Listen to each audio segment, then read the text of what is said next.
beyond 10 o'clock. In fact, way into the small hours, I guess. I know Rob Lewis, who's up with me, said that he didn't have an early night. You were up pretty late with them, Rob. But it was a sensational, I think is the only way to describe it. I use the word rarely, race yesterday, because so many of the favoured cars had problems. Well, absolutely, Paul. I mean, yesterday was one of those races where it seemed no one wants to win it. We've just had the car up on screen there, car 25. That is Rob Boston Racing. They're going for the hat-trick this year.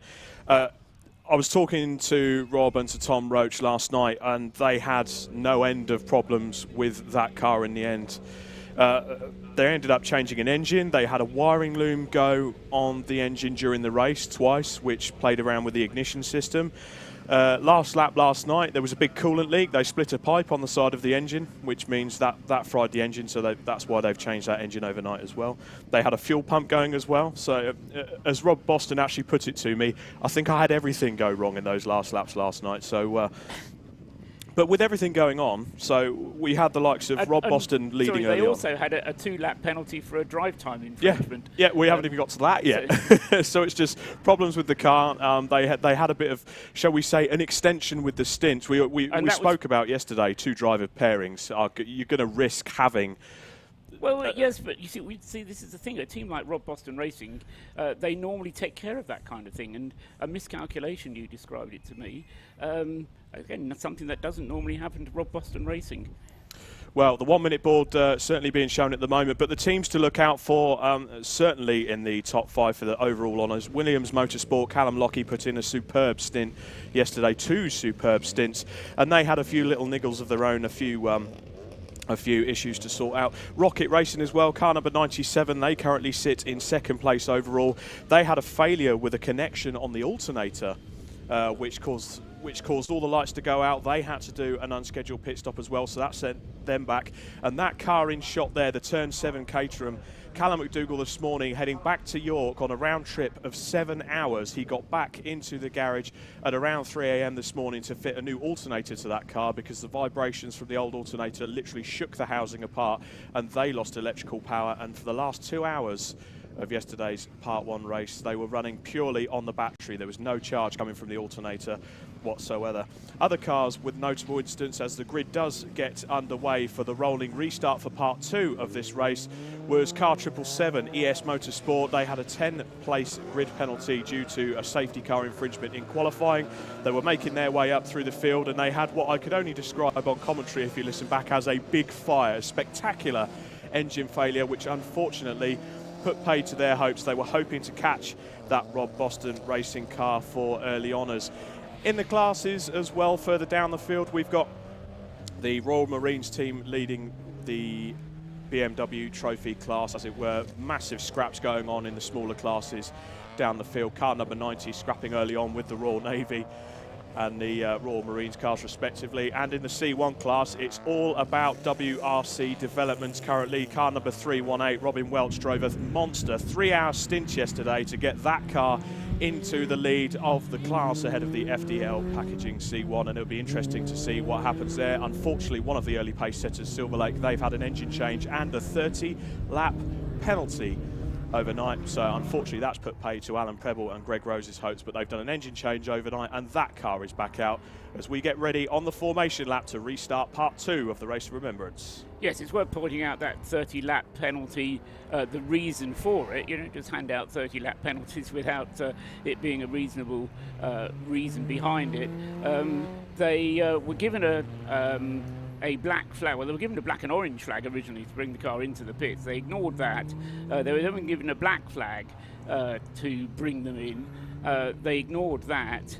And then when they were hauled up before the clerk of the course, the defence was something along the lines, I couldn't see the digital scoreboard. And that's, I mean, obviously, if you're here, you can see it. It's a fairly large board that is just beyond the start-finish line. didn't seem to have any problem seeing it when it was showing green at the end of safety car periods.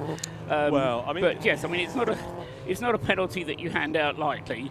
But you're a driver, Rob. You do need to keep your wits about you when you're driving. You do, and I can also understand the team's frustration because, of course, with the yellow and the green flags, you'll get those signals all around the circuit.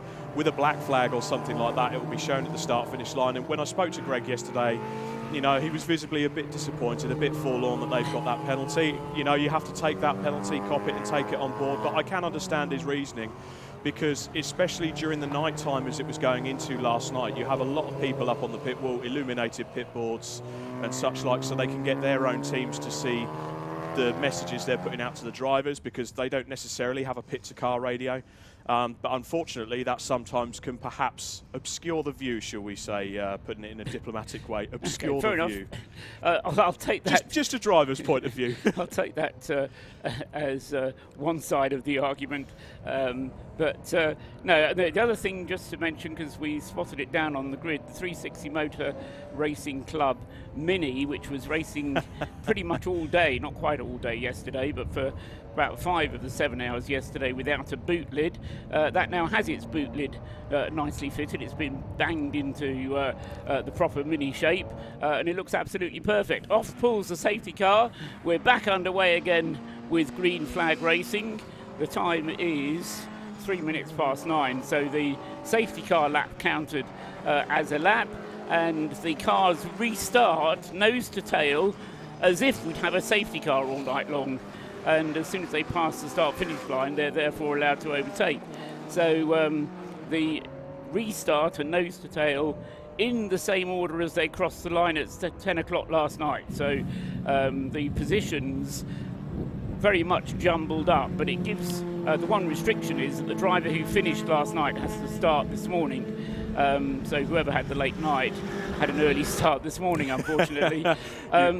As far as that pink Caterham is concerned, though, Rob, the number 29 Williams Motorsport car, you mentioned Callum Lockie. He is the star turn, the real Top Gun driver in that car.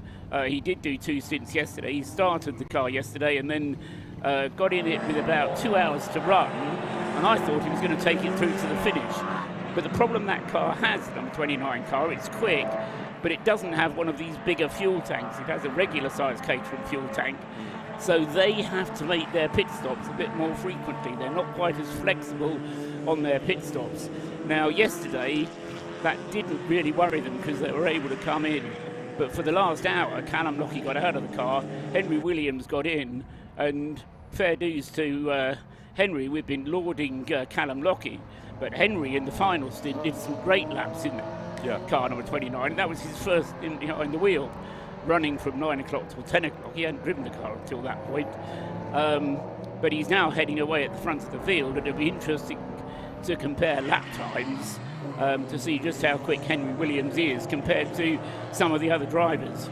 Well, as well as that very, very fast pink Caterham making its way, it's absolutely made a distance from the rest of the field. They can get the hammer down and get going this morning and hopefully open up that gap. But as we look out of at the cameras now, these gaggle of fast cars coming through, a number of ES Motorsport, the relay team up at the front as well, the white Lotus Elise out at the moment, and that's car 33, they're in third place.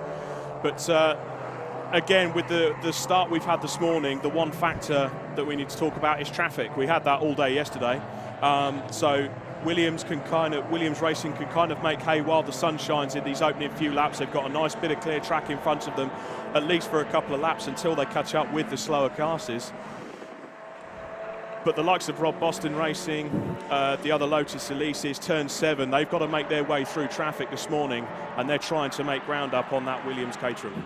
Yes, and it is Henry Williams who is the quickest one out there, as you say, largely as a result of having the track to himself until he catches up with the slower traffic. A 1:41 was his last lap time around, Henry Williams in the pink Caterham number 29. Rob Boston at the wheel of the 25 car, a 1:42 for him, and nobody else in the 1:40s of the top 15 at least. So yeah, the others having to deal with traffic and make their way slowly up through the field. There goes Rob Boston across the line now, being shown in 6th place.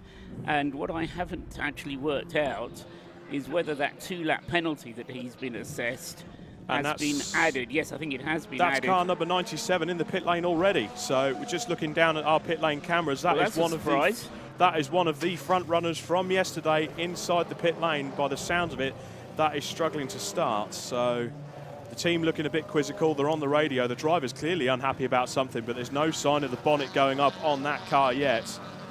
No, just trying to work out, because my timing screen, having given me driver IDs, presumably because they haven't gone past the Who tag system, it's now not giving me driver IDs. So 97, pretty sure is Steve McCulley, who took it over for the checkered flag last night. Yeah, so he should be starting this morning. And McCulley as well, in that opening stint yesterday, he was keeping with Callum Lockie and fighting with the Williams Motorsport Caterham for overall honours and trying to keep Rob Boston a bit honest at the front of the pack. But unfortunately, car number 97 still in the pit lane with some sort of issue. Like I say, they've not got the covers off, and we've got a slow car out on the circuit. That's the Go liveried Citroen City Car Cups car number 69. That's going very slow going up into the hairpin. That's I know C1s are a bit slow, Paul, but I think that by C1 standards, that's by slow. C1 standards, that's slow, and he is pulling towards the left, so I can only assume one of the Mission Motorsport entries, with a team of Mission Motorsport regulars at the wheel of that one.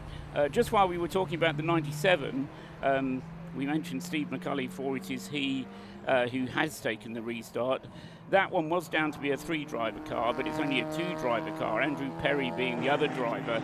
And it was an electrical problem, wasn't it, that brought that car into the pits yesterday when it was leading the race. And to be fair, that was the Caterham that was looking the quickest of all of the Caterhams.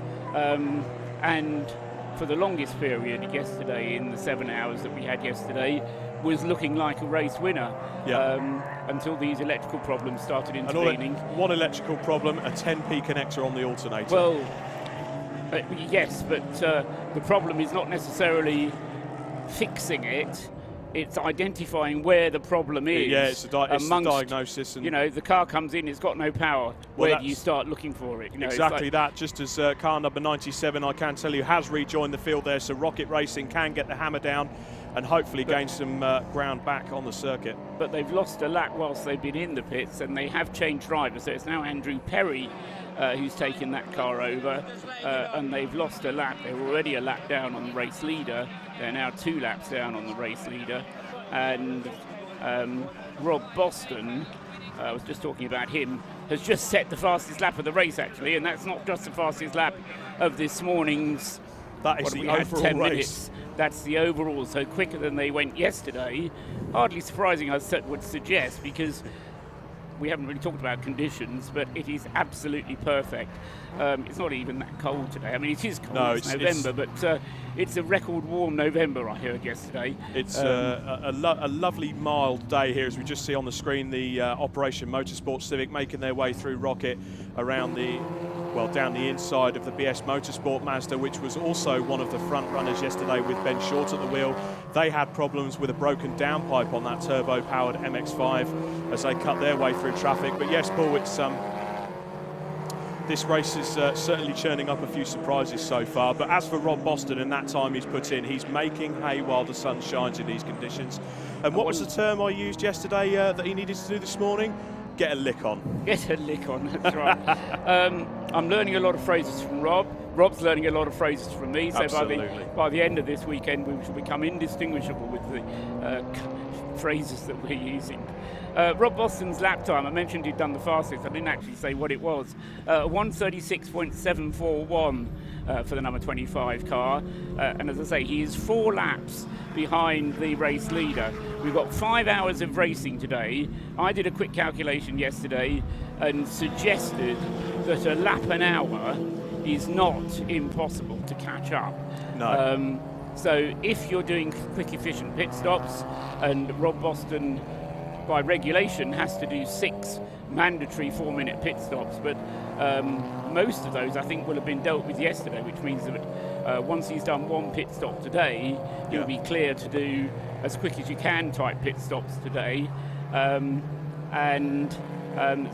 as I say, it's not impossible to catch up this gap. So a 2-lap penalty has been applied to the 25 car. He's 4 laps behind the race leader. We'll monitor that. We're going to have an hour and a half of racing this morning before we break for the main event, for the Remembrance Service down in the pit lane. Yep. We're going to restart racing at 11:30. If you're listening around the world, you'll have to work out what time it is in your time zone. Yeah. 11:30 UK time, we'll restart racing, and we will run through until 3 o'clock this afternoon. And then just for luck, we'll do an extra lap. And judging by what happened yesterday, Rob, that extra lap could make all the difference. Oh, absolutely. We keep saying it on this telecast so far. No one wants to win this race, it seems. They do. They all want to win it. You make a good point there, especially with our international viewers. So if you are watching this Alpha Live live stream, I just want to welcome all of our international viewers from around the world. I have a feeling there may be a particular interest from the USA and Canada, as on our screen there we have the Operation Motorsport built Civic. They've got 2 cars here this weekend. We've got Operation Motorsport USA currently in 13th place, and Operation Motorsport Canada following closely behind in 14th place, and they are 23 seconds adrift of the Team USA's car as it stands. That's 20 seconds more than it was at one stage last night.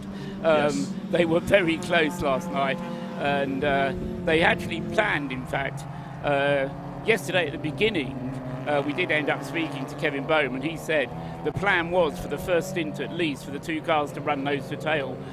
They decided that to play the safety in numbers, then by just driving round together, and remember the USA car came in a little bit early, that was always the plan as well. So Operation Motorsport USA and Canada, there may be cross-border rivalry, but they are very much a single team with a single goal. And we have to give credit, and I hope they are listening down in the garages as well as this going out on Alpha Live, this is going out in the garages. But the way the team's been cobbled together, they haven't worked together before, but there's a great team spirit down there. They're getting the jobs done on the car. Both cars are still as beautiful and immaculate as if they've just turned up at the circuit on Thursday for testing. There's drivers here that haven't raced before, let alone raced at Anglesey before at this time of year. They're not used to the climate, they've got jet lag, they've got all sorts going on. I think one of the 8 drivers has been here before, or has been to Wales before. All the rest are newcomers, but they've been here a week, literally, and you describe that team which has been cobbled together.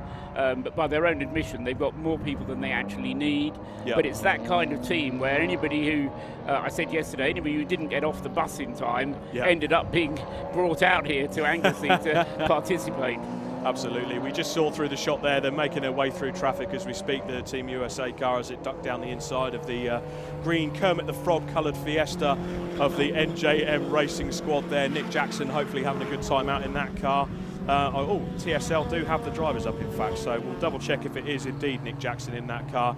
But yes, as you see on the screen there, the Operation Motorsport, so that is the USA livery car, obviously judging by the flag on the side. And there we go, the fuel flap's doing its thing again. I saw it yesterday. Every right-hand turn, the fuel filler cap opens up for the car. That's quite a unique aerodynamic feature, I'm going to call that, Paul. That's the number 22 car, isn't it? The USA one. Yeah, it's Hunter Reeve at the wheel of that one. He is one of the drivers having his first ever race, his first ever race at Anglesey.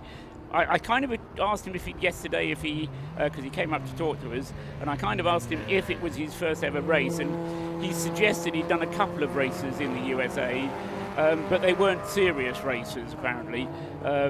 So Hunter Reeve very much enjoying himself here. He went out in the dark yesterday, and quite frankly, I think he probably didn't get a wink of sleep because he was looking forward to getting back out this morning so much. Anyway, he's been in the car now. He drove the car a little bit in the session last night before the checkered flag came out, and let's say great personality.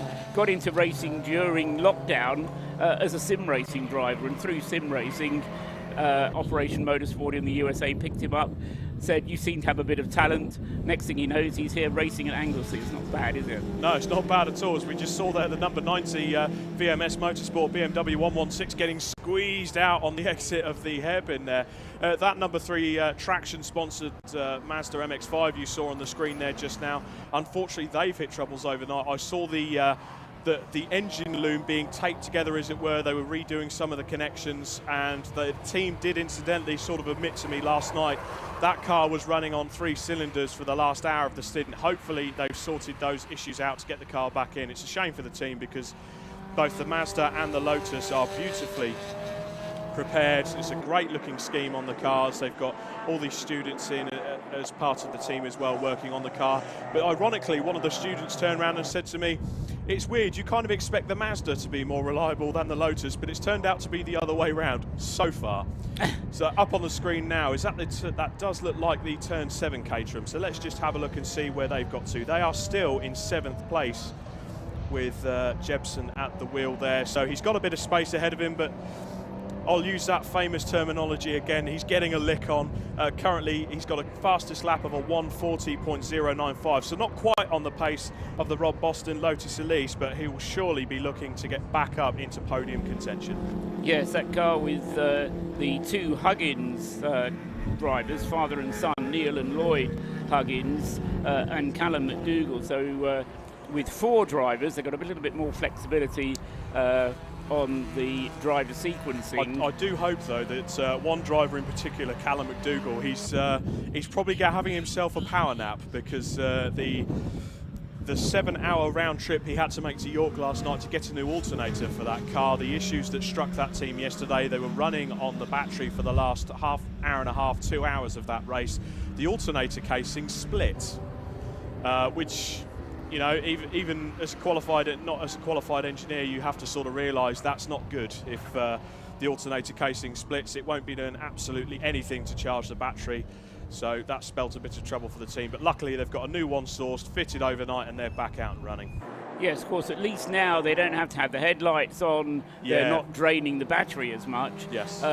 But they do still need to have power just to run the engine. Yeah. You know, if you don't have any alternator charge, if you've got a trickle, okay, that'll keep the engine running. But if you've got nothing, you're still going to wear down the battery. And that was that was the thing to factor in yesterday as well. We spoke on the commentary about all these cars having electrical issues, and it only really started as we went into the night. And we see all these lovely lights that all these cars have. They lit up the track like Blackpool Parade, but unfortunately that puts a bit of extra strain on the electrical systems in the car, and a few cars have perhaps maybe become a burden as a result. But the Turn 7 car in front of the number 97 car there, maybe if they get their heads down together, they can sort of slipstream each other and get themselves through the field, with car number 97 still in 3rd place overall with Andy Perry at the wheel. I spoke to him last night on the grid, in the pit lane, sorry. He was optimistic. They fixed the niggles, the car was looking good, and they'll get back out there. But when I go down after the Remembrance service this morning and speak to some of the teams, I'll find out what's happened with that car first thing this morning. Right, you're not planning to go down before the Remembrance Service? Probably in the next half an hour or so, I would say. Okay, we'll see what happens. Hopefully, just to talk about the Remembrance Service for a moment, because yes, for a lot of people that is the climax of the weekend. We're going to be covering that, but Rob and I will be taking a step back and actually putting ourselves as into the congregation rather than talking about it. The service itself will be conducted by the Army chaplain, and we'll be hearing from various members of the armed services, of the military, and there will be a full remembrance service. And if you're not familiar with the way that we run remembrance services in the UK, then I thoroughly recommend that you're tuned in and watching on the live stream for that.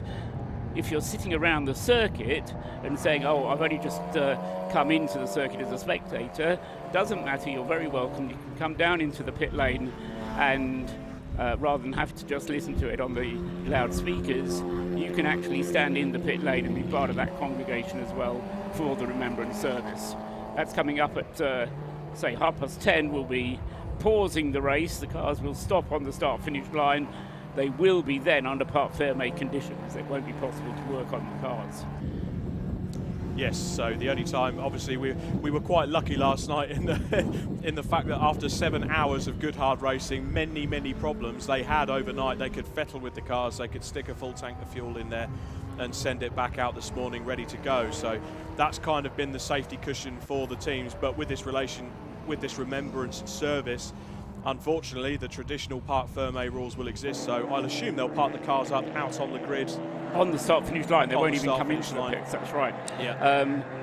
And that then gives the teams a dilemma, because a lot of them have enough fuel on board to take them for an hour and a half, maybe an hour and 40 minutes.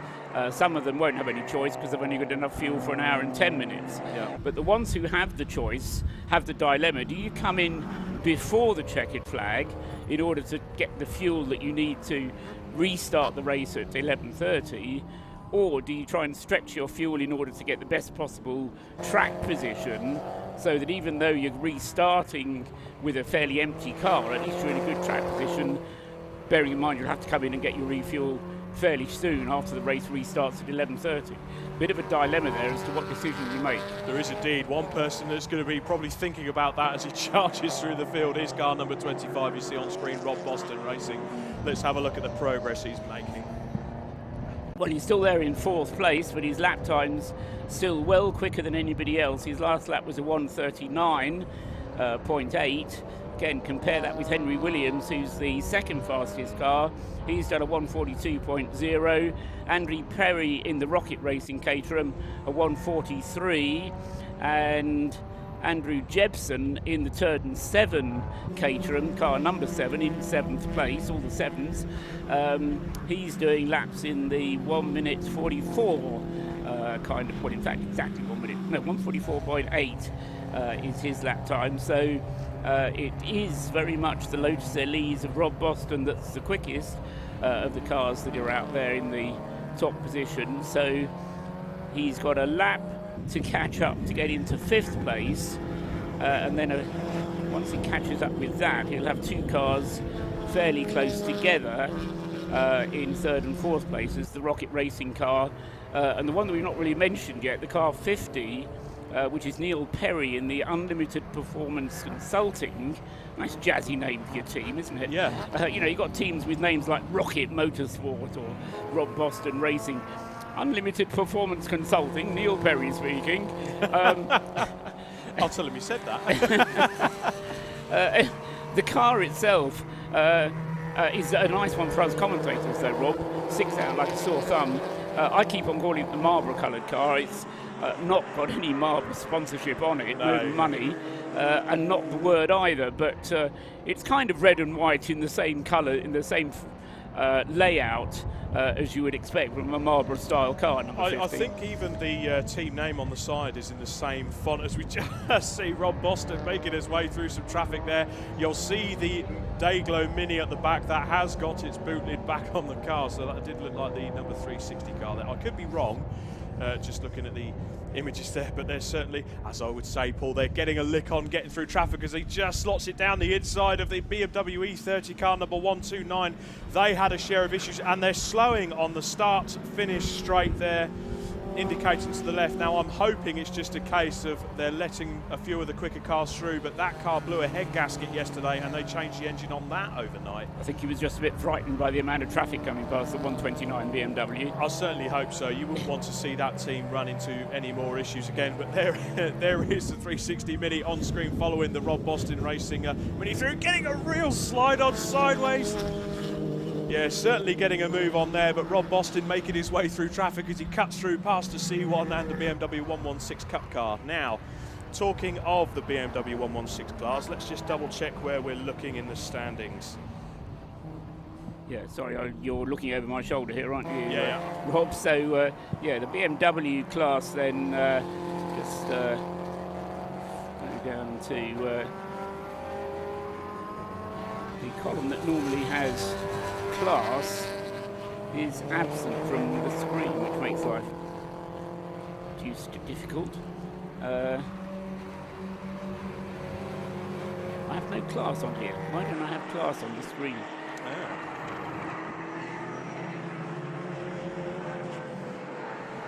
we normally have positioning class here. We're just hitting some technical difficulties with the timing, but I do believe it could well be certainly the front runners in the BMW 116 class yesterday was the VMS Racing. No, it was the Royal Marines who were leading yesterday, and I think it is still the Royal Marines leading now. 18th overall in car number 17. So there we go, and that's the car on screen as we speak. We just see the Caterham cutting down the inside. Car number 25 getting all squirrely coming out of the final bend, back up the start-finish straight, and your favourite Marlborough coloured car 50 in behind it, but on screen at the moment, car number 29. That is the Williams Racing car number 25, the Caterham 270R, and they've just come through with the best time of 1:43.78. Not this time around, but that's their best time overall. So they're still, if you think about it, 3 seconds shy of Rob Boston's best. And with the way that Rob Boston is driving this morning, getting his head down and getting on with the job, he wants to get those laps peeled off as best he can for the climax later on today. Yes, and anybody who's been to the Race of Remembrance before, or at least in the last 2 years, will have seen that car and know how rapid it is. Yeah. And one of the characteristics of the team that I've always been impressed by is how they take it very seriously indeed. We talk about wanting to win this race. Everybody wants to win. I think what we saw yesterday was a demonstration of how difficult it is to win. But Rob Boston just seems to have a longer checklist somehow than everybody else, and just seems to go through that checklist a bit more thoroughly than everybody else. And I was massively surprised when he did that drive time infringement yesterday. The rule on drive time is you're not allowed to drive more than 3 hours in any 5. And what Tom Roach did, it was only over by about 8 minutes, but it was 8 minutes that he was over, and it was caused by Rob Boston having a stint that was too short in between 2 Tom Roach stints, and so that was why they went over. Simple miscalculation on behalf of the team, but unlike them, and I just wonder if they've got some different crew members involved who maybe don't quite have exactly such a good handle on how these things are going, because I've worked in garages, I know how these things work.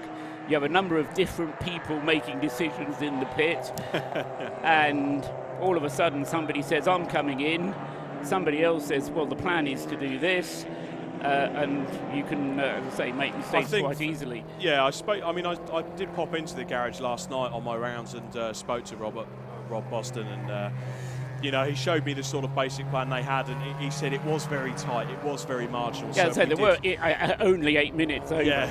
And that is the margin that you get. Is you know, something like 8 minutes round here is only 4 laps. So if you decide to go out and just do, I'll just do one more lap, I'll just get that extra fast lap in on an in lap, it soon adds up, and ultimately ends in failure. Just on the screen as we have a look, that's the Royal Navy currently leading the BMW 116 car. They've been going great guns in this race so far. A faultless performance. I don't want to put the commentator's curse on them, put the kibosh on them as they get down the inside of car number 432. That's the Rab Sport C1 class there. With I'm not sure if that's Gary Mitchell at the wheel this morning. I know he had quite a late stint last night. Yeah, it's Keith Atwood at the wheel of the BMW. Keith Atwood at the wheel. At the wheel of the BMW, the BMW, Royal Marines. And I think it was them that you were talking to on the grid yesterday when you, at the very beginning of this race, Rob, yes. Whose main objective, and I just loved the way they seemed to be committed to that objective, was to meet the Army and the Air Force. As far as they was concerned, it was all about proving that the Marines were the best service.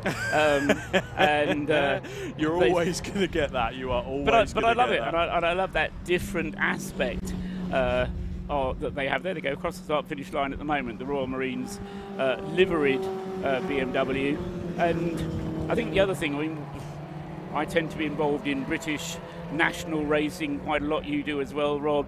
You kind of overlook the entire military motor racing scene that there is, both on 4 wheels and on 2, different aspects of racing on 4 wheels as well. They do motocross, they do auto testing, but there is a whole season of racing going on where the military do go motor racing, and they do so in a whole kind of separate area of the motorsporting world, which we kind of miss. And it's great to have them all thrown together in the Race for Remembrance, because apart from anything else, it's a good way to judge how well you're doing when you suddenly come up against national races.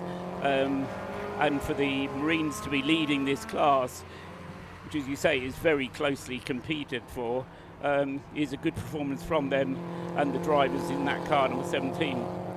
Yeah, certainly the two classes that you really want to look out for in this field, they are, you know, for the purist racer, everyone wants to see the battle right at the front, and we've been talking about that a lot, but just to divert our attention, we've spoken about the BMW 116 trophy, the Citroen C1s as well, as you know, Paul, close to my heart through working with the C1 Racing Club.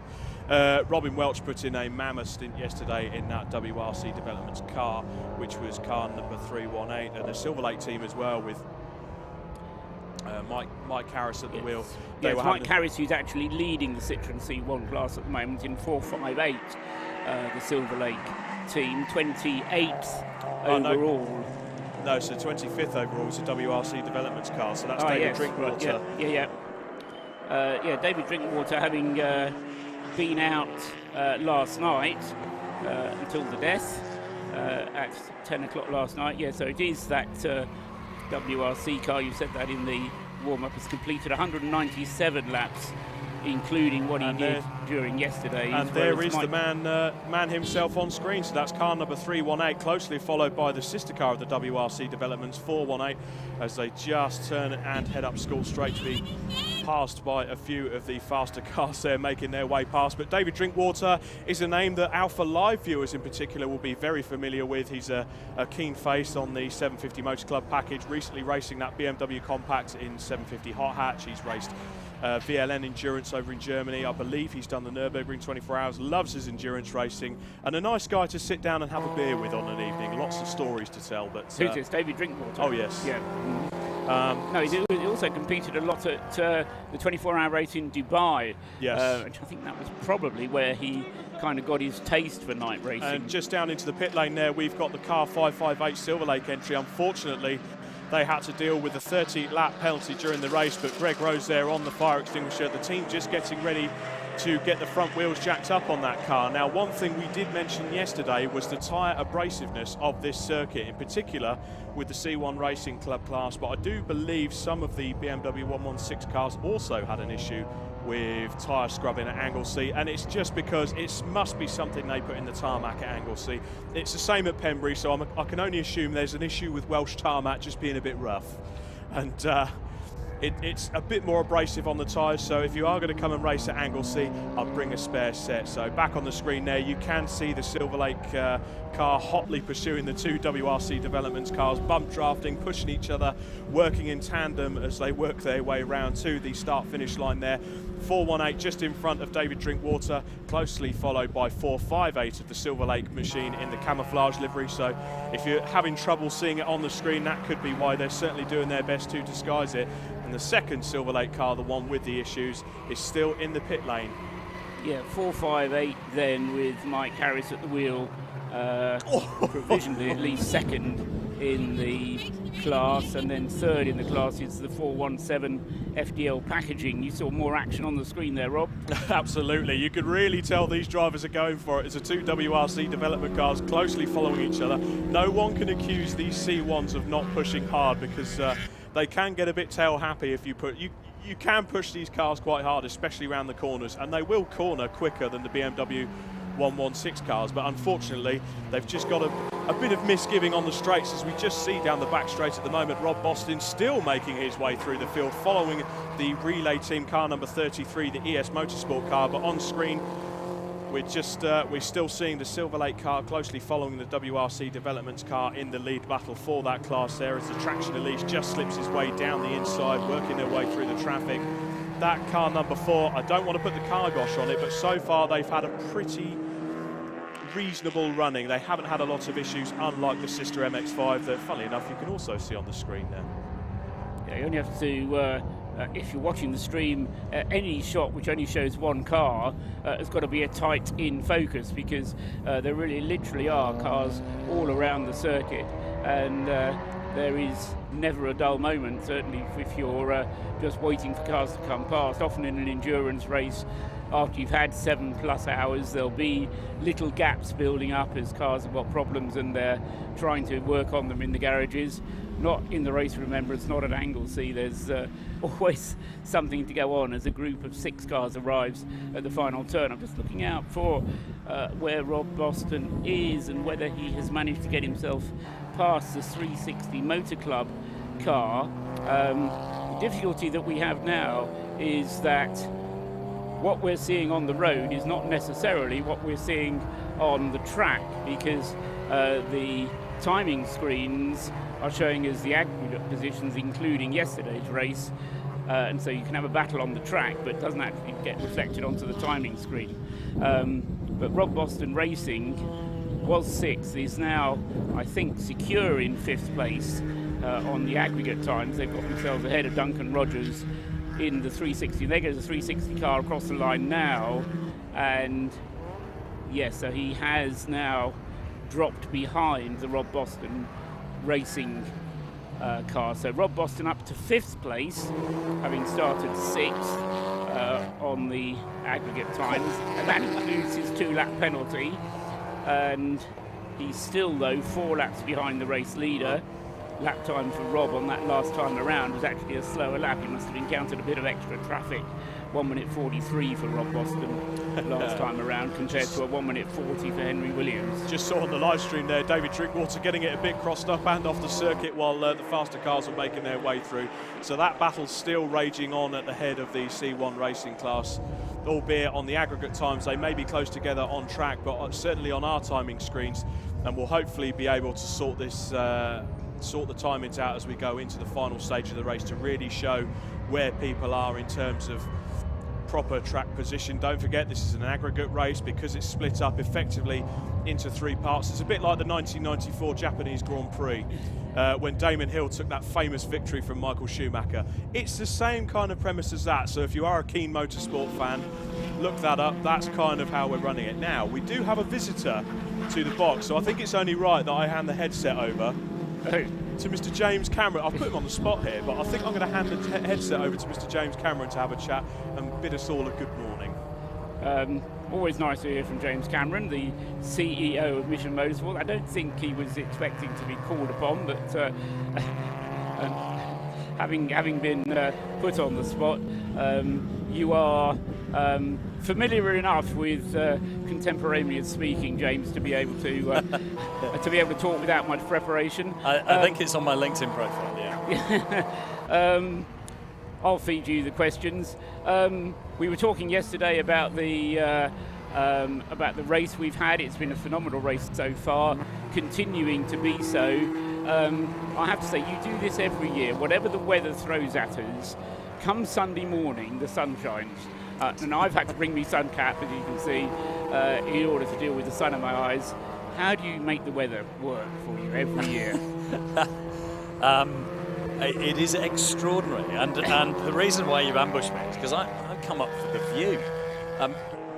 For those who haven't been to Anglesey in person, it is the most exhilarating backdrop to places with Snowdon and Snowdonia dominating over behind, but by far the best view is up in the commentary position, up on top of race control, and on days like this it is absolutely amazing. I mean, it ought to be a National Trust property, oughtn't it, this building? It is incredible, but oh gosh, most of that goes for most of the North Wales coastline, though. It is absolutely exhilarating. But on mornings like this is the best circuit on earth. There's no two ways about it. Talking of the North Wales coast, in previous years you've run an adventure on Monday morning after the race up into Snowdonia. Are you doing that again this year? No, not this year, no. So on the Monday mornings there's been a bunch of us who've gone and bounced up Snowdon, which you can actually see the top of incredibly clearly today. Yeah.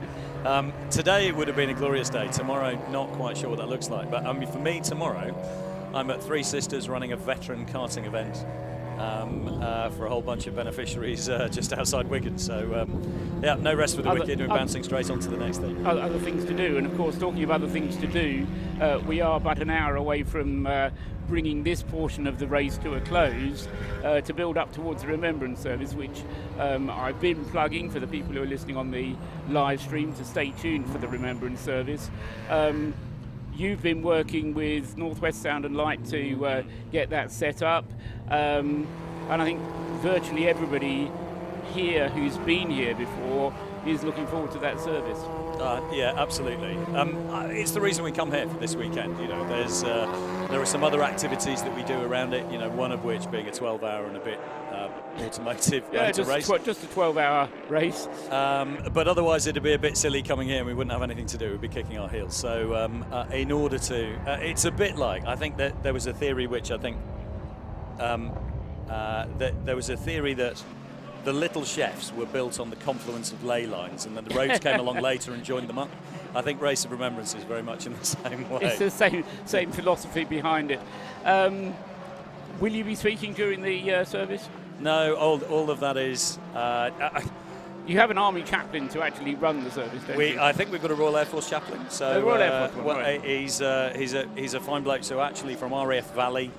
They bring across their service of remembrance in order to be able to do it here. And of course we've got teams from all three services here as well. We've got a lot of service personnel who are here on duty. But as well as that, you've got various other groups, of course our American cousins, our Canadian friends, you know, so all sort of bringing it in. So at the service you'll see a whole bunch of different people represented during the course, but people hear enough of my voice. So, and I mean, the other thing is anybody who's here spectating, because you've been kind enough to kind of have this as an open door race meeting. Spectators can come in without having to pay an admission fee or anything. And you're right, you would pay an admission fee just to get into this area to look at the view.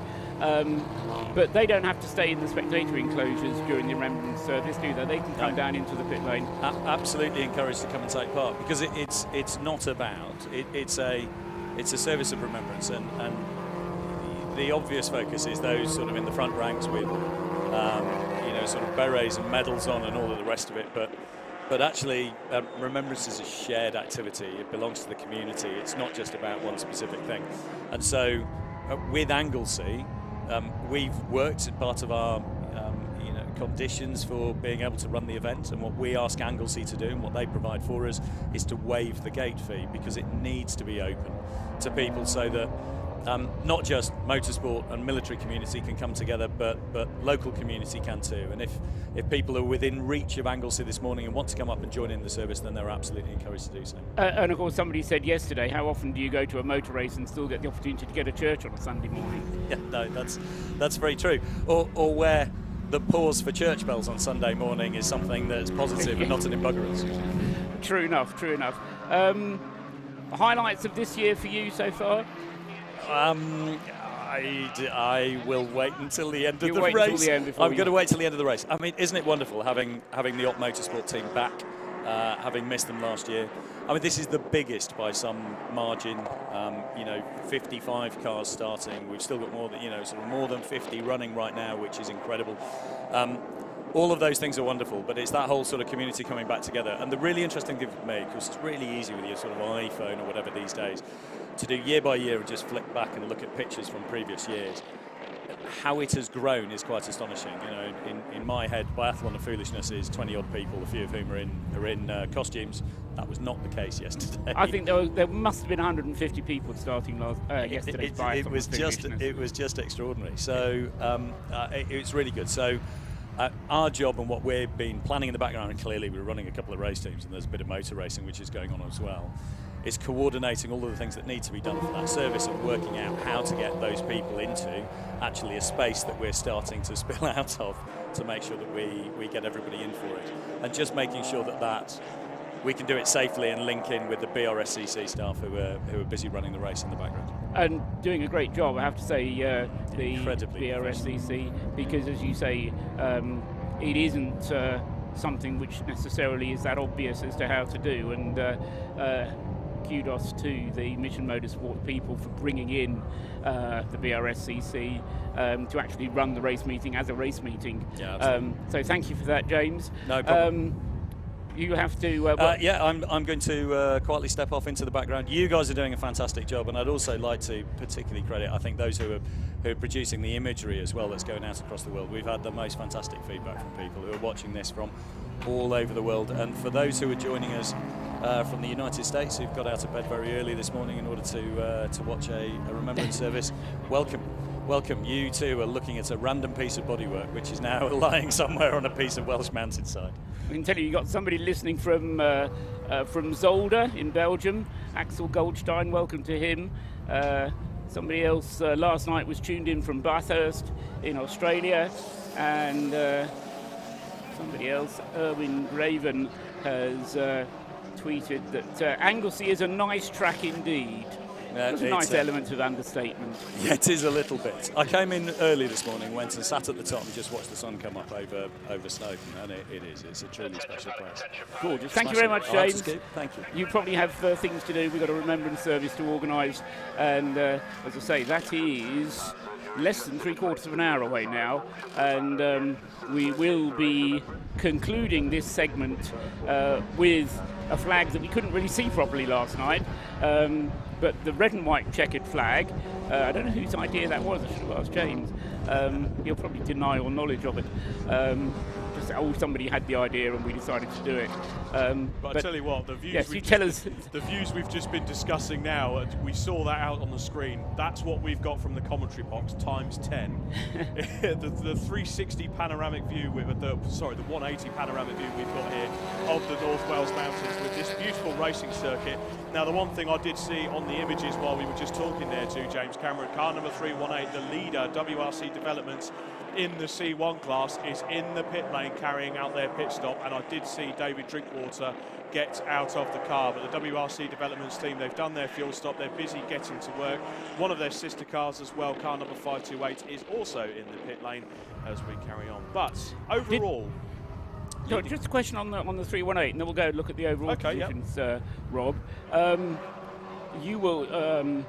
are fairly close to David Drinkwater in at least the sense that I think you're in the same house as he is. I'm surprised they've come in to refuel after only 45 minutes. Do you know what?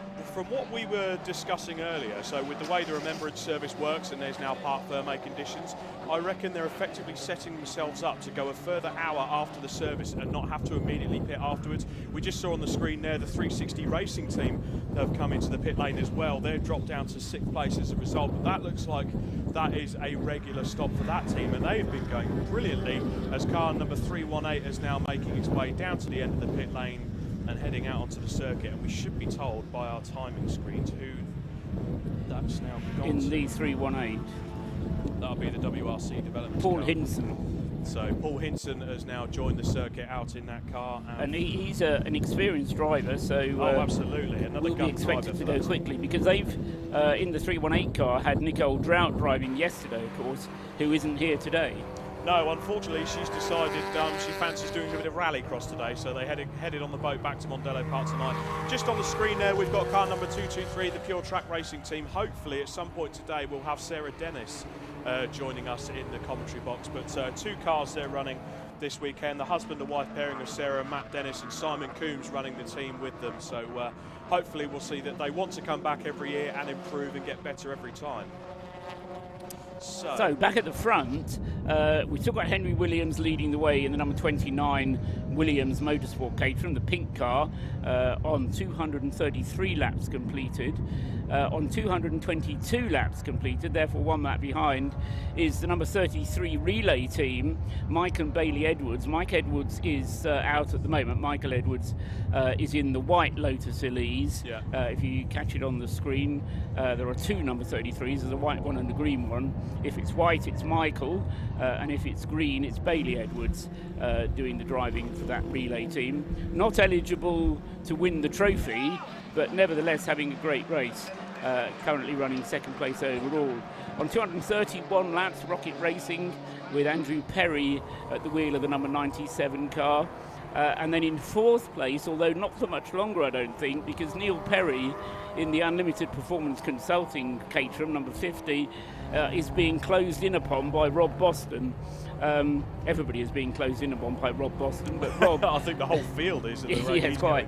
But Rob is close enough to the back of Neil Perry on aggregate times to be taking over that 4th place within the next few minutes, I think. So we'll keep an eye on the timing screen and watch how that gap comes down. If you're watching around the circuit or trying to follow the battle on the live stream, you won't see it because it's an aggregate overtake, not a position that's going to change actually by 2 cars overtaking each other. Now, we just saw some action down there in the pit lane. I can tell you we've got the Operation Motorsport Canada entry currently having a refuel stop there. 223, I'll put the commentator's curse on it because it looked like the Pure Track Renault Clio has had to visit the pit lane with the team there. No sign of it underneath. That's the problem with Anglesey. The half of the pit lane is kind of hidden away from our view up in the commentary box. Yeah, but see the whole track, we can't see half the pit lane. No, oh, there we go, on the screen now. So that's car number 223. They're currently performing a fuel stop, so they're just getting one of their 4-minute stops out of the way. Don't forget the pit stop rules are as such. You have to do 6 compulsory stops at a minimum of 4 minutes. That's right, and after that, as far as I understand the regulation, you're free to do pit stops as quickly as you like. Yeah. So we may see the pit stops happening a little bit more quickly as the race progresses. My eye is drawn to the 2 Track Scotland cars, 55 and 155, that are circulating nose to tail. I don't know if the live stream will pick them up at some point. we've got them on screen now. So the pink and blue Mini's going great guns. Go on, son. They're leading the Class B class, and we've got Rob Boston's just getting involved as well, making his way past the Track Scotland cars as well. But again, they're a team that have kept out of trouble in this race effectively. They've got some wonderful machines there, very well presented. I could see the team hurriedly getting those cars prepared last night as we finished the first stint of this race. But those 2 teams going very well and utilising the equipment that they've got, as we see car number 97 just ducking down the inside, so they're certainly getting involved in the overall scheme of things. Yeah, Lowell Forsyth in the 155 car, Fiona Kindness in the 55, and they are, I'll say, battling for the lead of the class. They're 8th and 9th, as you were, 9th and 10th places overall in the race. There is actually a lap between them on the aggregate scores, so although they're running nose to tail, there's a lap between them with the 155 ahead of the 55. One thing we can see on screen with them, they're almost working together in tandem. We spoke earlier about Operation Motorsport and the fact that they sort of had a game plan to get together. Now, obviously, it's likely looks the point that they've decided between them this morning, right, we've got this first little segment before the Remembrance Service, get your head down, no trouble, let's just, you know, wake our way through. And it proves that, okay, the Mini Cooper is not a very powerful car. It's probably, you know, if it's from the Track Scotland team, it's likely to be one of the Scottish Mini Cooper Cup cars. So they're not very powerful, they're great handling little cars, but it's not going to be an ultimate front runner like a Lotus Elise or a Caterham, as we've been commentating on this morning. But by working together, keeping out of trouble, making the pit stops right, these teams that you can see on screen now, if they can get a decent top 10 finish for both cars, that team will be mega with that. And if they can get a class, very happy with that indeed, and if they can get a class result with that too, fair play to them. So well done, Track Scotland. It's all going to plan so far. Keep it up. And exactly what you were saying, if you know that the car behind you isn't trying to overtake you, then you can still concentrate on looking ahead, not having to worry about your mirrors. But you do get a little bit of an extra push aerodynamically from having a car taking away your wash. 2 cars running nose to tail down a straight will run faster than a car running on its own down a straight. Absolutely. So you can, as you say, work together and get the benefit of knowing that you're not actually in a battle. If you're in a battle for position, you end up losing time, of course. Of course. So it's yes, it's all about it's playing that team game with the endurance race this weekend, especially with what's been going on. Car on the screen right now, car number 97, just making their way through. They've got a bit of clear space around them.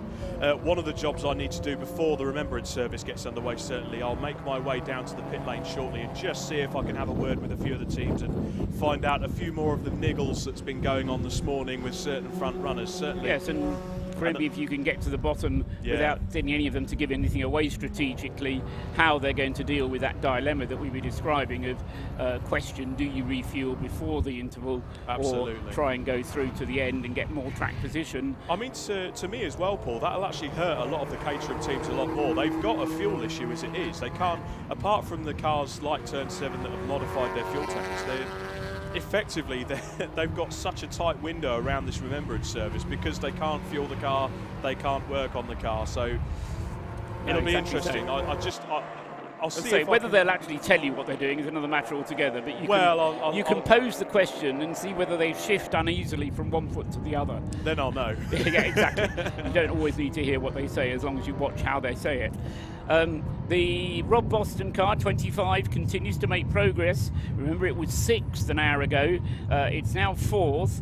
It has got past the Neil Perry car of Unlimited Performance Consulting. Hello, can I help you? Car number 50. I have to put that in brackets on the entry list. Hello, can I help you? Anyway, they are, as I say, they've passed the car number 50 of Rob Boston, and I think it will be Rob. And again, he may well be planning to come in just before the interval in order to allow Tom Roach to take over and then take the restart after the Remembrance Service. But the car, so far, it's not over yet for Rob Boston Racing. You keep saying, Rob, they're on for the hat-trick this year. They'd dearly like to make it not 3 in successive years, because the Race of Remembrance actually missed a year. But certainly as far as it has been possible, when did we miss a year? We missed a year in 2020. That would be 21, COVID. It's 22 now, isn't it? Yes, so they won in 2019 and 2021, and they're looking to win again this year in 2022. Absolutely, and to be honest, Paul, it's not... It's not impossible that... No, I said earlier on... We don't want to put the kibosh on it because we spoke about this a lot yesterday. A car would go into the lead, oh, that car's doing really well, especially Rob Boston, Turn 7, Williams Racing, Rocket Racing. We ran out of cars to commentate on in the lead. We were scared to say anything because they were dropping like flies. Exactly right. And it means that it is absolutely worthwhile. I mean, you would have forgiven Rob Boston and Tom Roach yesterday at one point when things were not going their way, of throwing in the towel and saying, this race doesn't want to come to us. We're just going to give up. Absolutely wrong decision, and anybody who's involved in racing knows that Rob Boston's not that kind of racer anyway. You keep trying, you keep pushing.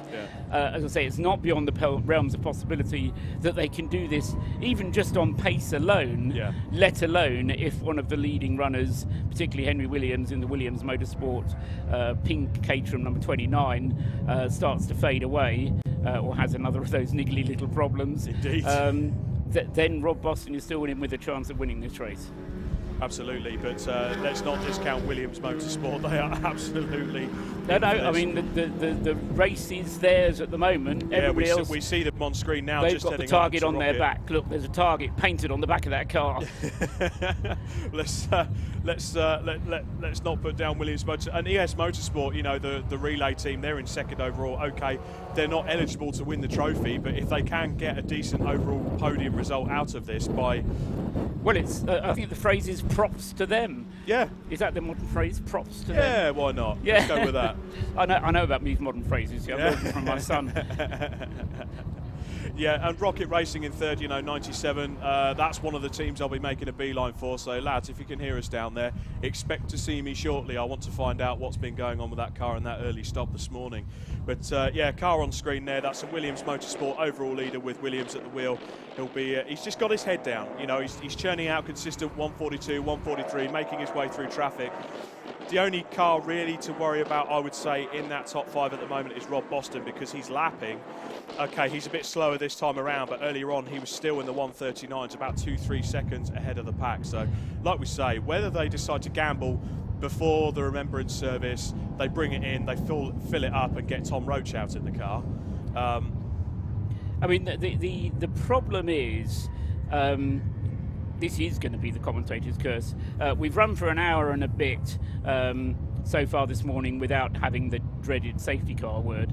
As soon as we have a safety car, then there is a benefit to making a pit stop.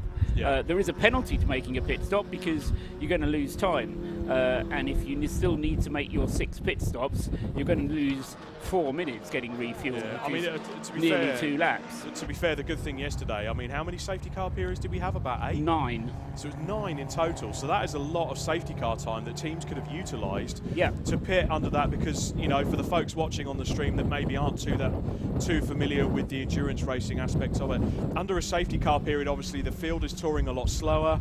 That effectively means that you can gain time for free, because the safety car bunches the field up, you trundle around the track quite slow. It's a big field here as well, all of the slower cars. So if you can get into the pit lane while the safety car is out, perform your pit stop, nice tank of fuel, yank one driver out, stick another driver in and send him on his way for another 2-hour stint, for example, happy days. But car 29, as we say, he's got his head down. The last lap around was a 1:41.718 with Harry Williams at the wheel, and they'll be happy with the work done so far. Second place, 1 lap behind is ES Motorsport with Edwards at the wheel. Rounding out the podium overall so far is Rocket Racing's Andy Perry at the wheel of that. He's again doing consistent times similar to the leader of around 1:41. And Rob Boston Racing is in 4th place with Rob Boston at the wheel, and they are 3 laps adrift of the leader according to our timing screens. In the top 5, Unlimited Performance Consulting, how may we help you, with Neil Perry at the wheel there. See what you've started, Paul? Yeah, I haven't, right. And turn 7, RAF Motorsports with Jebson at the wheel. They've got up to 6th place after replacing that alternator yesterday. The Mini Cooper, which has stopped already this morning, I will pop down and try and see if that was a tactical stop. They're in 7th place. I think that was the plan, yeah. Duncan Rogers handing the car over. Now Martin Smith's back behind the wheel of that car. Yeah, 8th place, we've got Traction with TWP Racing car number 2 with Mackay at the wheel. That's the Lotus Elise.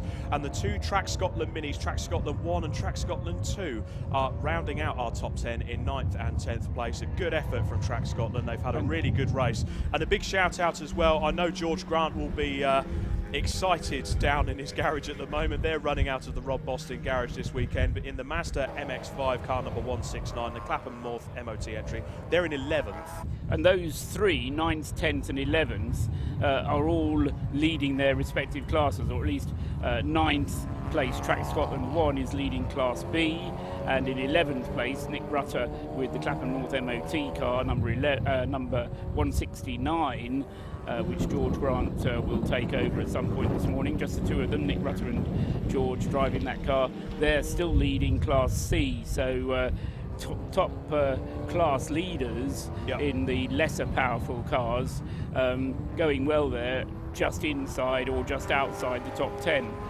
And shout out for our international viewers as well, as we had James Cameron in the box earlier talking about our wonderful viewers from across the pond. So an update on the cars you'll be rooting for. Operation Motorsport USA currently 12th overall with Reeve at the wheel of the Honda Civic Type R. And in 14th place is the Operation Motorsport Canada entry with Jesse Weisberg at the wheel.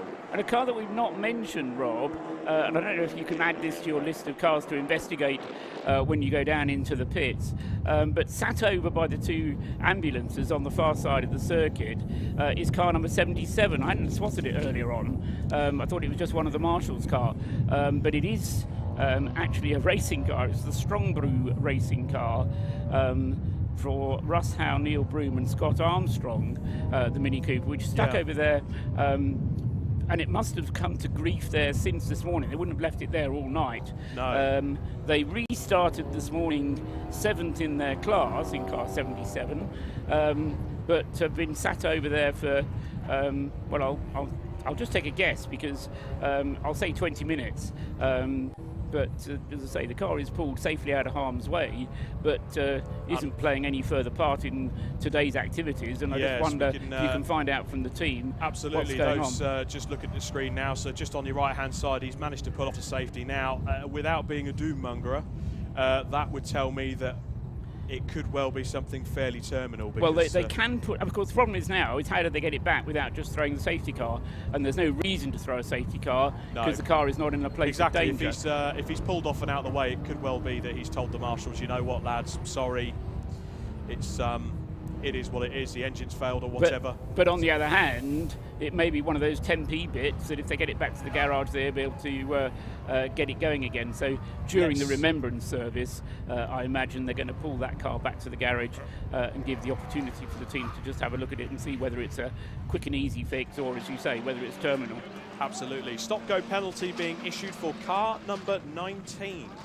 So car number 19, the message is just going out on the screen. And for our international viewers, the car on the screen, the Race of Remembrance Operation Motorsports USA car is in. They're just performing their fuel stops now.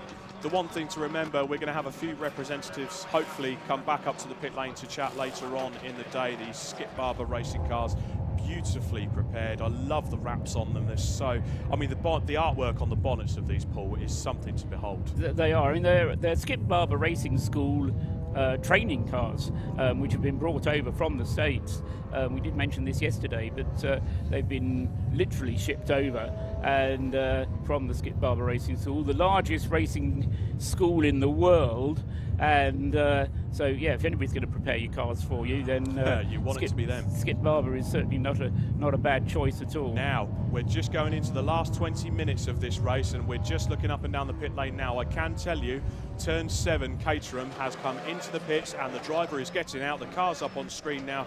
So that turn 7 Caterham, they had issues yesterday, and it does look like they are going for a fuel stop. So you can see there, with the fuel stop, you've got one driver there performing the act of a fireman, so he's got the extinguisher ready to go. So that car there in particular has a modified fuel tank, and at points yesterday, they were able to get that car to a 2-hour stint, albeit with the help of safety cars, but they estimate that with a free running race in terms of no safety cars, no stoppages, no halts, they could go for 1 hour and 45 minutes. And I think they're utilising this time to get that fuel stop done, get a new driver in so they don't have to stop after the Remembrance Service because they are under Parc Fermé rules. Exactly so, and that car then slipping to 6th place behind the Unlimited Performance Consulting Caterham number 50 as a result of that stop. But it does remind me of a regulation. It sounds like I'm making these regulations up as I go along, but it's not the case. It was one of the regulations that is there is that in the last 15 minutes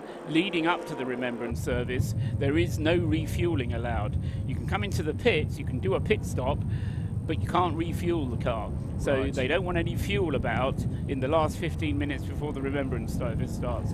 So we're coming up to that point now, and then you say 20 minutes to go. So you've got about 5 or 6 minutes at most to get in to make a fuel stop if you want to get some more fuel in before the service. So we're either going to see a lot of cars coming in after the service, or we're going to see a lot of cars coming in now. Yeah, so we're going to see a lot of the cars coming in now. But I tell you what, some of the cars in this field we had on the screen there, the bright pink MR2 that we've got out on circuit, which I believe is the second of our relay teams. I'll tell you what, Paul, you wouldn't miss that car, would you? No, it was very distinguishable whether it was day or night. I think it actually glows, actually. Whether they've acted, I jest, a little bit of uranium in the car just to give it an extra piquancy. It is the other of the relay teams, that's right, number 84. We've got 2 cars with VTR sponsorship on the side. Those are the cars of Neil Stratton and Gareth Baxter. We've got a white Toyota MR2, and then this pink one is Rhys Dorman's car. And so you can tell who's driving. We could see purely by which car it is. I was going to say, we see it coming through the stop there, really getting a wiggle on as he was hard on the brakes for Rocket, turning in, just getting around the 116 car. But yes, if you stuck that in Westfield car park, you would not be able to lose that. You can see it for a month of Sundays. You can see it from space. As I say, it is Rhys Dorman at the wheel at the moment. He's currently 16th overall. They've completed 227 laps, compared to the ES Motorsport Lotus Elises team, who have completed 243 laps, so they're 17 laps behind the other relay team. But the only team to have a multi-car relay team, 4 of these Toyota MR2s, and what they do when they come into the pits is they have to have somebody aware on the stopwatch, because they start their 4 minutes timing at the point where they come into the pits, and then the other car goes out 4 minutes later, so they have to coordinate fairly well the passing of the baton from one car to the other. They can't just go one car in, the other car goes straight out. They still have to have a pit stop time of 4 minutes.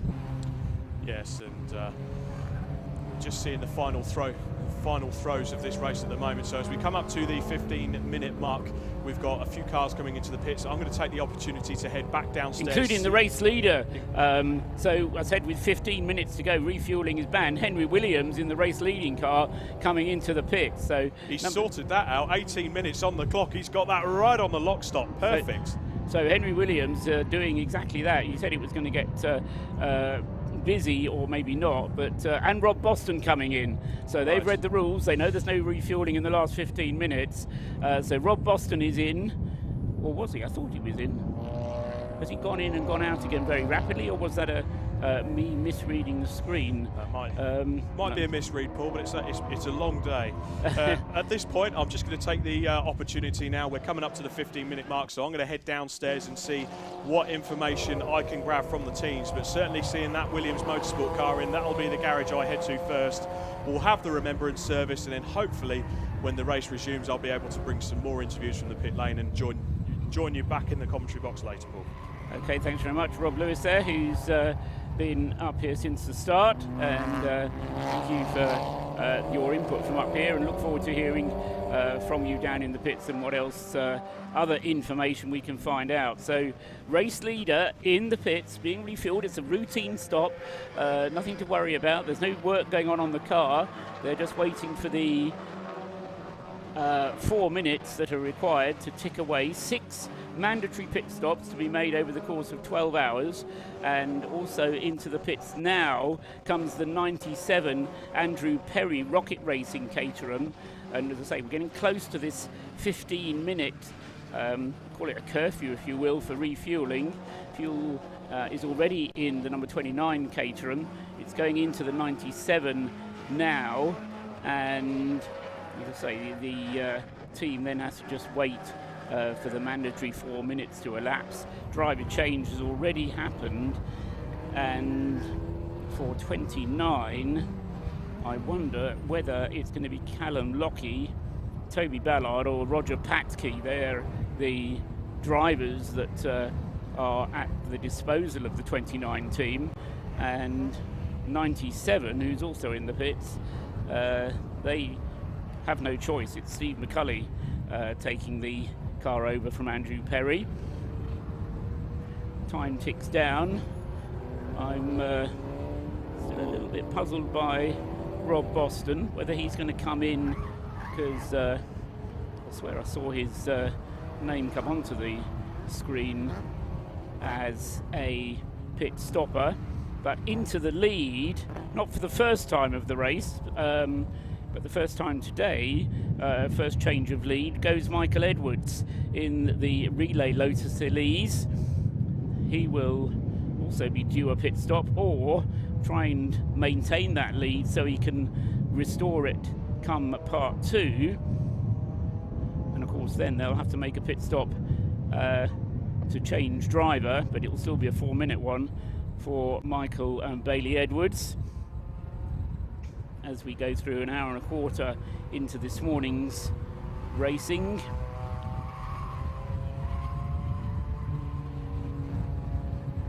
And back out again. Actually, there was no driver change for Williams Motorsport. I was speculating about who it might be, but no driver change for Williams Motorsport. Henry Williams taking the car back out again.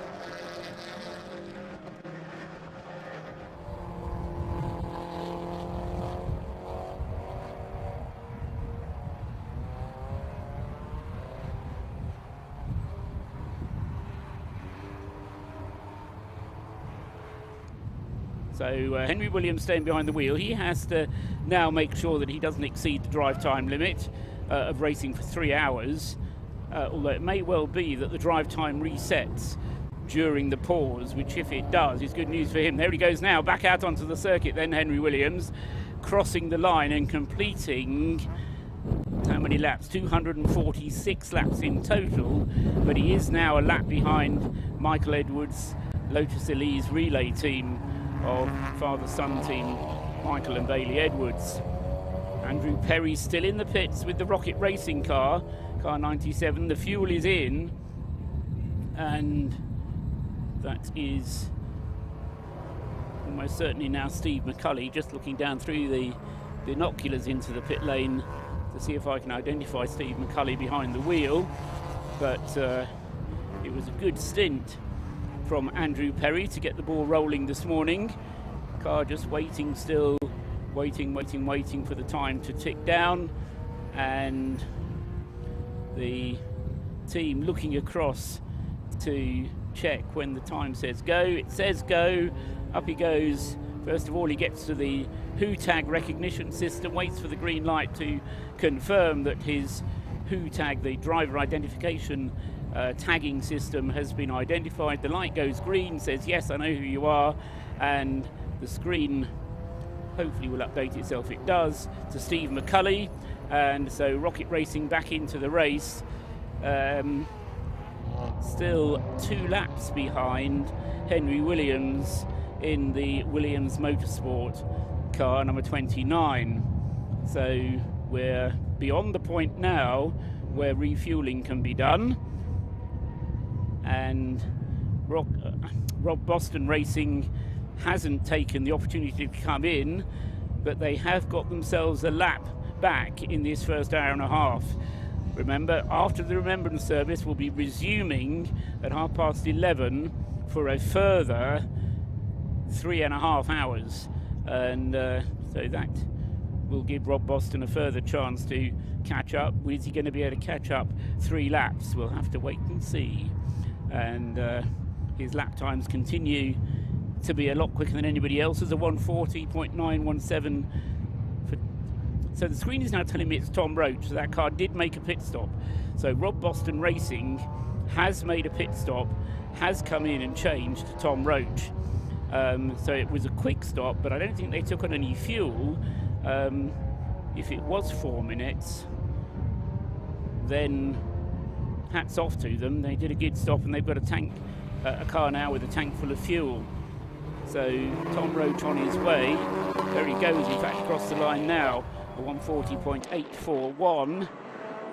1:40.851 that time around. That's consistency for you. 244 laps completed.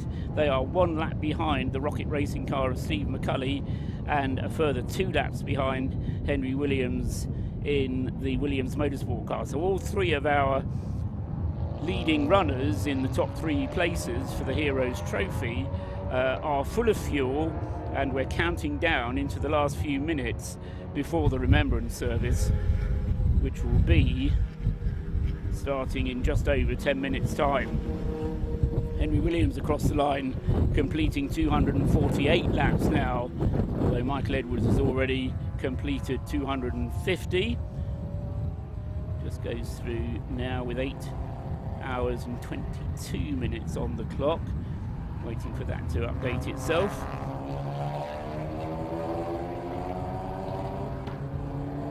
Still the 2 Track Scotland cars circulating in 9th and 10th places, leaders in Class B.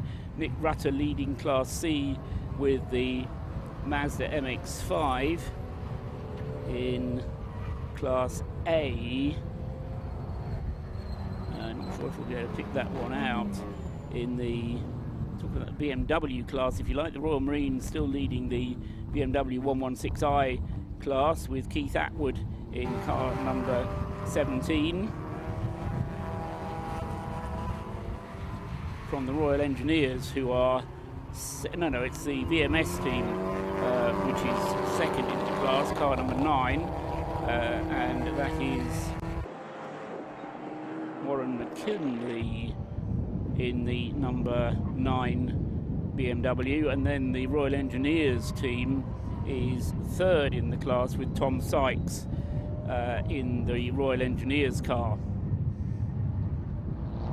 Danny Holland is driving in the RAF team. Always good to see Danny out at the Race of Remembrance. He's a regular driver here, and we normally hear from him in the commentary box, but he's not been up this weekend yet. In the Citroen C1 class, leading Class A first is the car 118, which is the Auto Bliss car, the Toyota Aygo of Stuart Bliss, who's up there.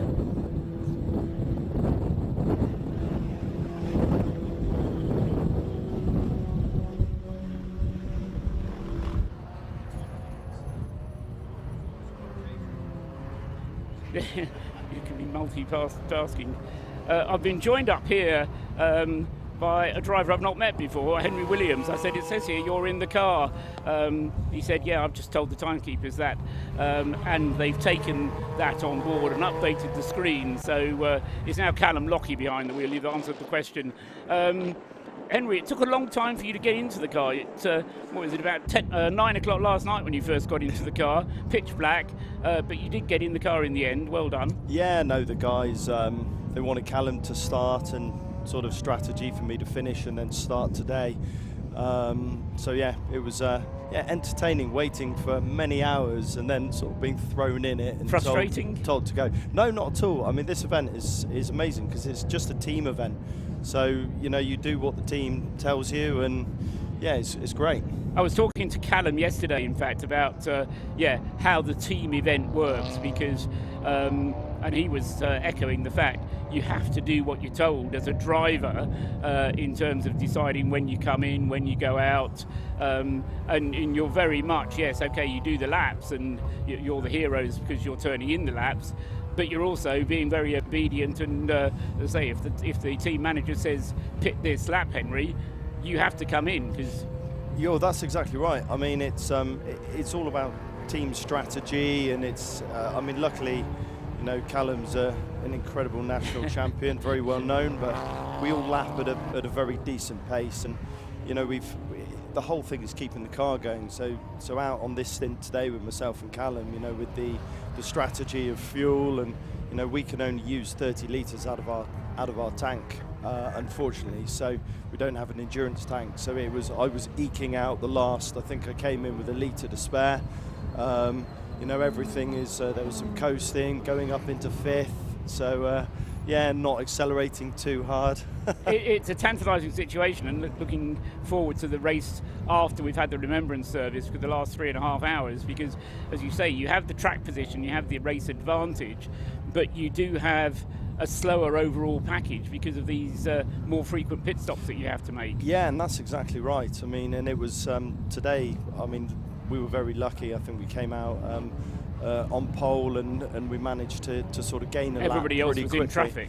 Yeah, but it's amazing how quickly you do hit traffic and carving your way through. I mean, Rob's Lotus is unbelievably quick. I think I stuck with him for about 3 laps and then got caught in turn 3 with the C1, and that was it. You know, the little Caterhams is all about corner speed, and as soon as you've lost that bit, lost the toe, it's very, very hard. I was going to say you did well to stay with him for 3 laps.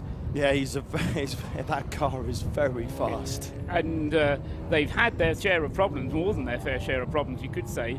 But they've also made mistakes with they've had a 2-lap penalty. I'm not sure if you're aware. Oh, I didn't know they've that, had a 2-lap penalty for a drive time infringement. Basically, what happened was Tom Roach did 2 long stints either side of a short stint from Rob Boston. That took him over his drive time limit. That's not a problem you should have because you've got the 4 drivers. No, exactly. Makes life a lot easier.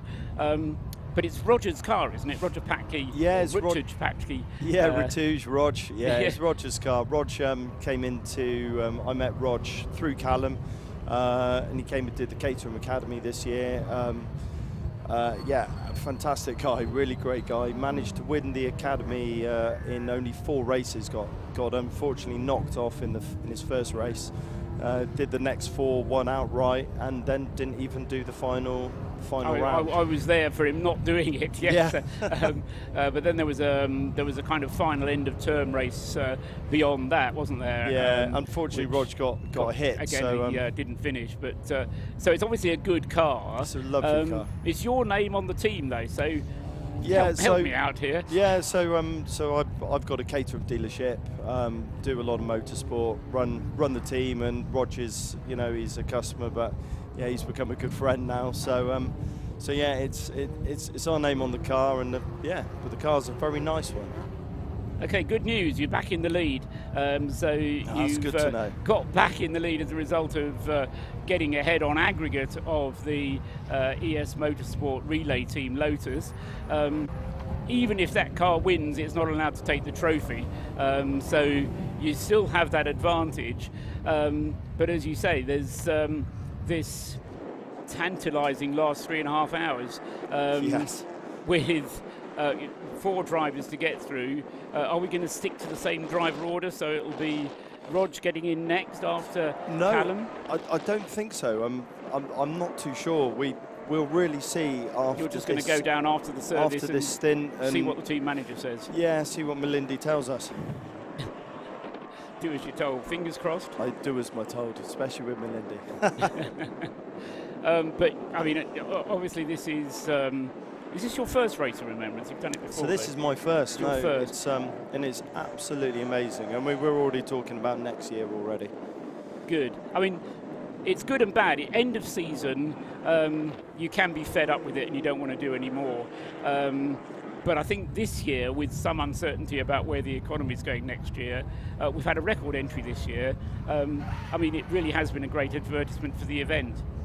Oh, it certainly has. I mean, this is absolutely amazing. I mean, we raced Anglesey sort of late August, and I think it was my favourite event of the year. It was absolutely incredible. 37 degrees showing in the paddock, slightly different to today. But it's just Anglesey is such an amazing track. It's such a driver's track, and the thing that I've really loved out here today is how courteous everyone is. I mean, you know, you do feel very safe in the car, and okay, sometimes, especially in a catering, people don't see you and someone might turn in, but the amount of people that would see us coming up behind and you'd see them waving so far in advance, letting you go through. It's absolutely amazing, and the driving standards have been so good. Do you feel the physical aspect of it? Because watching on the live stream, the Caterhams just look a much smaller car, and you know, you feel. I mean, I'm a short guy, you know, and I feel overwhelmed by tall people. Do you feel the same thing yourself when you're in the car? Yeah, you do. Yeah, some of the big ones are like the guys in the American Civics and stuff. Yeah, they seem to be even taller, don't they? Yeah, they look really tall. Everything in America is bigger. Yeah, they look really tall when you're coming up around them and things. And so yeah, you do. And I think Callum and I spoke to Roger and Toby and sort of said, you know, you've got to be sort of aggressive, cautious. So show where you want to go, put yourself there, but be very prepared to back out if you have to. Henry, I'm going to have to stop you there because we're on the last lap of this segment. We're going to have the red and white checkered flag bringing the segment to a halt. Thanks very much for coming up and having a word. I'll keep my fingers crossed for you. Thank you very much. Not that I'm showing any favouritism at all, but the way the car's been going, Callum Lockie continuing to lap quickly, goes on to his last lap now, in fact. It was a 141.7, so he's lapping quickly. Rob Boston's lapping in the 140s, 140.3, so it's now Tom Roach behind the wheel of the Lotus Elise. So thanks very much again, Henry, and good luck. By all means, stay up here, but I recommend you go down and enjoy the Remembrance Service as well, because that's something very special. Okay, thanks very much, Henry Williams. And as I say, on the last lap is Callum Lockie, and he is going to be carrying forward an 18-second advantage or thereabouts on the Michael Edwards as the checkered flag goes out. Actually, it's gone out exactly at the completion of an hour and a half rather than waiting for the race leader, which was a surprise. Anyway, there he goes. The checkered flag is out. A red and white checkered flag being used, to my knowledge, for the first time at a motorsporting event, because this is not the end of the race. This is merely a suspension of part 2 in order for us to hold the Remembrance Service, which we are about to do.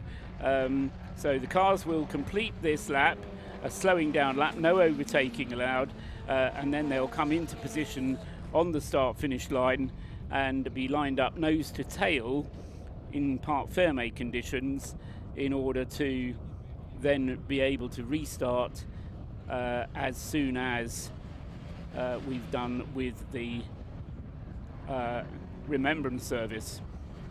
There goes Callum Lockie across the line. He's now taken that checkered flag. Michael Edwards has already been through and taken it. The gap now 23 seconds between the two of them. It's then 3 laps back to Steve McCulley in the Rocket Racing Caterham, car 97. Tom Roach next up in the Rob Boston Lotus Elise, car 25.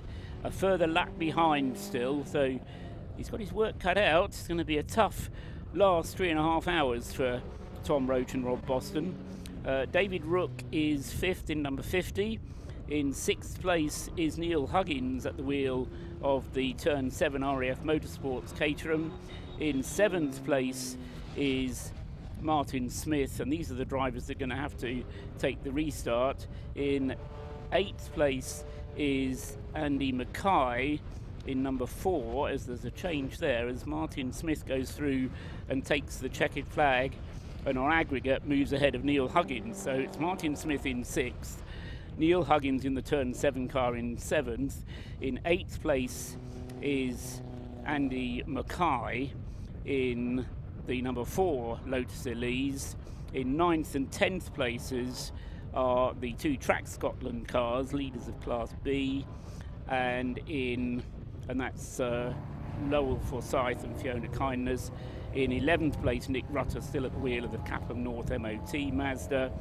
12th is a Jaffa Cake Racing Mazda, car 96. In 13th place, number 22, Mike Stillwagon in the Operation Motorsports USA Honda Civic, number 22, ahead of 14th place, car 220, John Weisberg in the Operation Motorsport Canada team car.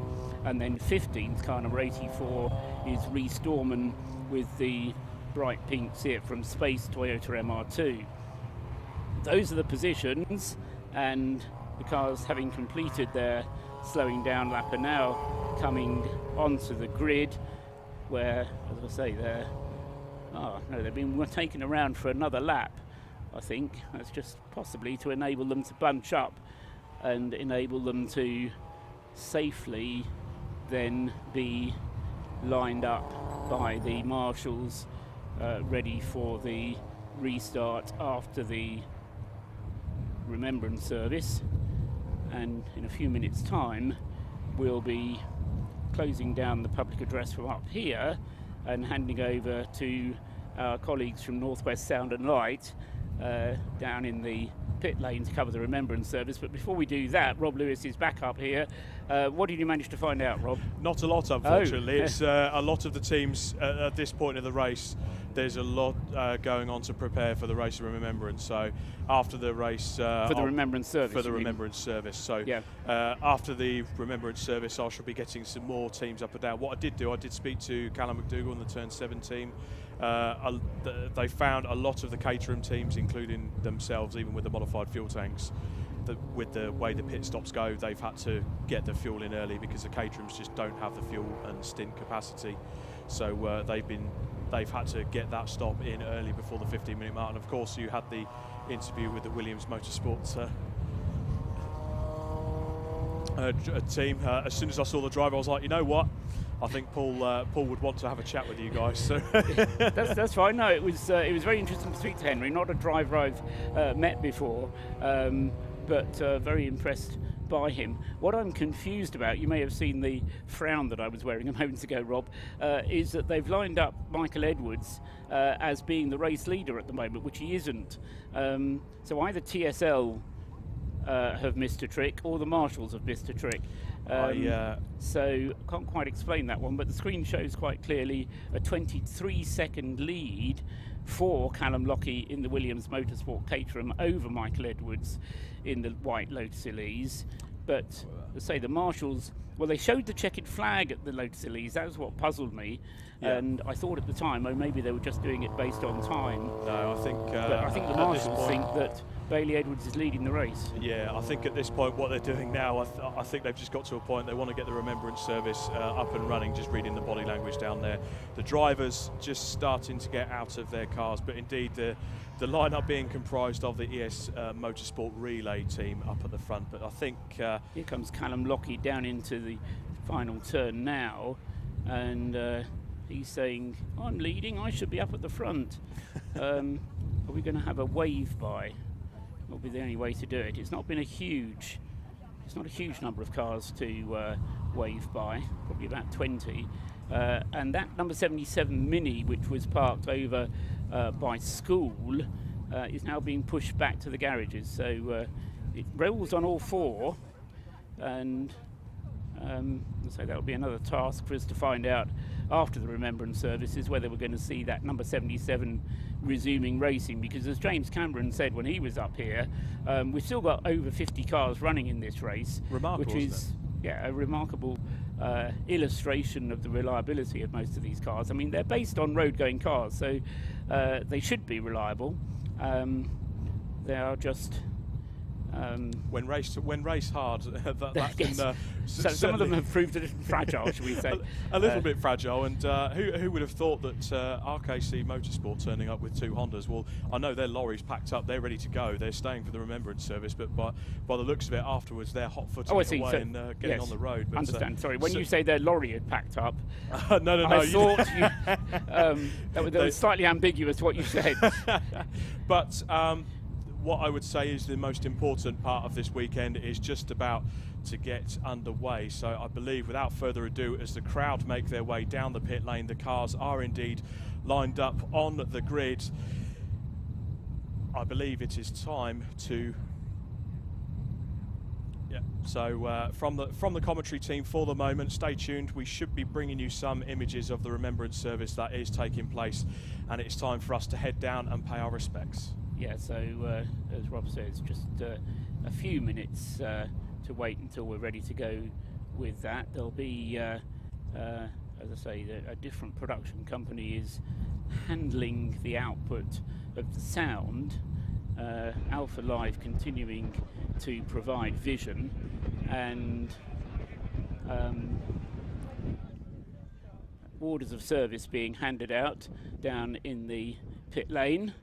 And say normally a very moving part of the weekend, and really a Remembrance Service is what this is all about, around which a race meeting kind of gets squeezed, and say the handling of it normally done extremely carefully, and the timing is also another masterpiece of organisation, because they get exactly to the 11 o'clock point, and we have the, in fact I can hear a piper in the background already, normally there's a bugler as well to sound the last post, and reveille, and various of the traditional remembrance words are spoken. And we're ready to go down to Northwest Standard Light now, so over to our colleagues down there.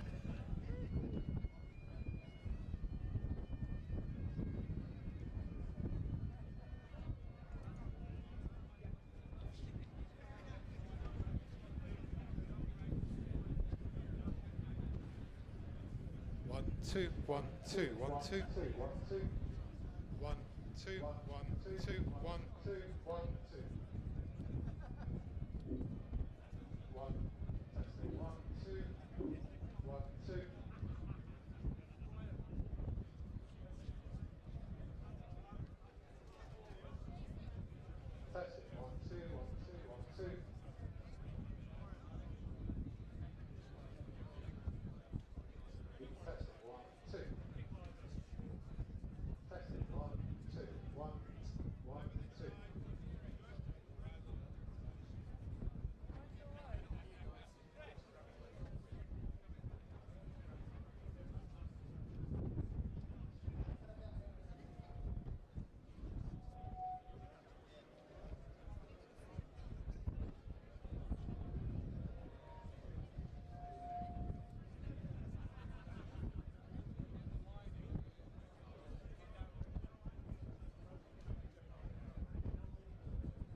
before we begin, if you have a mobile phone, if you could turn it to silent, please, and therefore we don't have any interruptions. And also, if you are responsible for any of the garages in the pit area, if you could make sure the compressors are switched off as well. Thank you.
Welcome to this, the most poignant of days in the life of our nation. We are blessed with good weather today, albeit a bit windy. we are blessed because we are on another's company, and we share in something of the sadness, the solemnity, and the thanksgiving that this day brings. You are all very welcome here. Order of service will follow as it is printed in your orders. First hymn that we're about to sing in a moment, there is a brief introduction to the first verse, and we are going to sing the last verse twice. There will be 6 verses, not the 5 that are printed there. We will sing it for the 6 verses. We sing together, O God, our help in ages past.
First reading is taken from Psalm 46.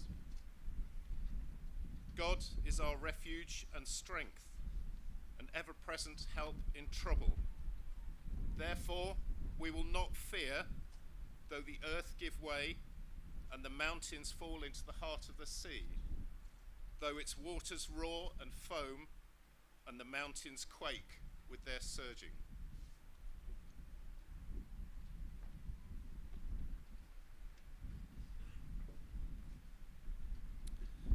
The next verse is from John 15, verse 12 and 13. My command is this: love each other as I have loved you. Greater love has no one than this, to lay down one's life for one's friends.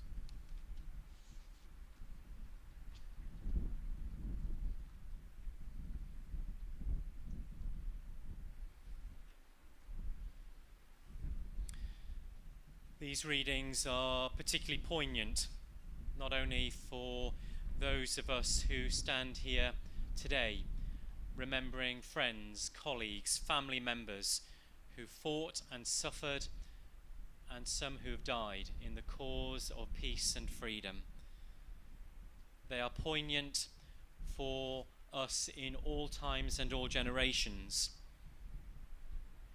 Today we know the extent to which the wind and the waves can have an effect on our daily life. The words from John's Gospel that speak about greater love is true when we talk about the struggle for peace and freedom and justice.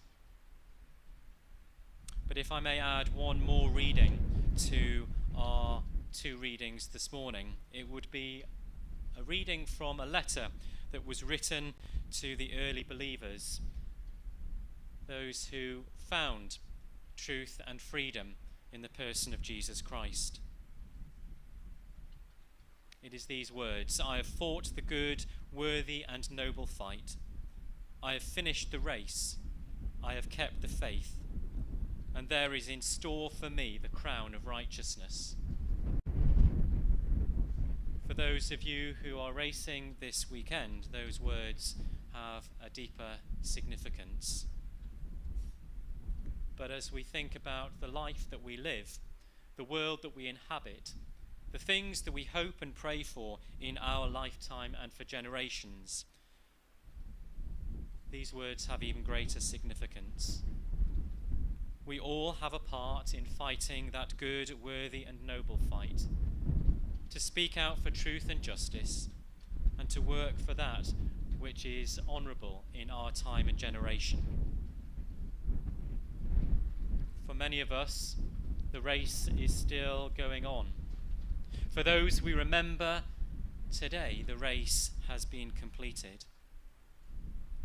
But for each of us, there needs to be that sense in which we keep the faith, whatever faith that may mean to us.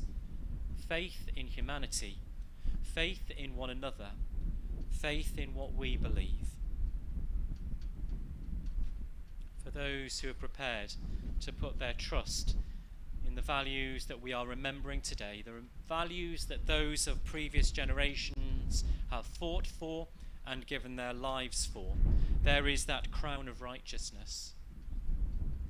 And as we remember, we also pray that those who have lost, have given their lives so freely, will be at peace and have received that crown of righteousness. We are in the context of ongoing war in our world, and the war in Ukraine focuses our mind at this moment. Instability across the nations are a present reality for us. It is a reminder that peace, freedom, and security are fragile in every generation, every place, every time.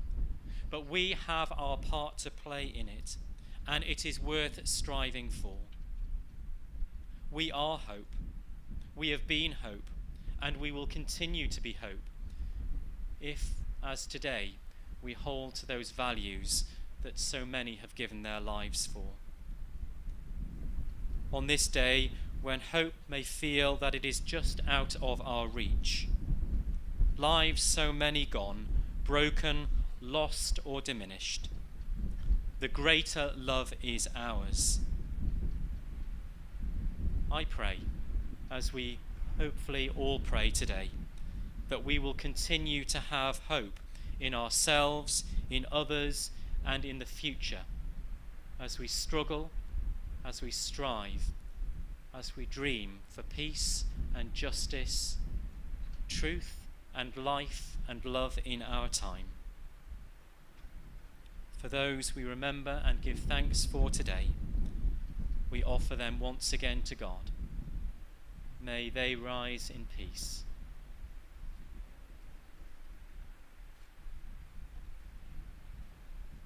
Let us pray.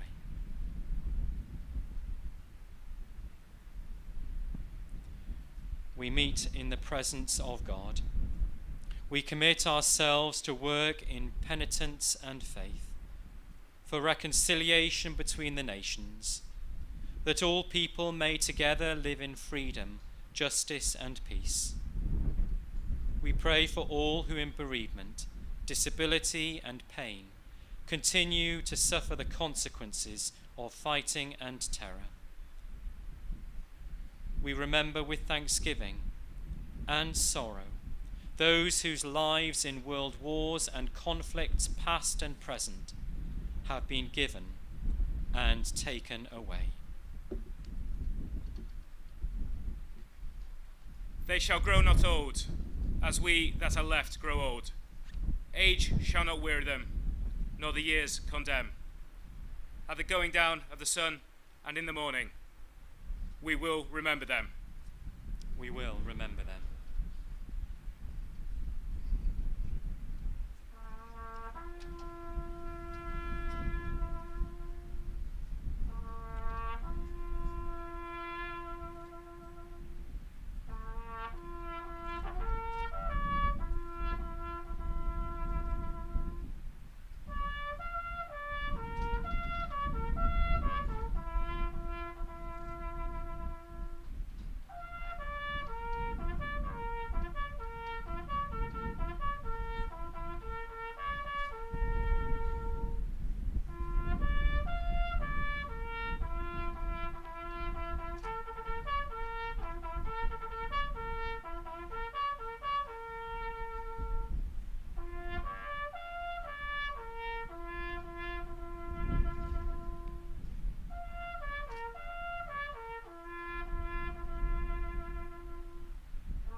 when you go home, tell them of us and say, for your tomorrow, we gave our today.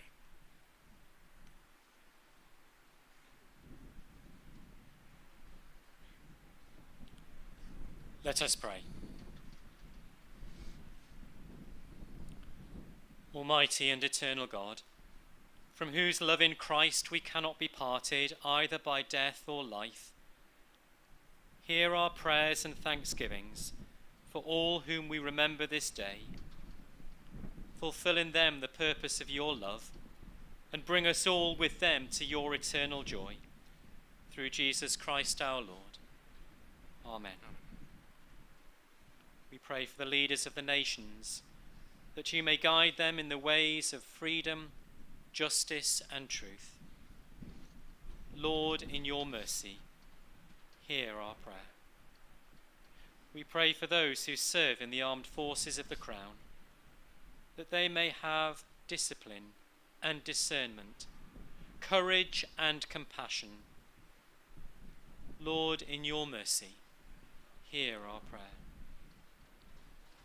We pray for our enemies and those who wish us harm, that you may turn the hearts of all to kindness and friendship. Lord, in your mercy, hear our prayer. We pray for the wounded and the captive, the grieving and the homeless, that all in their trials may know your love and support. Lord, in your mercy, hear our prayer. Most holy God and Father, hear our prayers for all who strive for peace and all who yearn for justice. Help us, who today remember the cost of war, to work for a better tomorrow. And as we commend to you lives lost in terror and conflict, bring us all in the end to the peace of your presence, through Christ our Lord. Amen. We share in saying together the prayer that Jesus taught. Our Father, who art in heaven, hallowed be thy name. Thy kingdom come, thy will be done on earth as it is in heaven. Give us this day our daily bread, and forgive us our trespasses, as we forgive those who trespass against us. And lead us not into temptation, but deliver us from evil. For thine is the kingdom, the power, and the glory, for ever and ever. Amen.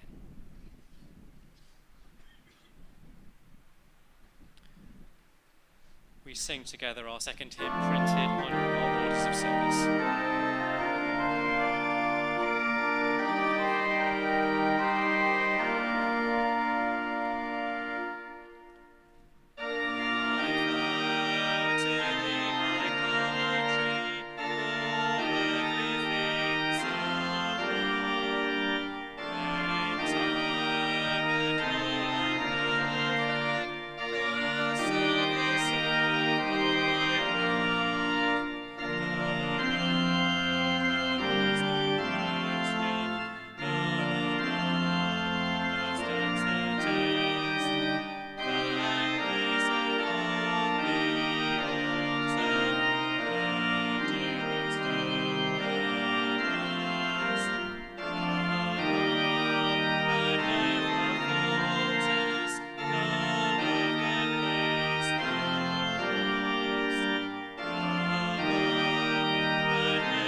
God grant to the living grace, to the departed rest, to the church, the king, the commonwealth, and all people, peace and concord.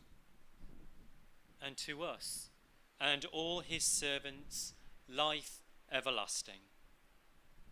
And the blessing of God Almighty, Father, Son, and Holy Spirit, be with you all evermore. Amen.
Well, thank you very much for everybody who was involved in the Remembrance Service.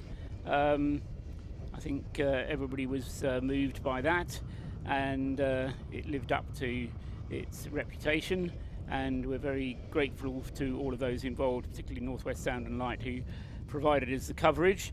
And we will be getting underway with the restart very shortly indeed. The time was being shown on the screen as restarting at 11:30, but I think we're actually going to get underway a little bit before that because the safety car is leading them off now.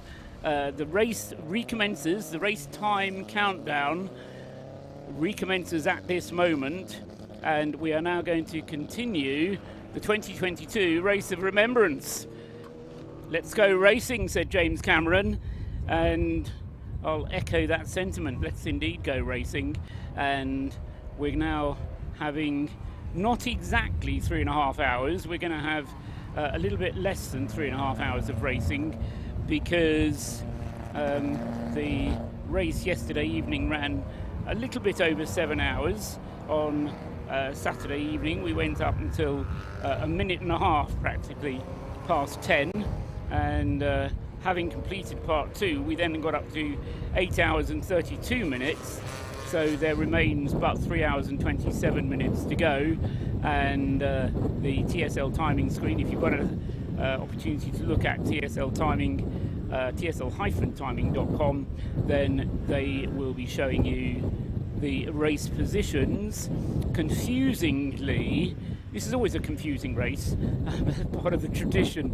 The race leader is not behind the safety car. The safety car has come out. The stoppage happened with Michael Edwards being shown as receiving the checkered flag first, and so the cars are lined up behind Michael Edwards. The race is being led by Callum Lockie in the 29 pink Caterham, which is just heading along the back straight at the moment. He has on the road immediately behind him the Unlimited Performance Consulting car number 50. David Rook is behind the wheel of that car. That is on the road immediately behind him, but the car number 50 is actually in 5th place. Ahead of that car number 50 is the 25 car, Rob Boston Racing, with Tom Roach behind the wheel in the Lotus Elises, still 4 laps behind, so he still has some catching up to do.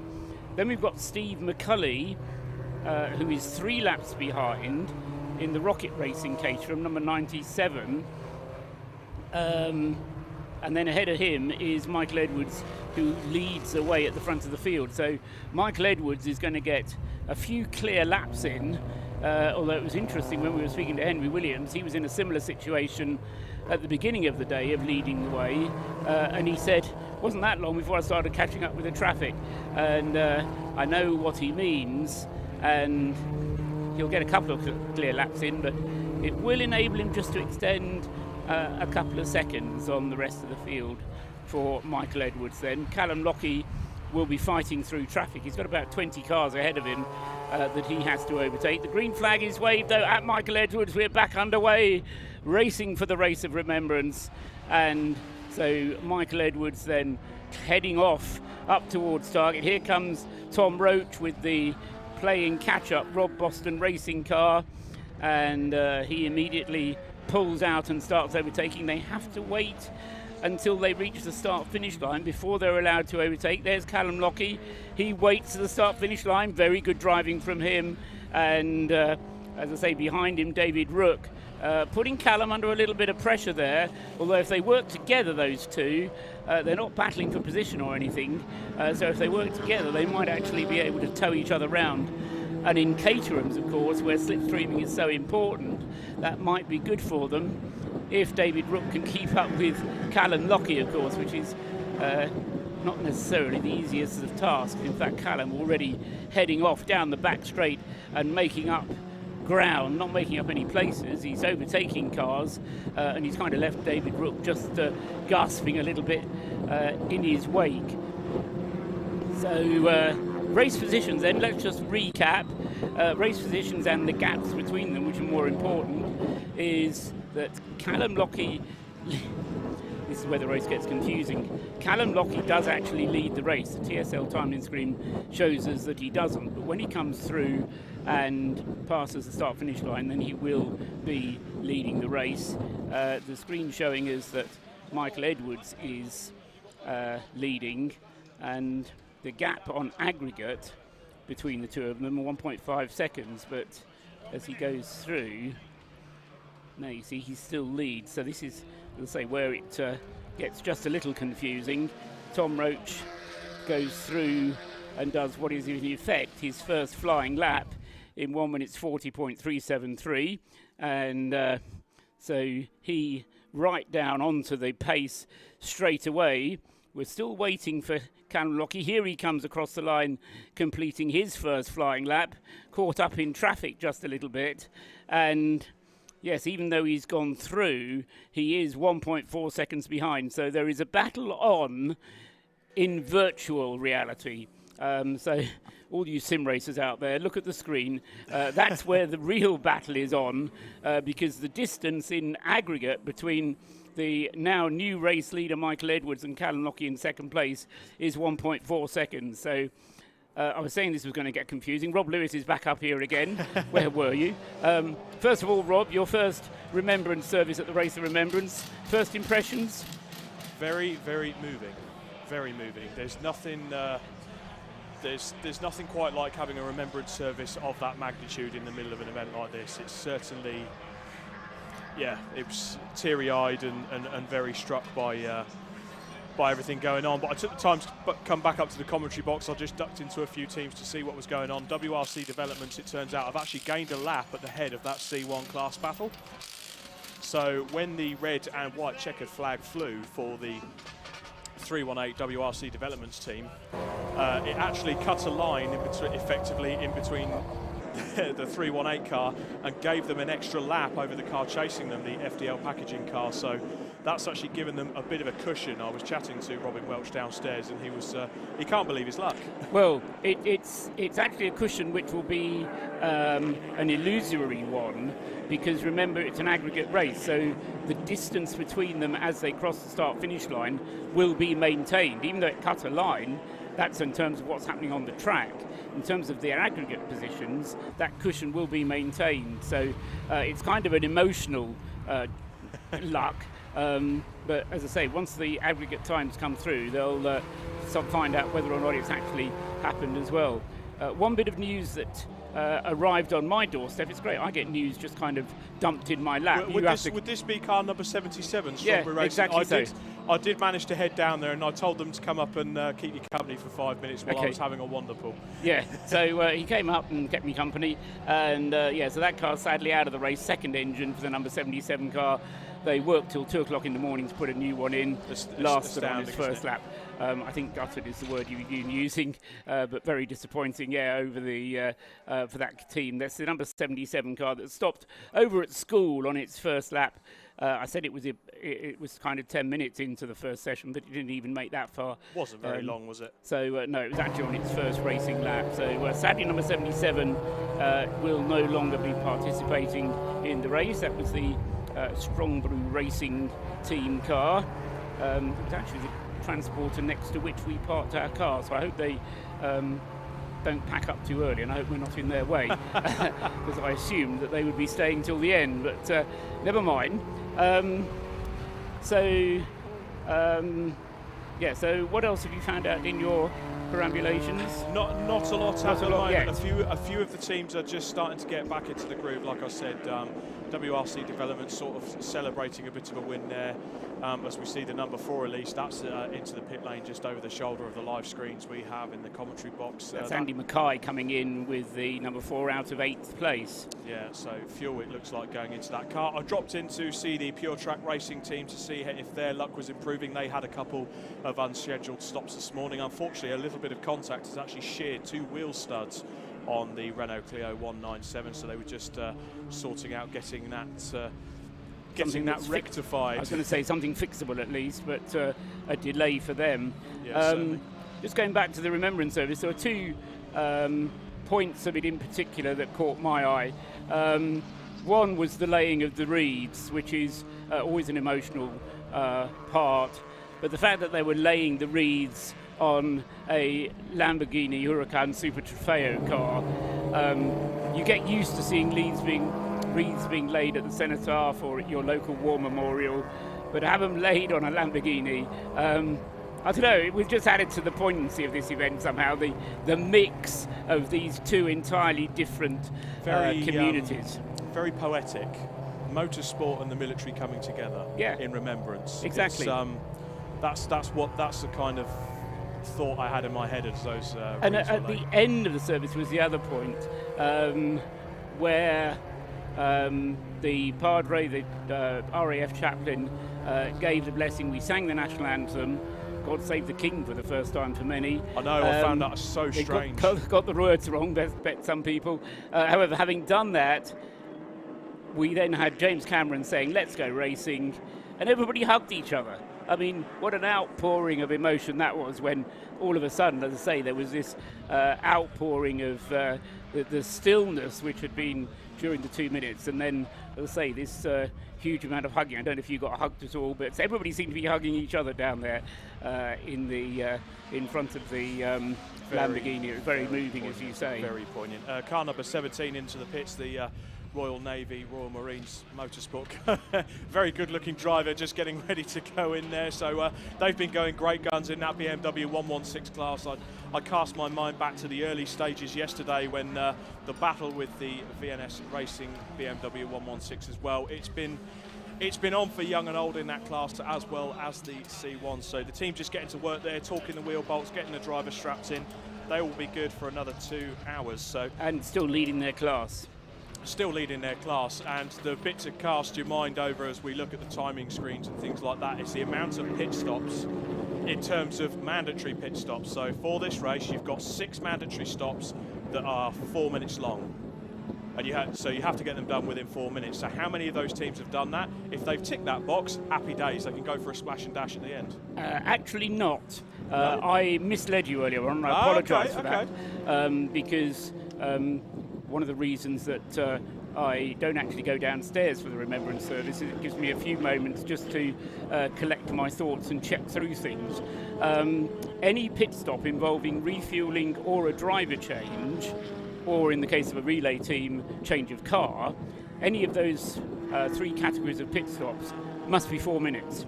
You have to make a minimum of 6 of those, but if you then have done 6 4-minute pit stops and you want to refuel or change your driver, it's still a 4-minute pit stop.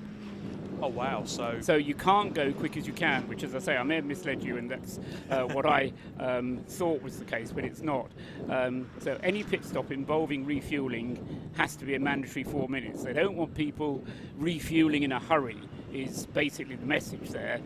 They want to give people time to get the fueling churn in, make sure there's a fire attendant standing by with a fire extinguisher, no rush, no hurry, 4 minutes if you want to refuel the car. Yeah. So we have had, for example, the, which one is it? The Callum Lockie car, the number 29 Williams Motorsport Caterham, has done 6 4-minute pit stops. But if they want to refuel, it's going to cost them another 4 minutes. Yeah. And the problem, as Henry Williams was explaining to us when he was up here just before the Remembrance Service, that car has a 50-litre fuel tank, and so it can't go as far as some of the other Caterhams on every tank of fuel. So although they've got this advantage at the front, they're not as quick as the Rob Boston car over a single lap. And they're going to have to make more pit stops than the Rob Boston car are going to. Kind of, that just puts them, that's 2 lots of disadvantage there, both with the fueling and with the overall pace. Exactly. So as long as Rob Boston and Tom Roach between them can get the stints right in terms of how long they're allowed in the car. Not go for any more driving time violations. Make sure that they keep the fuel topped up and time the stints right with the fueling. And I mean, Rob Boston's pace this morning, it was blisteringly fast. Superb to watch. And Tom Roach is even quicker. You haven't said that to him yet. I dare not say it to him, say it to his face. More cars into the pit lane now. We did think this would happen. 305, the BMW 116 trophy car, just getting a nice splash of fuel. So a lot of the teams now that would have elected to stay out before the 15-minute mark, when the 15-minute mark came in, which means they weren't allowed to take a refueling stop at all before the Remembrance Service. So a few of those teams taking advantage now, and car 305 is one of them. The two cars we can actually see out on circuit, hopefully the Canberra crew can catch up with them. The Operation Motorsport USA and Canada car, they're doing exactly the same as they did at the start of the race yesterday. The two Honda Civic Type Rs, the Skip Barber Racing School cars, are following nose to tail in what I can only imagine is a strategy of just following the other car home. Now, overall on the positions, according to the timing screens, they're still going great guns in 13th and 14th overall. They've kept their noses out of trouble. You know, a lot of inexperienced drivers in that team. As we said earlier, one driver has raced here before. One driver has been here before. Not necessarily raced. And I think that was showing you a matter of being to Anglesey, never mind about actually even being to the circuit before. Say two complete novices, and the rest of them just enjoying the experience, I think, and getting on with things. They are close together on the road. They're not quite as close on the timing screen as they are on the road. Although they're nose to tail on the road, they're separated by 20 seconds on the timing. But it is USA ahead of Canada as they are on the road. But it's just that when you aggregate the times from parts 1, 2 and 3, then they're split by 20 seconds. The battle for the lead, for it was a battle, it's now beginning to resolve itself as Callum Lockie stretches the legs of the Williams Motorsport Caterham. Callum Lockie now has a 30-second advantage over the Lotus Elise, and that's going to extend even further now because that's in the pits, the Lotus Elise relay team, and that will be white coming in to be replaced by green. In other words, Michael Edwards handing the baton over to his son Bailey Edwards, and they're in the pits at the moment. That's going to enable Rocket Racing Steve McCulley up into second place. Just on the screen now, we've got one of the Track Scotland entries into the pit lane. They've been going great guns as well. The two Mini Coopers under their disposal. They've been following each other. We saw them in tandem earlier on, and that was car number 155 and car number 55, currently showing as 8th and 12th overall. The car in the pit lane 1549 is currently in 8th place overall, and as you can just see the cars coming through our shot there on the live stream, there we go, the Operation Motorsport Honda Civic, a Skip Barber Racing School car, USA and Canada, they're duking it out. I think they're going to be running like this now, I think, until they can get it home. Well, subject to how the pit stops pan out for the two teams, I think so. One thing that Kevin Bohm let us know yesterday is that they only have one crew to do the pit stops. So They can't bring the two cars into the pits together. They will always get one in before the other.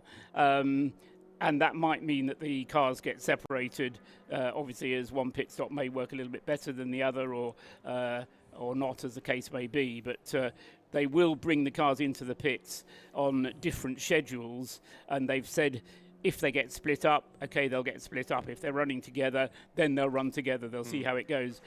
One thing with those two Honda Civics, and it was something which Henry Williams said to me, and I thought, well, that's right. Those two Honda Civics are bigger than any other Honda Civic somehow. And I jokingly said, well, that's America for you. Everything's always bigger in America.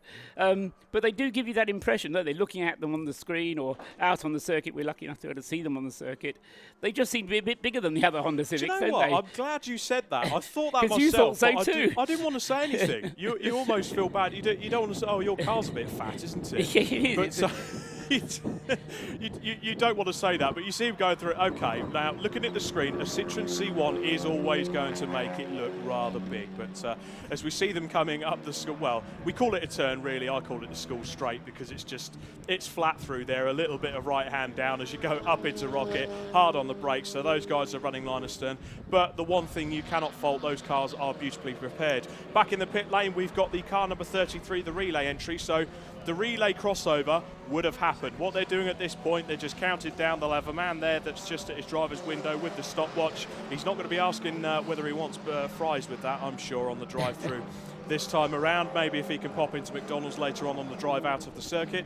But they'll be waiting for their 4 minutes to elapse. And you have to give credit to this team, although they are not eligible for overall honours, certainly, in this race. It has been a wonderful example from those two, running 2 cars, line of stern, so effectively 2 drivers, although they've got their own separate car, which we see the Operation Motorsports team battling away still. Yeah, just try to continue one thread. Talking of the Bailey Edwards there waiting to go out, the ES Motorsport relay team there has certainly operated under Rule 1 of endurance racing, stay out of the pits. And they've only made 3 proper pit stops. So every pit stop has been absolutely scheduled. The cars, when they have been out, have been, knock on wood, regular as clockwork. They haven't experienced any problems. And as I say, the only pit stops they've made has been to literally change the car from one driver to the other, one car to the other, and they've done 3 of those. This is their 4th stop. So they really are minimising the number of pit stops, Rule 1 of endurance racing, and that's why they're running so near the front of the race. And they've got a quick car, it's not an ultimately quick car, but unlike the number 29 Caterham, which they've been battling, they have had to do more pit stops, of course, with the number 29 car, Williams Motorsport car, but they've had to do more pit stops. Bailey, with the 2 Lotus Elises, have really stayed out of the pits, and that's why they're up at the front. Absolutely, and like you say, Paul, Rule 1 of endurance racing, if you are going to do an endurance race, the car that will generally see the pit lane a lot less will be the one out front. And that's whether you're at Le Mans, whether you're doing a 24-hour C1 race, or whether you're doing Race of Remembrance. Rule 1, as we could just see Canada having a little look down the inside of the US. We joke about cross-country rivals there, the battling via the borders, as it were, but certainly running line abreast, those 2, making sure that they cut through the traffic like a hot knife through butter. There we go, Paul. That's another saying that we can pick up on today. Absolutely, commentators' quotes, and and it's great to have these 2 cars here. And the thing is with that as well, the bit I haven't really commented on yet, with the current state of affairs in the world in terms of economy, the cost of living, the cost of shipping, the fact that this team have managed to get these cars together, get them in containers, get a team of, was it 40 odd? 40 people, yeah. 40 people. Hopefully they didn't bring them in a container. I think that might have been a bit cramped on the ship if they'd stuffed them in there as well. But to bring a team of 40 people, run these 2 beautiful cars and bring them out to this event, it's a credit to Operation Motorsports. James Cameron, they're just getting a bit sticky as they come up the straight there. They've had to have a little lift. They got stuck behind the Kermit-coloured car. And Rob Boston just going in there around the outside. Oh, slight. I could have sworn there was a little touch there on the Team USA car as they just go to sort themselves out into Rocket. That was a bit untidy going through there. Luckily, it would appear no issues, but the Rob Boston racing car quite lucky there. Yes, it's supposed to be Tom Roach at the wheel of that one at the moment. Yes, it is. Going great guns. Rob started yesterday, and thank you very much. And you're very kind. Thanks very much to Sharon there from Operation Motorsport USA, who's been a great support and has enabled us to talk to various of the drivers from over the water, and that's been very kind of her. Just checking to see the latest news from the Motorsport Operation Motorsport America team. Our team has been operating very well together. Our beneficiaries are improving at every pit stop, and each time they're behind the wheel. Our cars have been great the entire race. I shouldn't be saying this, I'm just reading it out, okay? Our cars have been great throughout the entire race, and the whole team was happy that our cars were so close together. Positions 8 and P9 at the break last night. Looking forward to getting into the car for the final time later in the race. Thank you very much. That's from Kevin Bohm, the lead crew member, really, of the Operation Motorsport USA team. And I wouldn't say without him it wouldn't have happened, but he's kind of the chief coach and coordinator of the team. If any of the drivers have a question, it's to Kevin that they go first of all. He's not just a very quick and accomplished driver in America, but also a very accomplished engineer, knows how to prepare a car, and he's been responsible for the setup of the cars to make sure that they're ideally suited to the Anglesey circuit, because as you've been saying, Rob, you know, it is a circuit. It's a driver's circuit, but it does depend on you having the car set up well in order to run well. A well set up car, and basically drilling it into your drivers to look after that car. We see one car that's been through the wars in the pit lane, the car number 129, which is the BMW E30, perhaps maybe the oldest car on the grid. I think it probably is, yeah, good call. But they had some problems overnight. They did have a head gasket go on that car, and it's a shame to see, because for me, an E30 BMW will always be very iconic. I cast my mind back to the production BMW championships that they used to run on the MSV package, and funnily enough, race winners from that, the likes of Robin Welch, that are actually in this race with the WRC development squad. But currently 46th place overall. So they were up. In fact, at one point they were leading the class with that BMW, but they had their problems, had a spin, caused a safety car to come out. Yes, they got bogged down, didn't they? Yeah. And funnily enough, that wasn't the worst of their problems, because because the safety car came out to enable them to get out. Marshals were so quickly on the scene to push him out of the bog. That he got going again, got himself onto the tail of the safety car queue, didn't even lose a lap. Yeah, exactly. It was phenomenal, wasn't it? And then later on, particularly late last night when I was down doing my stint in the pit lane on the comms down there, you noticed a familiar smell as it came by, and the familiar white smoke coming out of the exhaust. Hopefully not too familiar, but I know what you mean. Hopefully not too. Well, I race a Ford, Paul, so I'm used to things breaking down, if you know what I mean. So. It's I say it from experience. We see there the Flying Haggis racing team. I did mention them this morning, car number 44. They had that car apart last night with a fuel surge issue. That car was running very lean. They took the spark plugs out. It wasn't wanting to rev properly. They diagnosed it down to a fuel pump. But it's good to see those guys, albeit they're going to be well down the order. I don't know what it is about this race, but it seems like the most reliable car that's meant to be the Honda, touch wood. The two cars that have been going, and we have them on the screen, the Operation Motorsport, I think so far, touch wood, they are the only reliable Hondas in the field. I would have cursed it from the Hondas, yes, quite. Getting split up a little bit now, actually, because the Canada team car has got itself ahead of the USA one. You said that he was beginning to have a little bit of a look. I think it's John Weisberg who is at the wheel of the Canada team car. The screen not showing us all the drivers at the moment, so we're having to do this from memory. But John Weisberg at the wheel of the Canada car has moved ahead on the road of the USA one, but they're still split on aggregate positions with the USA car leading the way. And the car on screen there is the familiar Marlboro-looking car, the Unlimited Performance Consulting delivery.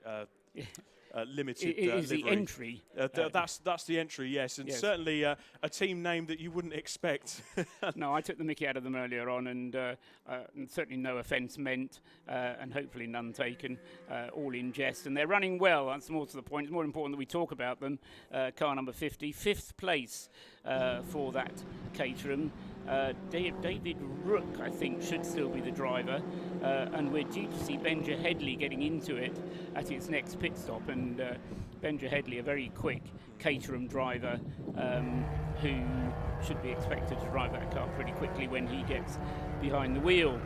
Up at the front, due to the pit stop that we saw, Bailey Edwards now carrying the baton for the Edwards team, Lotus Elises relay team. They dropped down, of course, with that pit stop, and it's 3 laps that's cost them. I don't know whether they actually had a problem on their pit stop, but dropped them down a little bit further than I expected. So Williams Motorsport, Callum Lockie, with pretty much a full tank of fuel, Rob, because they came in just at the 15-minute mark before the interval, and so Callum Lockie has been running now for getting on for 25 minutes in this segment of the race, and so he's been able to extend that margin with the pit stop of the Lotus Elises. Rocket Racing still in 3rd place with 97, Steve McCulley at the wheel, and in 4th place is the Lotus Elise still playing catch-up, Tom Roach, and still lapping under 1 minute 40 at 1:39.244 last time around. So late in the race, Paul, that is astounding pace. That is effectively 1 to 2 seconds quicker than all of the cars above it. And that's going through traffic. I mean, those cars up ahead, the only saving grace for Williams Motorsport, all of their drivers have performed exceptionally well. But to have a star driver like Callum Lockie behind the wheel, I said on the grid walk, probably the only BRDC member that's on the grid this weekend. Yep. And there's pure pedigree in that man there, and he'll be getting his head down. He's a learned man, certainly in GT racing and endurance racing. He's been there, done that, got the T-shirt and the waistcoat. Yeah, just to explain, I'll talk about BRDC. The British Racing Drivers Club is a club to which you only get invited to be a full member if you have achieved racing success. And that's not just a matter of tooling round at the back of the field in a not anything against mini racing, but in any form of racing, you've got to have won a championship or had success at an international level in motorsport. The British Racing Drivers Club, originally founded back in the 1920s with the Bentley boys and such like, and they decided it would be good to have a club for themselves. And since then it's been a very highly sought after membership, and lots of drivers have wanted to become members of the BRDC, and as a result of Callum having won the British GT Championship back in, when was it, 2004, something like that. Possibly even earlier. Even earlier than that, possibly. So as a result of that championship, British Championship win, he was invited and joined the British Racing Drivers Club. So he is, as you say, going great guns in the lead of the race, and slowly getting through his tank full of fuel. Talking of the Rob Boston car, Tom Roach, I've just looked down because TSL have been kind enough to provide the information. They lost 20 minutes in the pits earlier on yesterday when they were having that wiring problem, and the problem wasn't fixing it, was it, Rob? The problem was diagnosing what the problem was in the first place. Having found out what it was, they were then able to resolve it pretty quickly, but it cost them 20 minutes in the pits. And 20 minutes here is a lifetime. Exactly. It really is. They then lost a further 2 laps as a penalty for going over the drive time limit. Tom Roach driving for more than 3 hours within any 5, which is the restriction. He was 8 minutes over that, and so he was penalised 2 laps for that. So they've had a 20-minute pit stop. They've had a 2-lap penalty, and they're in 4th place. So they're playing catch-up. But I still reckon the podium is within their grasp, and I must say, I said that wasn't possible when they fell back with that 20-minute neither pit of us stop. could see this coming, could we? No. It was, the story of this race was really set in stone yesterday. Anyone that got near the front immediately hit trouble. I mean, turn 7 at one point had a 5-lap lead over everyone else, and then they started to hit problems. Quite a funny anecdote from that. I understand the turn 7 team actually went to the other Caterham team, Rocket Racing 97, and asked them if they had a spare alternator, knowing for the fact just as the Operation Motorsport USA car dives down the inside of Team Canada. Oh, the team rivalry may be getting a bit mixed up there now, just saying it, right, you clear off into the distance, I'm going to come back at you, and car 22 immediately stamps on the power and gets comes back out of Rocket out and gets crossed up behind one of the MR2s. I believe that's part of the second relay team that's in this race there. Yeah, that's the yellow car, which according to my notes here is Neil Stratton. Yes. Yeah, the yellow one with the VTR sponsorship on the side. And now Team USA, the oldest trick in the racer's book. Flash the headlights, get out of my way, I want to come through. Canada comes through as well, I want to come and play too, right up his back bumper. I just wonder if there's not necessarily team orders, but a team convention that the USA, because they are ahead of Canada on the aggregate scores, that they're allowed to be ahead, because they did swap round earlier on and the Canada car got ahead. And in fact, there goes the Canada car now. Where's the USA car? It's gone off ahead, hasn't it? So it's actually getting away in front. But right behind that Team Canada car is that pink Caterham. lurking. Callum Lockie, yeah. Like Jaws in the water, you could almost hear the music with it creeping up behind you. I was trying to get Henry Williams to tell us what the driving sequence was going to be after Callum Lockie, after the Remembrance Service, and quite frankly, he said he didn't know, and I believe him. I don't think they'd actually decided what they were going to do yet. Were they going to flip a coin, perhaps? Possibly. I don't know that's how they run it, but the beauty of that team is that they do have the strength in numbers. They've got 4 quick drivers, equally quick drivers, at their disposal, and so they can kind of select who they have in the car at any time, and that's no disadvantage, you know, because with Rob Boston, Neil Roach, with Steve McCulley and Andrew Perry, his co-driver, with the Rocket Racing car. They are limited in their choices. You know, if you come in and want to drive a change, you've got to go to the other driver. Absolutely. Whereas the Williams team have got these 4 drivers they can choose from, and they're all pretty quick. Yeah. Rog Patke, I should say, is this year's British champion in the Caterham Academy, and it's his car that. We've got a car off at it's at the outside of the hairpin. That's a Mazda MX5, and that is going to get going again. He's just got going again. That was a bit tricky. The problem is we had this issue yesterday, certainly when the BMW 3 Series went off. If you get out right into the grass there, it can be so slippery. Especially in a rear-wheel drive Mazda. It's fair play. He managed to get going again, and it looks like... Here he comes here. It's the second one of these 2 Mazdas coming through here. Yeah, and that's car number 191. 191 is... just at the bottom of page 1. Yeah, you can just see it up on the screen there going through. So it looks like it's just had a little bit of a moment, or perhaps been assisted. We don't know. We didn't quite catch it. Just saw him come back on, didn't we? Yeah, just caught the aftermath there. But yeah, all appears well. Now the blue Mini in front of that car is one of the Track Scotland cars that we mentioned earlier. We've also got the pink Caterham. Just going through shot there. So yeah, car number 191. All is looking well with that car, to be honest. I think he's just had a bit of a moment. Oh, we got a puff of smoke. Is there someone off there? Marshall's running. Now, I can only assume that's a car that's expired. He's gone off and stayed off, hasn't he? Yeah, I saw Marshall's running just behind that Marshall's post, so the cameraman just got to the aftermath, but we couldn't see a car as such. So it's just behind. Now that is a Caterham. It's the race leader. 29. Unbelievable. Who would have thought it? Callum Lockie with the Williams Motorsport Caterham seems to have expired. Callum's out of the car. No. He's looking to get the bonnet off. Callum's telling the marshals, no, leave it. I know what I'm doing. And, well, you don't want the car to break down on you, but Callum Lockie then, the hood comes off. Bonnet, I think we should say. We're not in America, going are on, we? Paul?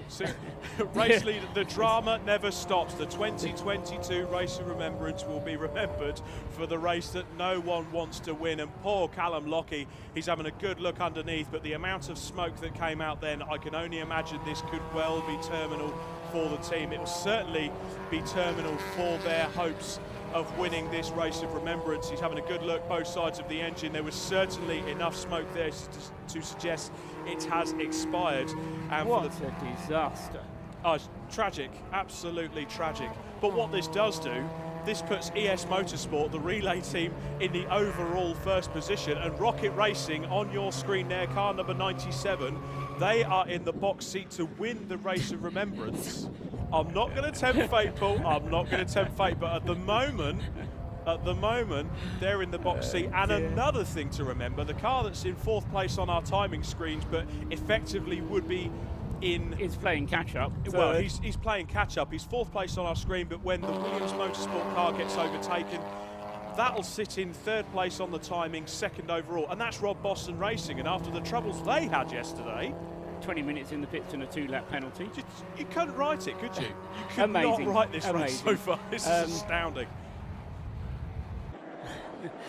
Yeah, somebody's just put on the screen. Dave, commentator. Oh, you should be with us, Dave. Leader broken down, he says. Erwin Gerevin He says he's been watching this for hours and it's almost soothing compared to the Bahrain 8 hours yesterday. I did follow the Bahrain 8 hours yesterday, but it was only very much as a kind of side issue. And there was quite a lot of action happening there as well. Just to cut across you there, a forlorn Callum Lockie.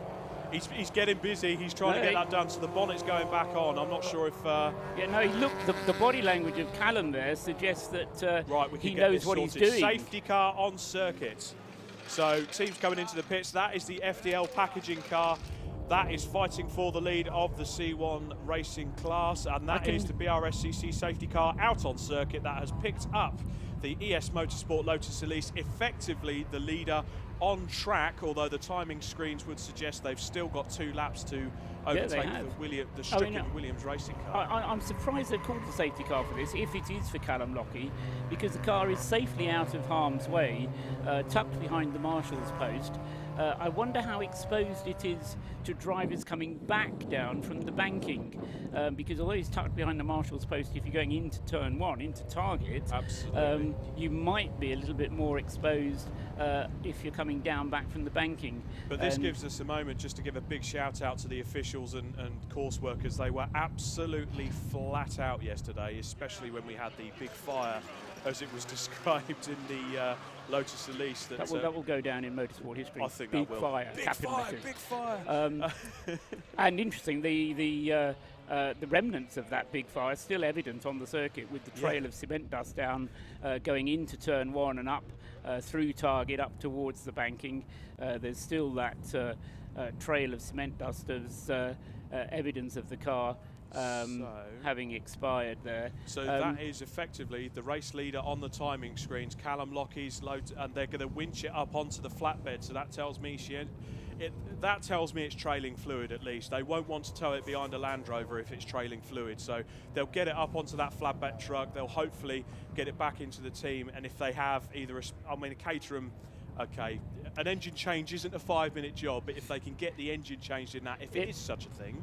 It may not need an engine change. It may not. It was interesting the way Callum suddenly started rushing around, and he's still, there is a sense of urgency about Callum there in how he's behaving and how he's rushing around. And it's as if he's saying, okay, get the car back to the garage. I know what needs doing to it. I don't know if he's had a chance to get on the radio and tell them, but drama, building on drama. 2 hours and 47 minutes of drama still to come in the 2022 race of Remembrance. And what have we got still to come? You certainly can't script this, can you? I've had a little look in the script, seen what's coming.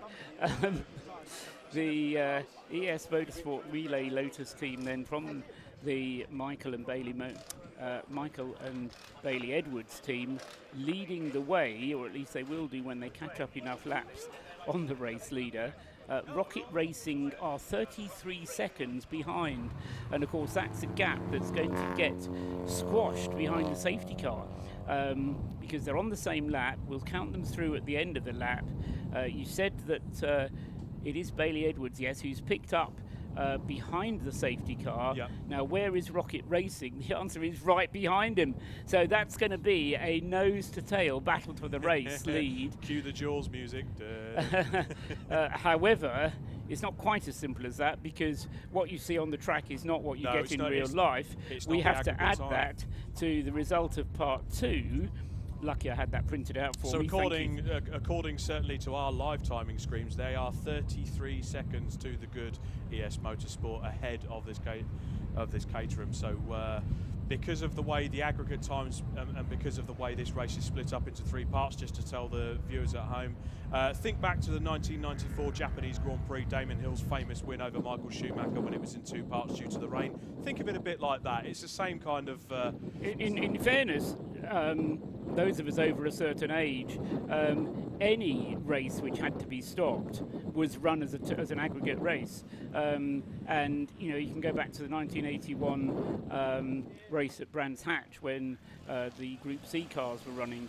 Yeah. Exactly the same thing happened. The race was stopped after 10 laps, and it was a race between the Lancia the Lancia prototype car, which Riccardo Patrese was driving, as I recall, and then you had Jackie Ickx in the Porsche, who had to overtake the Lancia, but then pull out a 10-second advantage in order to try and win the race on overall. Similar situation to what you described. But as I say, it was the standard procedure for any race which had to be stopped to run it as a two-part aggregate race. And the Macau Grand Prix even was run as a two-part race for many years. And again, it meant that it was never quite as simple. You had to have an eye on what happened in part one in order to work out what you needed to do in part two. In fact, I think that was a Michael Schumacher incident as well, because Michael Schumacher, as I recall, didn't win the Macau Grand Prix, although he won it on the road, because he didn't win part two. I forget the exact details of that, I'll have to look it up, but I think partly as a result of having too much to remember. I forget more than you do, Rob, but yes, you remember that Japanese Grand Prix quite clearly.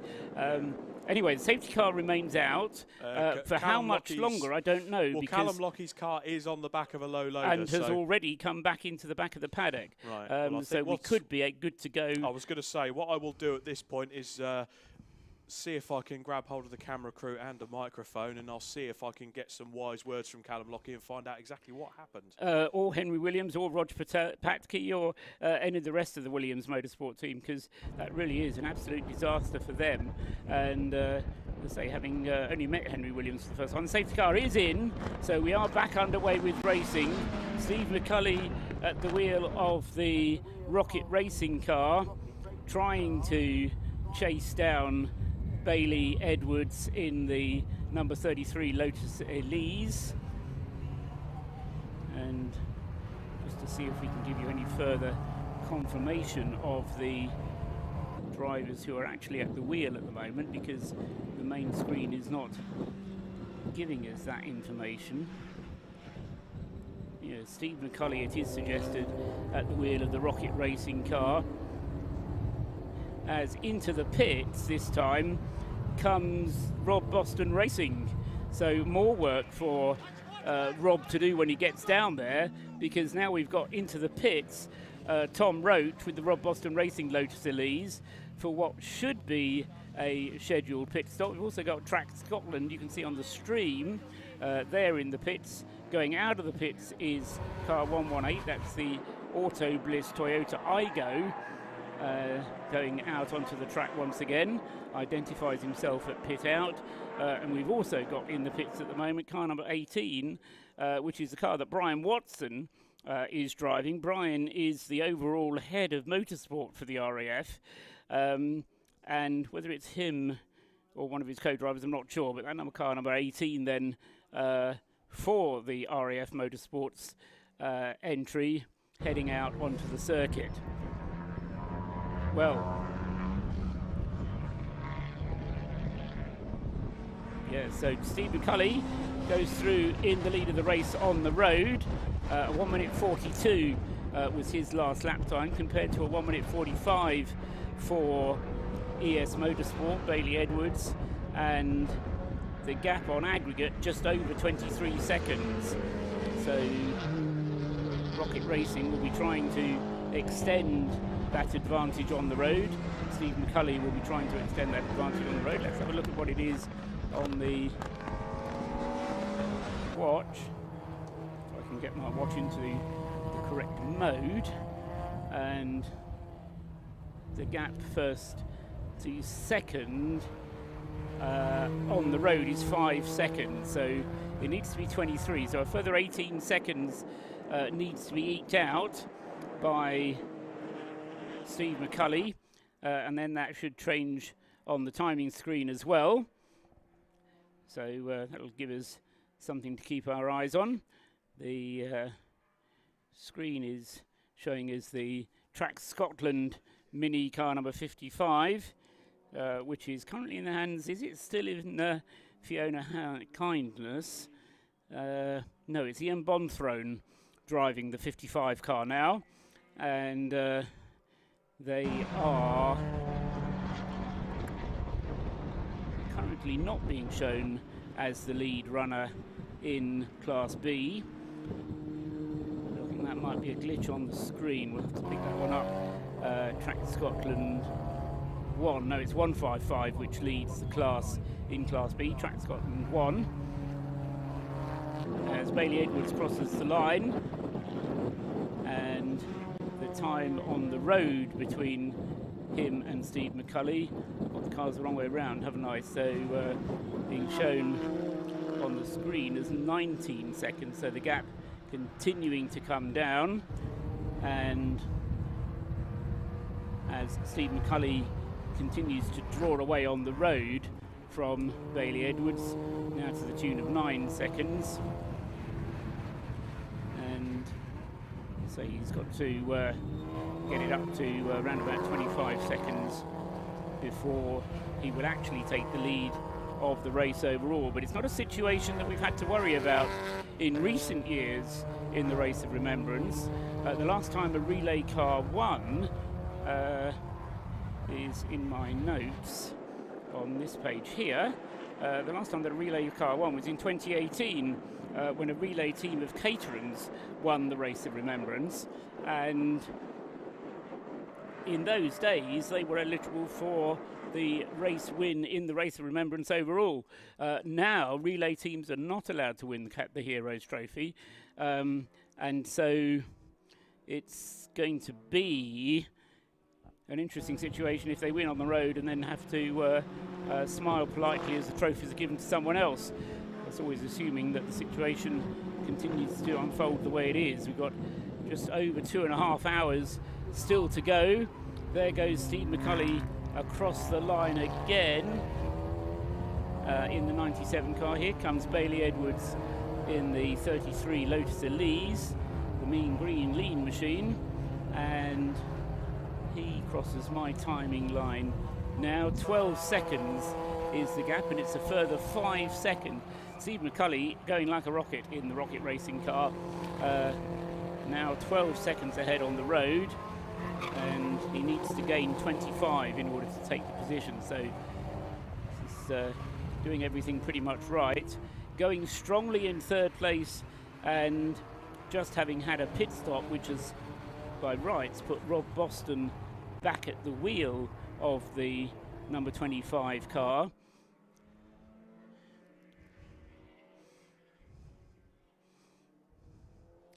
And I'm not sure whether that's Rob Boston or not at the moment in the 25 car.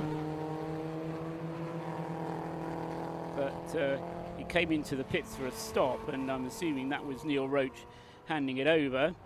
There's the Lotus Elise of Bailey Edwards on the screen, 33, leading the race, although on the road he's got Steve McCulley ahead of him, and Steve McCulley extending that advantage. He's got a 25-second protection, if you will, and once he gets to within 25 seconds, as somebody goes grass cutting on the final turn. That's the Ollie Smith Angus McLean Citroen C1 of the AOF Motorsport team. Gets it back onto the track at the school cut through and continues untroubled on his way. Bailey Edwards through again, a 1:45 that time around compared to a 1:43. The gap comes down on aggregate to 11 seconds.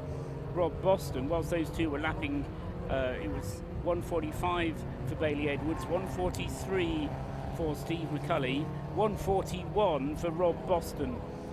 So Rob Boston, you know, he's not out of this yet. 2 laps behind and 2.5 hours to go. 2 seconds a lap is not going to be possible.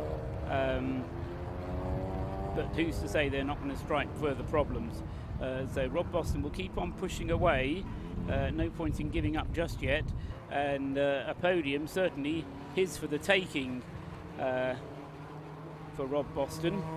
And after the problems they've had, that would indeed be a worthy winner. I was going to say earlier on to Rob, whoever wins this race, and it is far from certain, but whoever wins will be a worthy winner by virtue, if nothing else, of just having the stickability to stick at the task.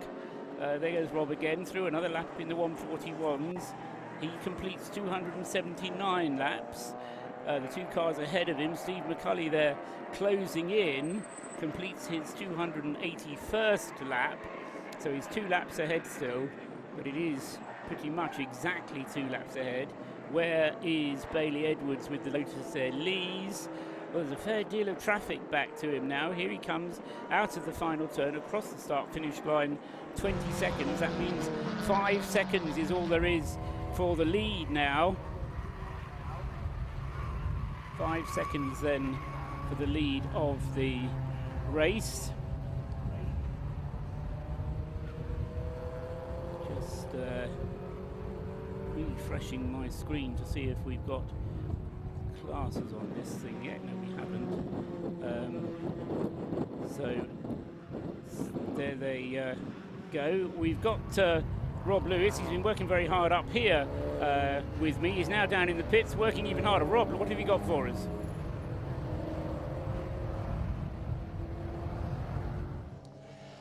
Okay, Paul, I'm down here. I've managed to grab Callum Lockie for a chat. Callum, what happened? Well, we've got an engine problem, unfortunately, and we can't do anything about it, so I'm afraid it's retirement. Gutted for you. The car. We'll just step away. We've got a bit of refurb going on with the microphone, but you guys were going, the pace was mental. You guys were going great guns, catching Rob Boston Racing. You must be heartbroken. Well, yeah, I'm afraid it's a great shame. The crew have done a fantastic job. The drivers have been faultless. But it's just one of those things, you know, we're putting a lot of pressure on these cars, and sometimes they cry enough. It's unfortunate, mate. Look, I'll let you go and get packed up for now. I know the team are looking after the car, but bad luck, Callum, mate. Good to see you. Thank you, guys. Thank you. Right, for the moment, back to you. Apologies for the reverb. We picked the wrong spot. Back to you for the moment, Paul.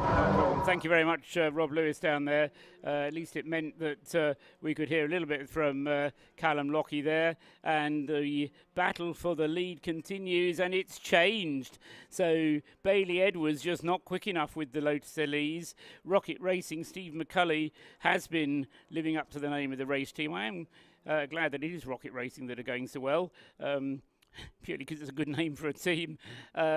Anyway, they are heading up towards 9.5 hours out of 12 completed. 2.5 still to go. They've completed 282 laps, and it's Steve McCulley now in the lead of the race overall and on aggregate. They've been pulling away at the front of the field for the last, 10-15 minutes, and they've now established 25-second lead over the ES Motorsport Relay Lotus Elises team and Bailey Edwards, and that means that on aggregate they have a 1.7-second lead. Rob Boston is then third with the number 25 Lotus Elises in second place. Into the pits comes number 30 now, and that is, car number 50 comes into the pits from fourth place, the Unlimited Performance Consulting, red and white Caterham. And let's see who that was David Rook, and they're another team with, yes, it should be Benja Headley we suggested getting into the car next.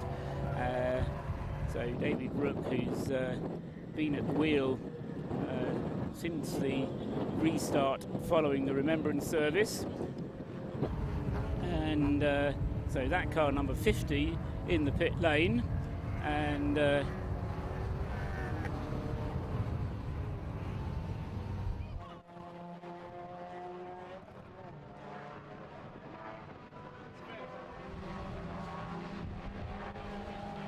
so Steve McCulley continuing to extend his lead now, and in quite convincing fashion. A 141 on his last lap, a 142 on his last lap from Rob Boston.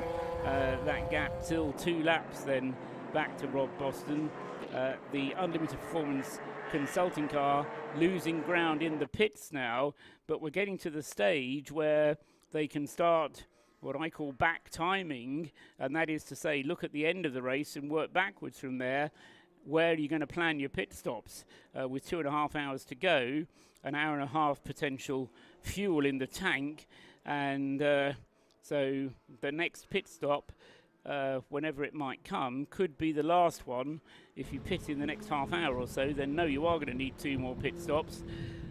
Otherwise, if you can keep going for another half an hour, then 1 more pit stop will do you, and that'll be your last one. The problem for ES Motorsport, well, part 1 of their problem is that they're not quite as quick, but part 2 of their problem is 1, 2, 3. They've done 4 pit stops. They have to do 2 more before the end of the race, and that could turn to Rob Boston's favour and certainly help them close in that 2-lap disadvantage. So it'll still be a Lotus Elise in second place, but it will be a Heroes Trophy single car entry Lotus Elise instead of a relay team Lotus Elise. Car 50 still in the pits, receiving attention from the crew. Nothing looking untoward though with it. It's a routine stop. They've had the fuel in the car. They're strapping in the new driver. Yet to confirm it is Benja Headley, but I'm expecting that it will be Benja. Nice shot of the sky. Nice shot of the mountains in the background, the mountains of Snowdonia across the Irish Sea out to the south of us. And the sun continuing to break through hazy clouds, and we've had perfect weather really for this second day of racing activities. Into the pits comes the race leader. This is Steve McCulley coming in. Scheduled pit stop for the number 97 car. In he comes, goes down beneath our feet, and the board being held out to show Steve where he's supposed to stop. He stops now. He's not getting out of the car straight away. It's a 4-minute stop, so he doesn't need to rush. And in fact, now he gets out of the car. And so Steve McCulley out. He stands by with the fire extinguisher. The refueling nozzle is opened. The tough jug goes in. The mechanic holding the tough jug. Each of those tough jugs holds between 20 and 25 litres of fuel. There'll be 2 of those going in, and that car getting ready to get into it is Andrew Perry, that is, who's standing by waiting for the fuel to be in. As soon as the fuel is in, then Andrew Perry will be in as well. Standing by watching the fuel going in there is Andrew. In fact, no, what he's doing, I see, no, so we've got Steve McCulley on the fire extinguisher, but talking to Andrew Perry there, who's waiting to get into the car, and just having a little word with the outgoing driver. Always a good plan, see what the track conditions are like. Anybody in particular I should look out for, any novice drivers out there. The first 25 litres goes in. There goes the second 25 litres going in now.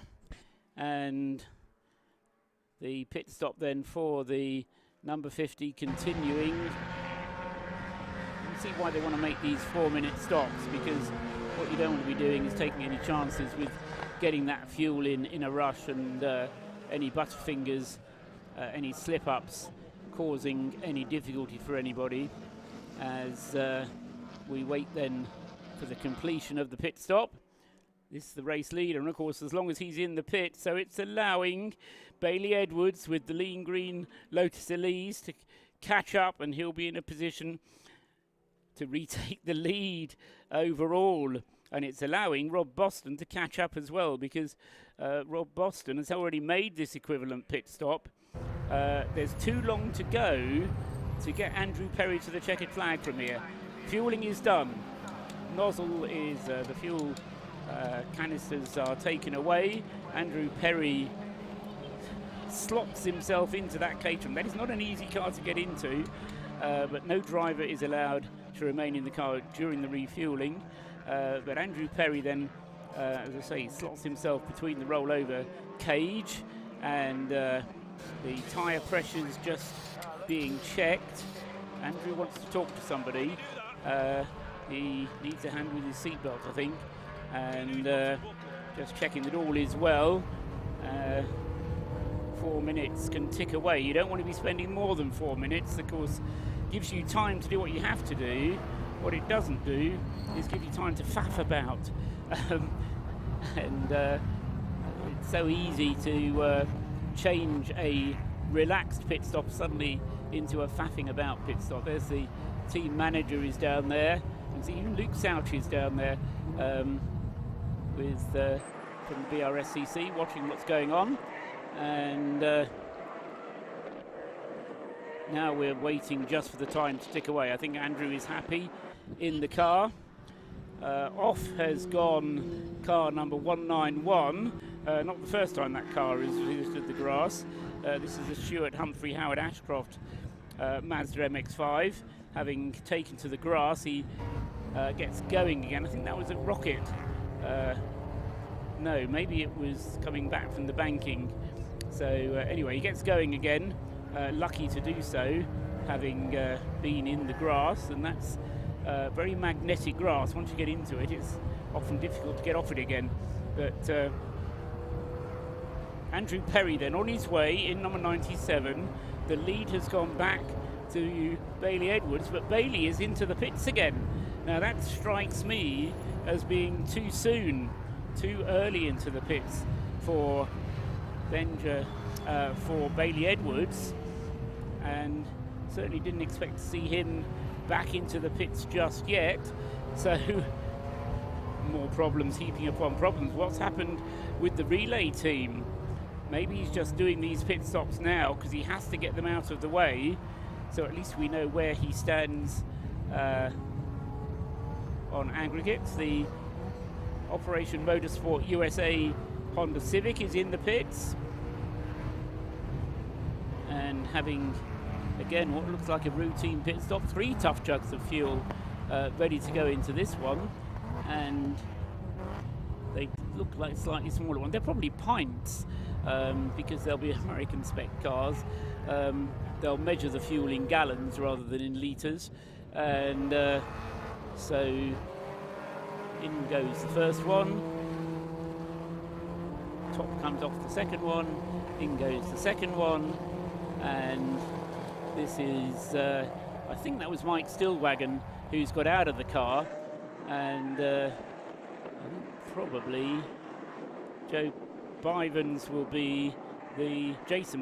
will be the driver getting in next. Still these 2 Operation Motorsport cars from the USA and Canada respectively, running very strongly, and USA still staying ahead of Canada. USA in 8th place. Canada had their pit stop a little bit earlier and have dropped down to 12th. Still leading in Class B is car number 155 for the Track Scotland team, and leading Class C is the Clapham North MOT team, which George Grant is now driving again. So we can go down to the pit lane, and we've got another interview from Rob Lewis. Rob. Well, I've managed to find the man that's in charge of the best moustache in pit lane, but it also turns out Steve McCulley I've dragged out for an interview. You're also aboard the number 97 Caterham. It's been an interesting race for you guys. That 10p piece that failed on the car yesterday. We've now seen Callum Lockie bow out with the Williams Racing Caterham, so what's the plan for you guys? Has anything changed? No, I mean, obviously gutted for those guys. You know, they were running really good tactics. They were going strong. We couldn't compete this second half of the race because we didn't have the tyres. So yeah, really unfortunate for them. I guess it gives us a bit of luck back after we had some bad luck last night with quite a long pit stop trying to sort out the alternator. So how's the car performing for you guys at the moment? Everything okay so far? Yeah, I mean, a touch wood. Yeah, like I say, we're on some old slow tyres, so it's just about trying to keep those steady lap times and not make any mistakes, really. Well, that's kind of what I was referring to. One of your team members did say, I'm not going to say the exact words he used, but he said, we're running on the rubbish tyres, so we'll see how it goes from here. Yeah, exactly. Yeah, so yeah, it's just steady laps, keep it consistent. You know, obviously, I think our big competition is Rob Boston Racing. You know, they can run a lot longer than us. They've got a bigger endurance fuel tank. We can only hold, well, not a lot in a Caterham, so it's going to be very close, I think. Are you able to sort of up the game in the closing stages in terms of pace out of the car? No, I think, like I say, we're on our slow tyres and they're only going to get slower, unfortunately. Shouldn't give the game away there. Yeah, so it's just about managing those tyres. Right, okay. I'll let you go and get yourself a refreshment there. Thank you very much for chatting to us there. So there's Steve McCulley there with Rocket Racing. We'll hopefully see number 97, fingers crossed, hold out and get to the front. Paul, back to you. Well, that is the big question, because that pit stop for it struck me as it was a little bit over 4 minutes. I haven't got the last pit stop time working on the screen at the moment, so I can't tell you what the time was, but the problem has now come for the ES Motorsport team, the relay Lotus Elises, car 33, which is only just now going back out onto the circuit. That's the white one, so they've had another change of car. Just checking they do. Yes, there it goes. Michael Edwards is back out, so they've done another pit stop, and I think that was scheduled in the sense that they need to do 6, and they weren't on schedule to get through 6. So they've come in and changed again. It was a short stint from Bailey Edwards. Michael is now back out again, and as a result of that extra pit stop, an extra 4 minutes in the pits then has dropped them down to 3rd place. Steve McCulley handing over to Andy Perry, as we've just been finding out from Rob down in the pit lane there. Good to hear from Steve McCulley. Rocket Racing car, that's had a pit stop and lost another 4 minutes. Dropped down to 2nd place because into the lead of the race, and I didn't think for one moment yesterday I was going to be saying this today, is the Rob Boston Racing Lotus Elise, car number 25. From, I don't know, 19th I think it was at one point yesterday. 20 minutes that car spent in the pits yesterday, and he's now in the lead. I'll pause at that point. Unbelievable. Terrific performance from Rob Boston and Tom Roach. They've battled away. They've not given up. They've never said die. Kept going. They've had tremendous pace. Everybody has remarked on it. It really is I mean, if there was a rocket ship out there, never mind the Rocket Racing Caterham, but the Lotus Elise from Rob Boston Racing is a bit of a rocket ship. And it's completed coming up to 10 hours of racing. We're 17 minutes short of completing 10 hours. But Rob Boston at the wheel of the race leader then, car 25 in the lead of the race. And as I say, I never expected to be able to say that. Remarkable performance, and Rob continuing to lap very quickly. He's still got to deal with the traffic, and it's been a very tough race for him, but well, I'm certainly not going to tempt fate by saying it's his race, because there's more than 2 hours to go, and the way this race has been doling out the fate, we'll have to see what happens.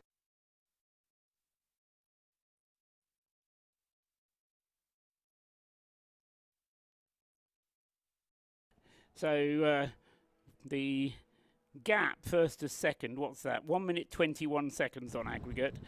No point in trying to put a stopwatch on the cars on the circuit.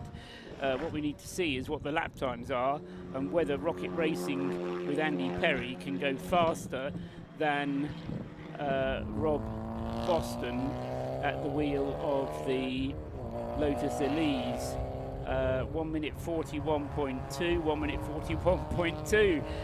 They're both lapping at exactly the same speed, so I can't say that stalemate has been reached, because there's still more to come, no doubt about that, as there comes the Lotus Elise from Michael Edwards. He crosses the line and completes another lap. He's in 3rd place, 46 seconds behind Rocket Racing. Turn 7, the RAF Motorsports team car number 7. This is the Callum McDougall car. that has been plugging away despite various problems that car has had, and is now back up into 4th place, would you believe?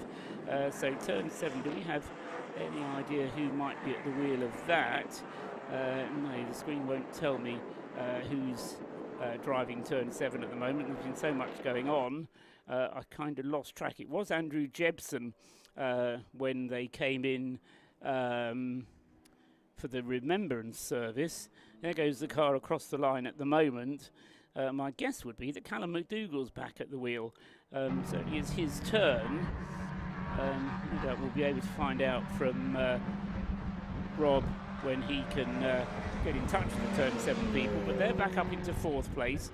5th place is the number 50 Unlimited Performance Consulting car, the Neil Perry, David Rook, Benja Headley car, which is, again, trying to see if that is Benja Headley. Yeah, we think that is Benja Headley driving the number 50, so that would make sense on the cycling through. He's in 5th place, number 50. 6 is the 360 Motor Racing Club Mini Cooper S, who are having a pretty uneventful race now that they've got the boot restored to that car. I reckon that should be Will Smith back at the wheel of that one by now, and he's again having a good run. Will racing with his father Martin, and ably assisted by Duncan Rogers, with whom that team has raced before. Although Will Smith, I should just stress, having his first race today, or had his first race yesterday. This is merely the extension of it. As Andrew Perry goes through now, fighting his way through the traffic. It was a 1:42. He can ill afford time lost, and lost nearly a second on that lap to the Rob Boston car, and the gap goes out to 1 minute and 22 seconds on lap 291 completed. So not quite a lap separating them, and at the moment in any case Rob Boston slightly quicker on the track. So now we just need to work out when Rob, because Rob's going to have to do at least, there he goes across the line now, at least 1 pit stop, possibly 2 more pit stops still to come. So we can hear from Rob Lewis down in the pits with the 318 Citroen. The battle in the C1 class of this race of Remembrance is certainly hotting up. Now, I've got David Drinkwater with me, the car number 318. On the timing screens, you're about 2 laps clear, but all is not well with the car, or is it? Not quite. Yeah, we're 2 laps ahead, but Patrick's done, their car's done an extra stop. But our car's not running its time. We had a problem with the rear shoes yesterday, which we found last night, loosened them off, but we've checked on the first stop, but just can't get the time out of the car, so we'll check, see if it's bearings or what it is, but we don't know yet. How many stints have you got to come, and how many drivers changes have you got to come yet in this race? We've still got two drivers in to go, so that's 2 stops, and that'll be our 6. Say Patrick's 1 ahead, the 2 laps behind, but on the road they're right behind us, and they'll probably overtake us in the next few minutes, because we can't do the speed with an empty tank, so it's just strange. So is it one of those things you kind of have to suck it up and see? Oh yeah, absolutely. We'll check it, see if it is bearings or something else, but you can't do anything about that. It'll just be send it out and let it run, see what happens. How close has it been for you guys, particularly in this class this year? We commented on the 116 trophy earlier, but the C1s, it's been hotly contested, isn't it? Yeah, it always is. I mean, we've done it for quite a few years now, and we've had tons of battles with Patrick and 417 and his cars and 497, so yeah, it's always a tough class. They're so similar, so once you get some good drivers, some good strategy, it's quite hard to win it. Fantastic. Right, I'll let you go and get refreshed and eagerly watch the timing screens there. So yeah, that's David Drinkwater with the WRC development squad. More twists and turns of fate up and down the class structure. I'm just going to see if I can head up the other end of the pit lane and chat to a couple of the BMW trophy cars and find out what's going on there. For now, back to Paul. Thanks very much. Rob Lewis down there finding out what's going on in the pit lane, and so it would be good to know, just to confirm my speculation that the short stint from Bailey Edwards, car 33, was planned to the extent that they have to get that 4-minute pit stop out of the way, so they might as well do it now. So they have one more pit stop to go, ES Motorsport, and it will be possible for them to get that done and dusted before the turn 7 car gets up into 3rd place. But as I say, there's a relay team. The 33 cars aren't eligible to take the Heroes Trophy anyway. Rob Boston then, we've talked about being in the box seats, 1 minute and 24 seconds is now his advantage, so a further couple of seconds eked out as they go on to lap 293. This has been a remarkable race. They should look at the way Rob Boston then coming up the inside, everybody else staying nicely out of the way, including that 318 car there, which was David Drinkwater's car that he was just talking to there. We didn't actually find out who was in the car at the time. If we did, I missed it. Paul Hinson, I think it was, who was last in the 318 and might still be. So there's the battle continuing.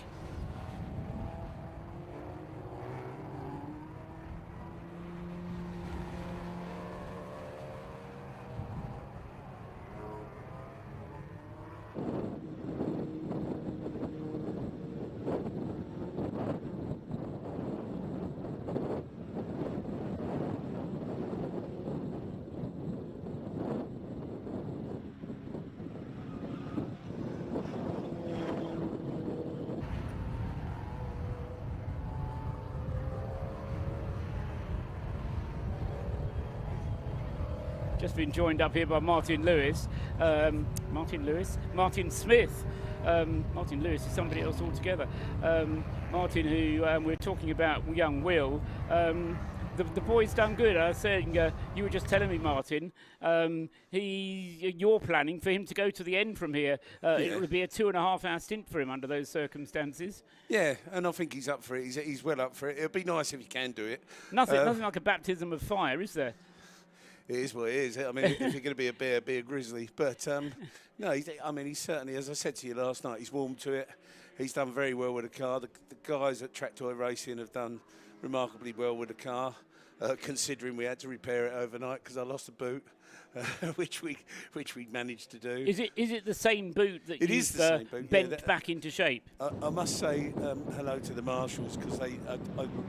when we stopped for the Remembrance Service, the marshal who actually collected it for us last night said, I collected that for you. He said, I tried desperately to get it before someone ran over, but unfortunately they did run it over. So, but we've repaired it and it looks all right. It's just gone past now. You wouldn't even know that it had been in a fist fight. Them Track Toy boys.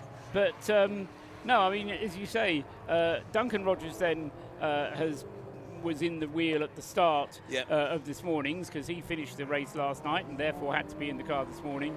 You've then taken it over. You did, what, an hour and a half or an hour? Yeah, I think so. I don't know. I did from about 10 to 10 till now, sort of like 10 minutes ago. So. Okay, so and with the Remembrance Service in the middle for you to get a bit of a breather. And now, as I say, happy to let Will go out there. You do realise you're setting yourself something more than just Race of Remembrance with Will now, because he's going to be tugging at your sleeve now, figuratively if not literally, from now until you actually give in to do another race, isn't he, Martin? Yeah, definitely. And why not? I mean, if he's got the attitude for it. If he's up for it, you're up for it. Yeah, without a doubt. You know me. I've loved it all my life, endurance racing especially. So, and he loves it, and he's good at it. So, if he's good at it, that's great. It's just going to cost me an arm and a leg, and several other limbs as well, I suspect. Having said that, joking aside, 6th place overall. I mean, you took the choice to run in the big boys class, in Class D, so you're always going to be wanting to be in the top 10. You're in the top 6. It's you must be happy with that. Very, very happy. Very happy with how how we've gone. But more important, just in taking part, Paul. But obviously, we'd like to be up there. You know, others have had issues which have helped us out. It's sort of like kept us in the game. It's unfortunate, but that's endurance race. It's unfortunate for them. I mean, have you had to lift the bonnet? I mean, there's not been any reason to, has there? Don't say that, Paul. No, I've been saying it all race. That's what's been happening to everybody all race. Yeah. No, we have had a couple of niggles with it, but I always want to say good, because if you have the little niggles and get over them, that's part of, as you say, part of endurance racing is coping with those things. Exactly, it's all part and parcel of it, and it's also a hell of a lot to do with strategy and things like that. I mean, I think we've still got to do another pit stop. Right. But whether we just do a pit stop and with fuel, I mean, we've still got a mandatory 4 minute to do. Yeah, even if you refuel, even if you've done your 6, if you need the fuel, it's got to be 4 minutes. It's still 4 minutes, so there's no sense in which there's a splash and dash, because as soon as you put fuel in, it's cost you 4 minutes. Yeah, exactly. So all of that has to be considered when you're thinking about towards the end of the race. So, we'll see what happens as it develops, you know, and what develops around us. I don't think I'll go back into the car, put it that way. I'm quite happy. I'm quite happy now. So Martin's done his bit. He's happy. Yeah. You've done the Remembrance Service again, a bit important part of it. Yeah. You were down there for that, I take it. Absolutely. Yeah. I mean, I wouldn't miss this event. I've loved it since it started, and I've always been a part of it. And to be a part of it now with Will is just the icing on the cake for me, Paul and Trev. Absolutely. So good to have you up here, Martin. Cheers, nice mate. to have Look after yourself. Nice again, you guys. You're absolutely brilliant what you're doing. Cheers. Your racing drivers, you're brilliant as well. Well done. So that's Martin Smith, not Lewis. He's that TV man, isn't he? That's where I got the name from. Anyway, thank you very much. Martin Smith then makes his way back down the stairs, and having had the best view in motorsport from up here, the 360 Motor Racing Club car number 360 in 6th place with, say, Martin's son Will going very well at the in 6th place, and say he'll be quite happy with that, I would think. And ahead of him, how far ahead is the Unlimited Performance car? Ahead of him, he's 3 laps down, so I think that's going to be a bit of a tall order, particularly with another pit stop to come for fuel for Will. And from what Martin was saying, it'll be Will staying in the car. Across the line comes Rob Boston again, reeling off the laps. 122. Actually, it's come back down again, the gap first to second, as they go on to the 295th lap. The gap first to second, I was going to say remaining fairly constant. It's not changed. Actually, is that screen updating itself?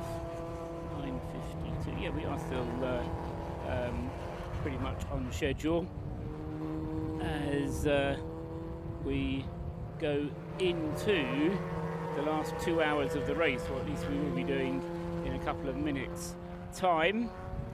And we'll see. There goes the 360 projector.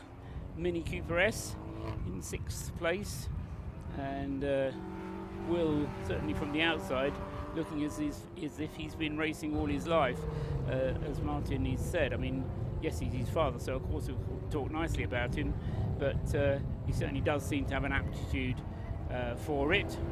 Michael Edwards crossing the line in 3rd place, and the number 33 car going through there in 3rd place. And down in the pit lane, Rob Lewis has more for us. Rob, over to you.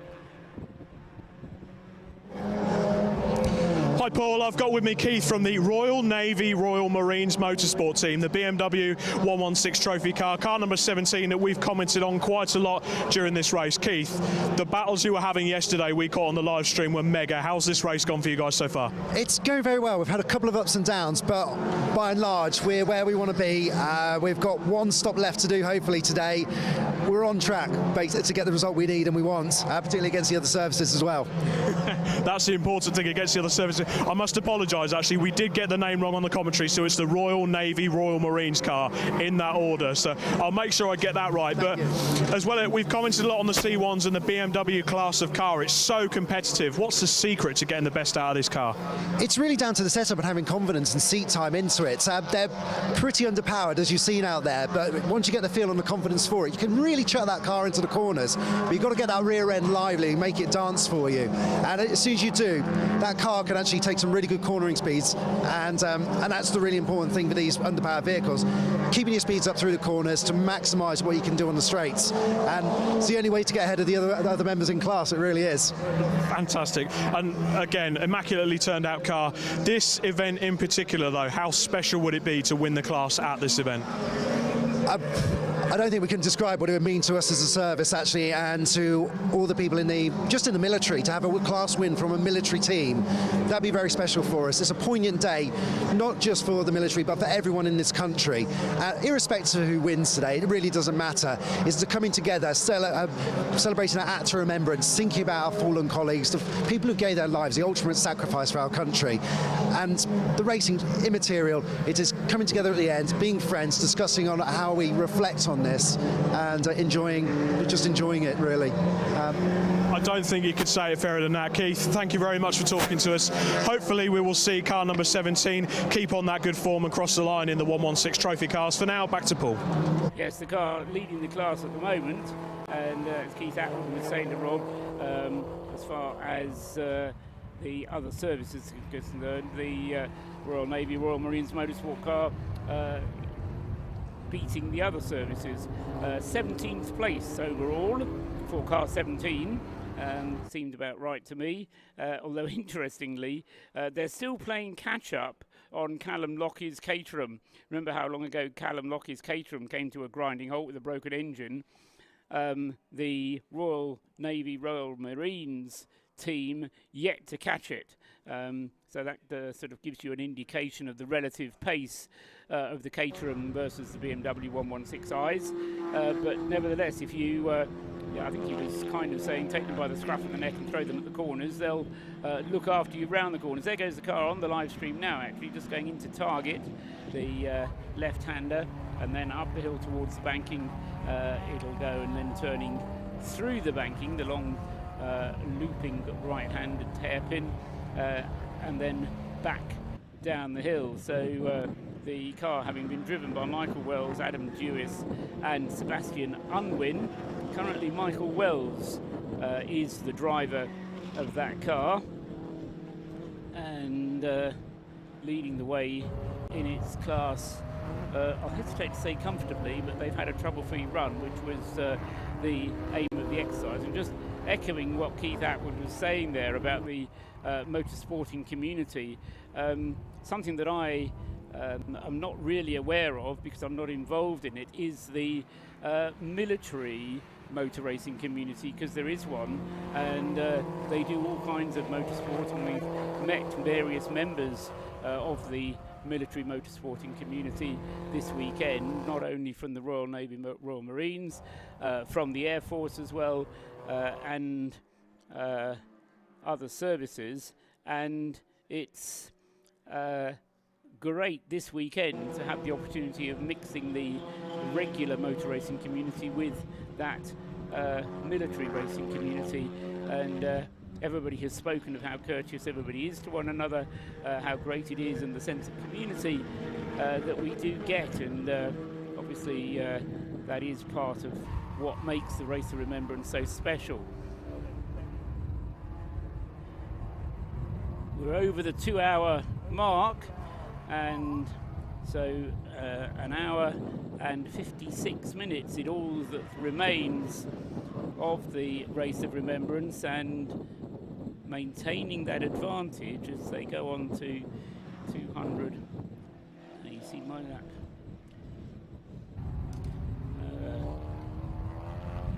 Yes, just looking at the timing screen, we seem to be stuck on 294 laps. That's better. Refresh it. And we are now on 301 laps, so that's more like it. So 301 laps now completed. and the gap first to second, 1 minute and 25 seconds, as off on the circuit goes car number 16, the Mazda MX5 of Chris Fellows, Clive Bailey, Alex Martin, and Anis Sutawalla. And this is the tequila car that kept getting black and orange flags yesterday. They've got a stop and go penalty now, and they're stuck on the grass on the exit of Church. As you come back down from the banking along this long straight, it's extremely muddy and boggy there. There's two marshals standing by the car, and the car, the screen will advise me who's at the wheel. Clive Bailey at the wheel. The car is going nowhere, and inevitably we get a safety car. So safety car is out. The two marshals that are there aren't able to move that car on their own. We saw 4 marshals trying to push a Mazda MX5 in the first part of the race yesterday, and they had to, well, they didn't give up, but they had to get the help of the Land Rover tow vehicle to help them get it to a place of safety. So that car, then Clive Bailey requiring a recovery unit to, I think a tow unit will be enough, won't need a flatbed unit, so hopefully it won't be a long safety car period, but this is only the second safety car of today. We got through the first part up to 10:30 without any safety cars at all, and this is the second one since then. So Rob Boston slows his pace, goes across the line now. That will have the effect of enabling Andrew Perry to close up, and wait and see where Andrew Perry is, and it will depend where the safety car is. Of course, that's the other thing. We've now got 4 marshals doing pushing of the car, 5 marshals doing pushing of the car, and the recovery unit waiting for a gap in the traffic to come out onto the circuit to go to their assistance. The marshals have actually managed to move the Mazda backwards. Hats off to you guys. They're moving it backwards, and it's a little bit more grip there. We might even be able to get away without the tow vehicle coming in. Here's the safety car then. Rob Boston is immediately behind the safety car, so the gap is going to be squashed. Where is Andy Perry? He was 1 minute and 25 seconds behind. Still waiting for him to come through. Here he is, so just coming out of the bus stop now. He can see Rob Boston across the way, and he'll be saying, hey, yeah, I'm getting some ground back now. This is closing the gap first to second. So Andy Perry closing up between himself and Rob Boston. As I say, he had a 1 minute 22 second gap, but that's going to be reduced to under a minute, and could be into the few seconds. Into the pits has come turn 7 in the RAF Motorsports team car. Neil Huggins it was who has brought the car in. They're having their routine refueling, an hour and 52 minutes. That's a bit too long for that car to get to the flag. As the marshals, well, they moved the car, but they weren't able to get it out of the bog. There's been an awful lot of rain here in Anglesey. Although we had a very dry summer, the last couple of weeks have been quite wet, and that has meant that the drainage here, which always suffers a little bit with the proximity of the ocean, and it does mean that when the grass gets wet, you get a race car onto the grass. Very often it's not able to get going again. So the safety car leading them up towards the hairpin at the end of the Tom Price straight. Tight 180 right-hander, and then they come back past the old pits to the bus stop, which is really more an area of track rather than the final turn, and the recovery unit still getting that Mazda out onto the track. He's got the rear wheels on the tarmac, and turn 7 ready to go. He's going to get out just before the safety car comes through, is he? Yes, he does. So timed it just about right there, did turn 7. Not losing any more laps. Nearly Lloyd Huggins it is who's taking the car back out again. So we've got Benja Headley in the 55 car. We've got the race leader, Rob Boston, in the 25 car, leading the way. And at the back of the queue, actually it's not back of the queue, it's halfway down, there goes Andy Perry across the line.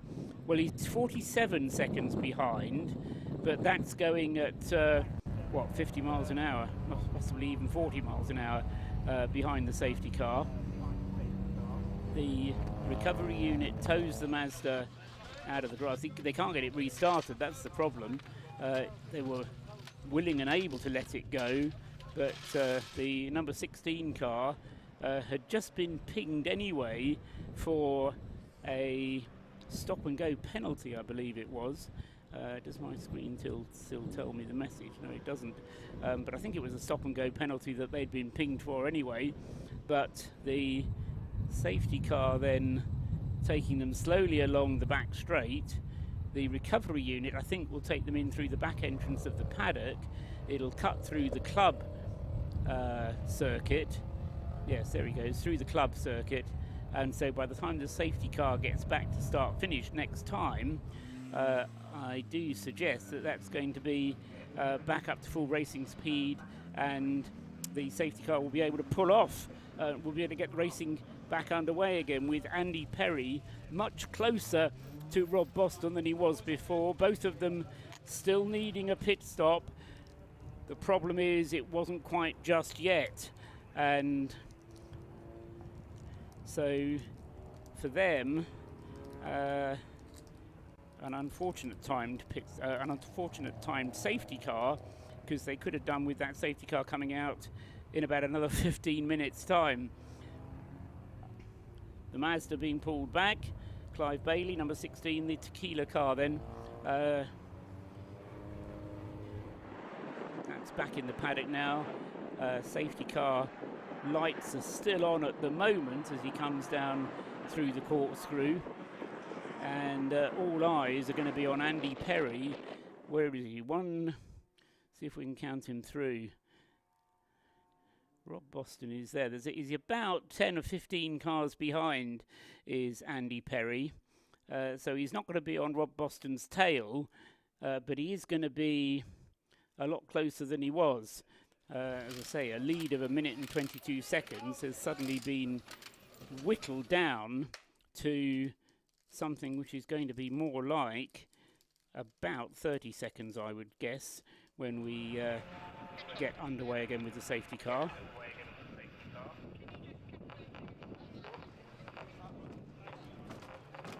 Safety car into the pit lane. Rob Boston slows the pack and then speeds up again to maximise his advantage, and away he goes across the start-finish line, clearing off.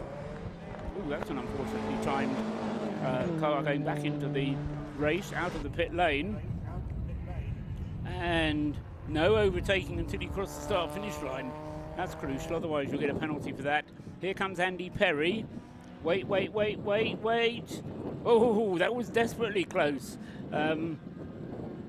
Yes, the race control will be looking at that. Andy Perry there getting desperately close to overtaking before they crossed the start-finish line, and I have a good view of the start-finish line, but I would say that was too close for me to call, and we'll see whether or not a penalty ensues. But it would be a disaster for Andy Perry if he misjudged that one and ends up having to be penalised for a safety car restart offence following that green flag then. 305 laps are completed. 46 seconds is the gap shown between those two. That's, remember, we've got to take in mind what the gap is on aggregate off the timing screen and not just what's happening on the road.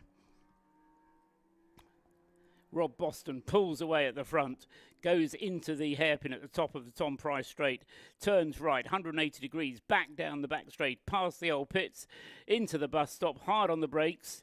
Wait, leave the braking until now. He brakes, and then turning left into the final turn, up through the gears, across the start-finish line, completes his first lap on the green flag in... Come on, screen, tell me. 1 minute 44.286. So a good start-up lap, not quick as it might have been, perhaps, but what it needed to be. What have we got? 1, 2, 3, 4, 5, 6, 7, 8. 9 cars back then to Andy Perry, and the gap still 45 seconds on aggregate. And a 143.598 means that Perry closes the gap that time around. Michael Edwards still third with the Lotus Elises relay team car, the white car in third place, car number 33. Benja Hadley in fourth place with car 50, the Unlimited Performance Consulting Caterham. He is 2 laps behind Michael Edwards, and then Lloyd Huggins is the next one up in the turn 7 car, number 7. He's a further lap behind Benja Headley, and then it's Will Smith in 6th place, a further 6 laps behind. So behind the first 2, the gaps have got them a bit stretched out, more than a lap separating those cars going back there. But don't remember, we've still got another pit stop to come, and we've still got an hour and very nearly 3/4 to go before we get to the proper checkered flag, the black and white checkered flag. That's the one the teams want to see. Here comes Rob Boston across the line.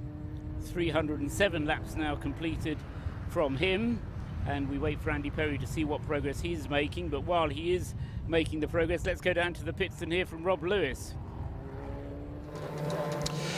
Right, now we knew that last safety car period would be quite key to this race, and one team I saw absolutely frothing at the mouth when that safety car came out was the Turn 7 RAF Motorsports team, and I've got Chris Slater with me. So after that safety car came out, did that come out at the perfect time for you guys?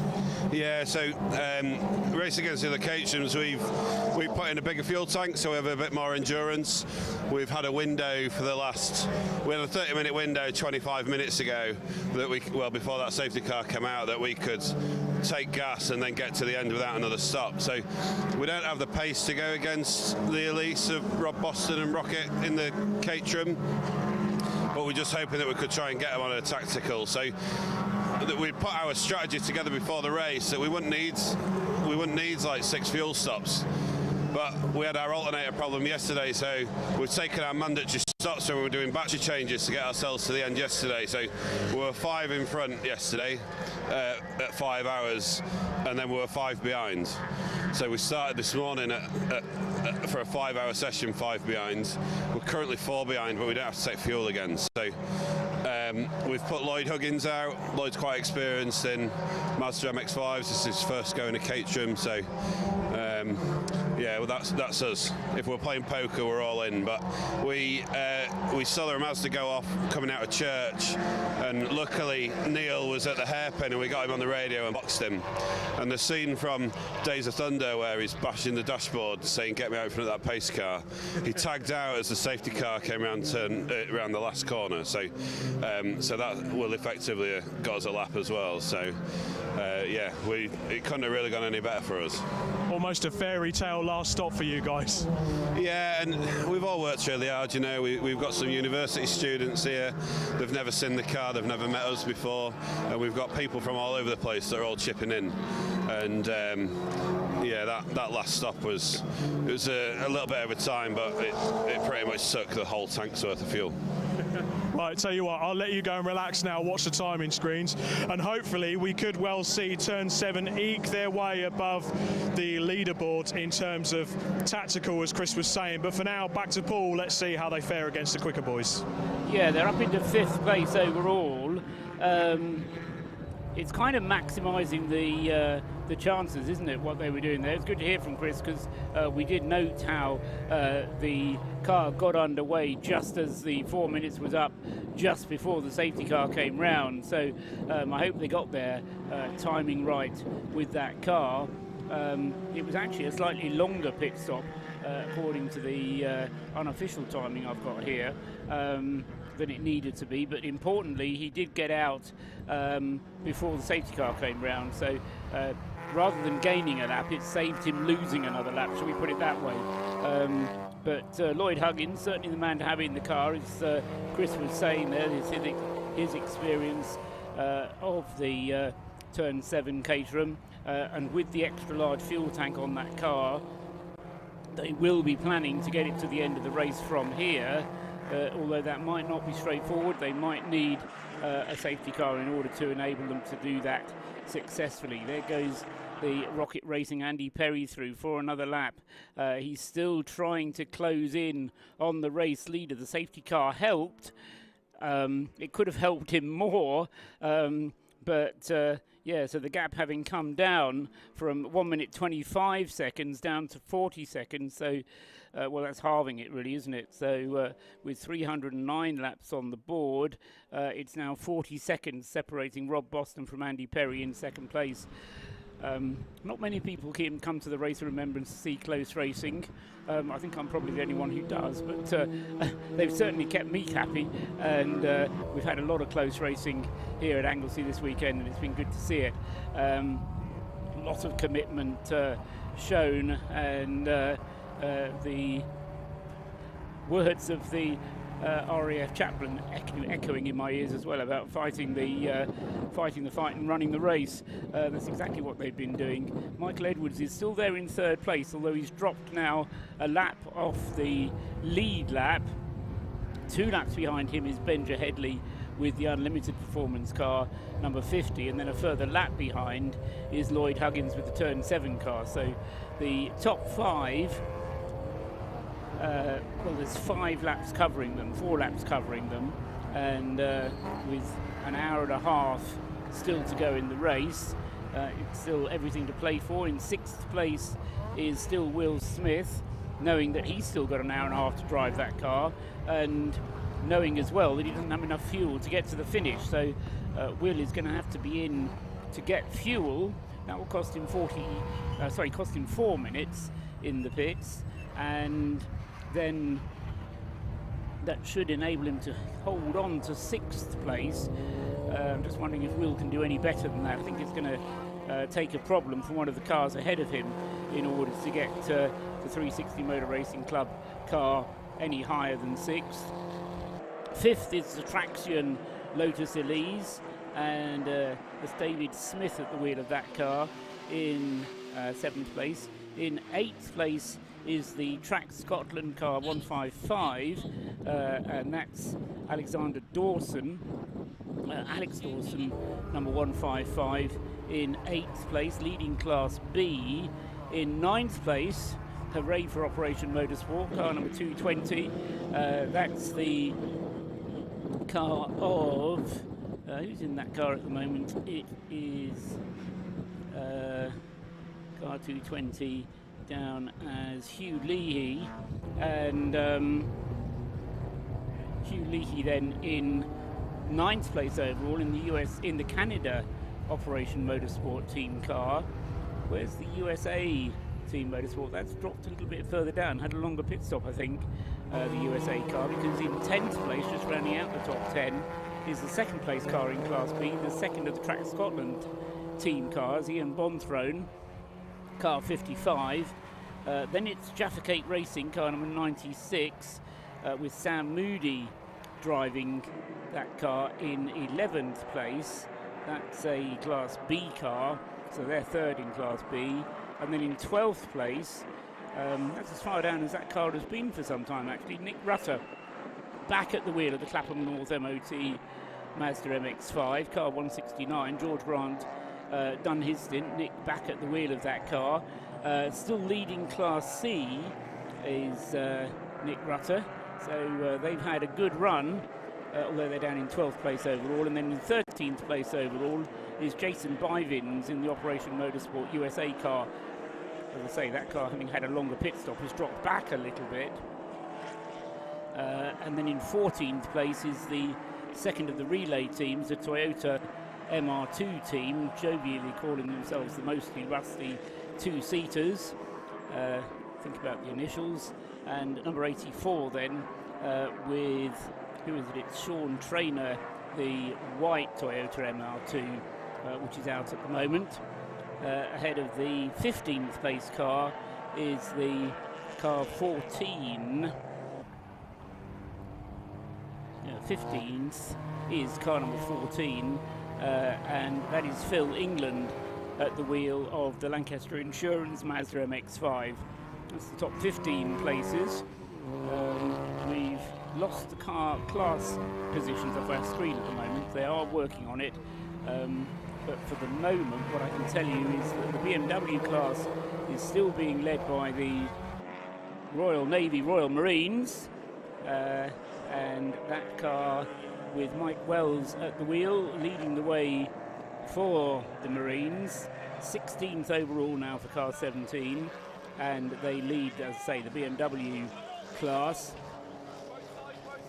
Leading the... trying to work out who is the leader. 223 is a Class C car. So leading Class A is Stuart Bliss in the Auto Bliss Toyota Igo.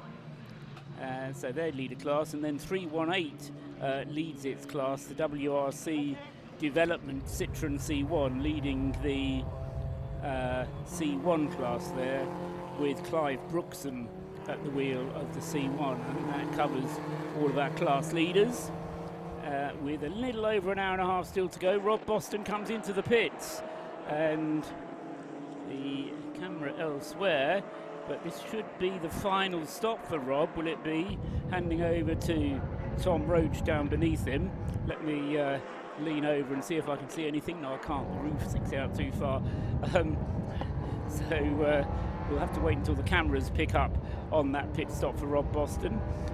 But hopefully this is a routine stop for Rob, and handing the car over to Tom Roach to save the final time, and then it'll be a matter of whether Tom can stay ahead of the Rocket Racing Andrew Perry car, which does it have fuel to get to the end? That's what I don't know. There goes Rob Boston, I should say Tom Roach because it's changed, out of the pit lane now, so the pit stop itself bang on the money, and was in fact shorter than 4 minutes. Now, if only Rob Lewis could hear me, because I'd like to get the message to him that that pit stop from Rob Boston was a short pit stop, whether they put any fuel in the car. Because if they put fuel in the car and it was a short pit stop, that will be against the rules. So the car has pitted. Rob Boston has stayed behind the wheel, and as I say, it was a shorter than 4 minute pit stop, so therefore they weren't allowed to refuel it, and that car still has to make its final refueling stop then. So another problem pit stop then. I was hoping it was going to be a routine pit stop, but I think it was a problem pit stop for the Rob Boston Racing Lotus Elise. That's put Rocket Racing back into the lead. This race has still got some pages to turn. It's like you're reading one of those thrillers and you think you've got it all sorted. You've got the story sorted, you know what's going to happen at the end, and then they throw in something to change it before the end, and we've still got an hour and a half of potential changes. So we've dispatched Rob Lewis down into the pits to see if they can check with the Rob Boston Racing team what exactly went on at that pit stop. But as I say, it was too short to be a routine pit stop. A penalty being taken, a stop and go penalty being taken by the 33 Michael Edwards car. Now, was it Michael Edwards that I thought? No, it wasn't. It was Andy Perry, wasn't it, that seemed to take the restart a little bit too quickly. So not sure what that stop and go penalty was for 33. But anyway, it's happened. Michael Edwards on his way once again in number 33. Stop and go penalty complete, but that's dropped him further behind Rob Boston. back into the clutches, well, no, not quite, of Benja Headley in 4th place, because Headley is still 2 laps adrift in 4th. So Andy Perry now leading in the 97 Rocket Racing Caterham, 314 laps completed, 10.5 out of 12 hours completed, an hour and a half still to go. Where's the excitement going to come from next? Well, let's wait and see. Waiting for Rob Boston to come through, see if the car is running all right, or whether there's still a problem with that car. Looking out of the window to my right, looking at the live stream on my left, there goes Rob Boston through the corkscrew now, heading up the Tom Price straight up towards the hairpin, and after that he'll be turning through the hairpin and back down towards the final corner.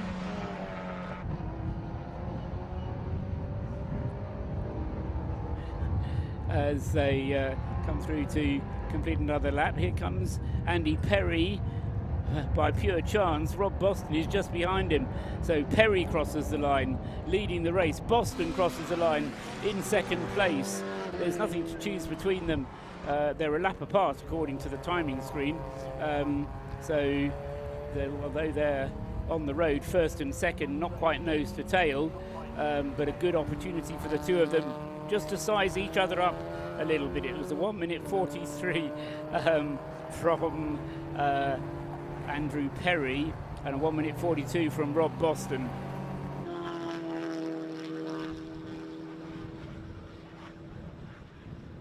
And so that's the battle at the front of this field, and well, yeah, you can't step away now, can you? It really is a tantalizing battle up at the front, and we can get an update now on the Rob Boston Racing from our own Rob Lewis.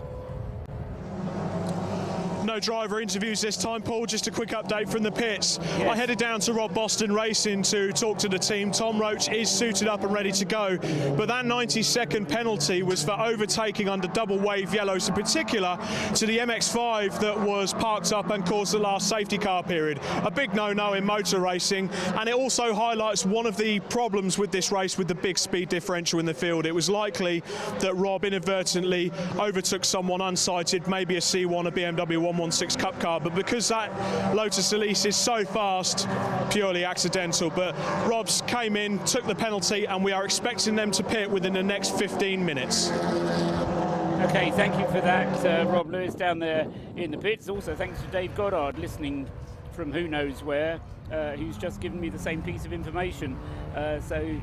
Thank you for that. Of course, we can't see the penalty box and the commentary box here.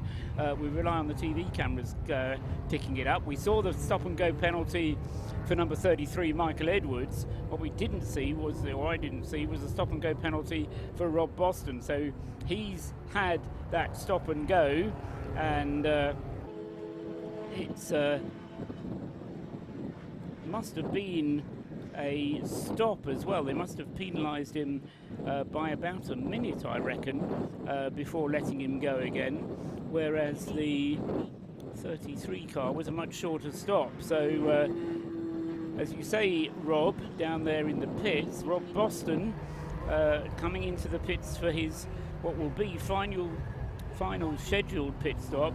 Enough fuel to get in the car to get him to the end of the race. And they'll have to assume that it runs without a safety car. They won't take the risk of trying to short fuel him on the grounds that it will get to the end without another safety car, or on the grounds that they get a safety car and they can therefore save fuel. So that'll be for Rob Boston, and the Andy Perry Rocket Racing car completes 317 laps with the very pale blue Caterham, and so he still has another pit stop to make, or does he? Rob Lewis is back up here again, and this race has more twists and turns than you would expect. That's all I can say. And just getting. Thank you, Dave. Dave Goddard there listening at home on a Sunday afternoon. What better thing to do than to listen to the race of remembrance? So penalties for Rob Boston Racing. As Rob Lewis has just joined me again. It wasn't just a stop and go, it was a stop and hold penalty for him. 90 and seconds. They must have held it. I was just looking at the time on the screen. Yes, a minute and a half they stopped him for. And of course, that's very frustrating and could almost be race defining. Now, Andy Perry, when he restarted the last safety car, after the last safety car period, crossed the line in front of our vision here, and Rob, we've got a very good view of it. It was too close to call for me to say whether or not he overtook before they got to the safety car line, the start-finish line. No penalty has appeared, but I was certainly concerned, and almost it was Andy Perry I was expecting to see the penalty given to. Certainly the safety car restart for Rob Boston was a clean one. Anyway, they'll be coming in, as you say, within the next 10 minutes, once they get to the point where they've got enough fuel on board to get them to the flag. They're going through again. It's a 1 minute 40.682 compared to a 1 minute 41.0 for Andy Perry. These two cars, the Caterham and the Lotus, never mind everything else, very closely matched on pace. Absolutely. Rocket racing, really. They I mean, when I was chatting to the other drive down there, Stephen, he admitted to me, we have, you know, in the interview, we haven't got the ultimate pace to keep with the likes of Rob Boston. So really, the emphasis on Rob Boston and the team at Rob Boston Racing come in, get the stop done, as we just see in an exhaust. I'm not sure the exhaust is meant to hang low like that on the car number 305 in the pit lane. I think that needs a new exhaust hanger on it, chaps. But with Rob Boston Racing, the emphasis on them, and they will be a slick pit crew. They will come in, do the stop, get Tom Roach out, and then, to use that Turner phrase again, Paul, he's got to get a lick on because and bang out those lap times again, because even this morning, the pace that Lotus Elise was showing with the repairs that they made overnight, don't discount that Lotus, because even with this 90-second penalty, we've seen all race long, it can change like that. We thought Callum Lockie had it sealed earlier, and look what happened there. Well, exactly so. You know, the problems that Rob Boston has had to endure this weekend. I mean, even getting the car into a podium place at the moment is a remarkable achievement. I was, I think, suggesting at some point in the late evening yesterday that they'd be doing well to get into the top six. And as I say, here they are now squabbling over podium positions by pure chance, the way these things hang out. He's got the race leader, Andy Perry, right up his exhaust pipe. They're going up towards the banking at the moment, but the two cars practically nose to tail, and Andy Perry wants to show that Rocket Racing does have the pace to go quicker than the Lotus Elise. They're coming down from the banking now. Where are they? No, the Elise has actually got through the traffic a bit more effectively than Andy Perry has done there. So there they go. They're going along the back straight now. Rob Boston from Andy Perry on the road. Really, this is just a snapshot, though. This is not the battle for the race lead. Because the two of them are separated by a lap on aggregate timing. So we're talking about 2 minutes separating those two, following the minute and a half penalty that Rob Boston had to take. So they've got to get over that and overcome that before we get a real race on. More action down in the pit lane. We just saw there the Royal Navy Royal Marines car 17 leading the BMW 116 class. That has come in for what I would assume be its final pit stop of this race. So these class battles, we're soon going to be finding out who our contenders are going to be for all of the class honours and of the overall runners this time around. We are an hour and 20 minutes away from this, the 2022 Race of Remembrance. On your screen there is Rob Boston Racing. They will be coming into the pit shortly. Rob Boston currently on board that Lotus Elise. They have just served a 90-second penalty, but Tom Roach is suited out and getting ready to go into that car. The other Rob Boston Racing car, as you saw on your screen there, the Clapham North livery car. I just spoke to George Grant downstairs. I didn't want to tempt fate, and I don't want to. But he did say to me, the last time we did this 2-3 years ago, obviously COVID break permitting, we finished third. And then the last year we came here and we finished second. And the car on screen, I'm not going to say it, but he is on course to get a good finish. Let's put it that way. I don't want to put the commentator's curse on it, the way this race has gone, Paul. No, and he's been ably supported, George, by Nick Rutter. And it's been an interesting battle, or an interesting race for the two of them. Nick Rutter putting in the lap times. There they go, just crossing the start-finish line now. And Nick Rutter is at the wheel once again. It has struck me that George Grant, when he's been out there, has tended to do slightly shorter stints. He's a very fit young man, and so he's very fit, but I think he's been letting Nick Rutter do the lion's share of the driving.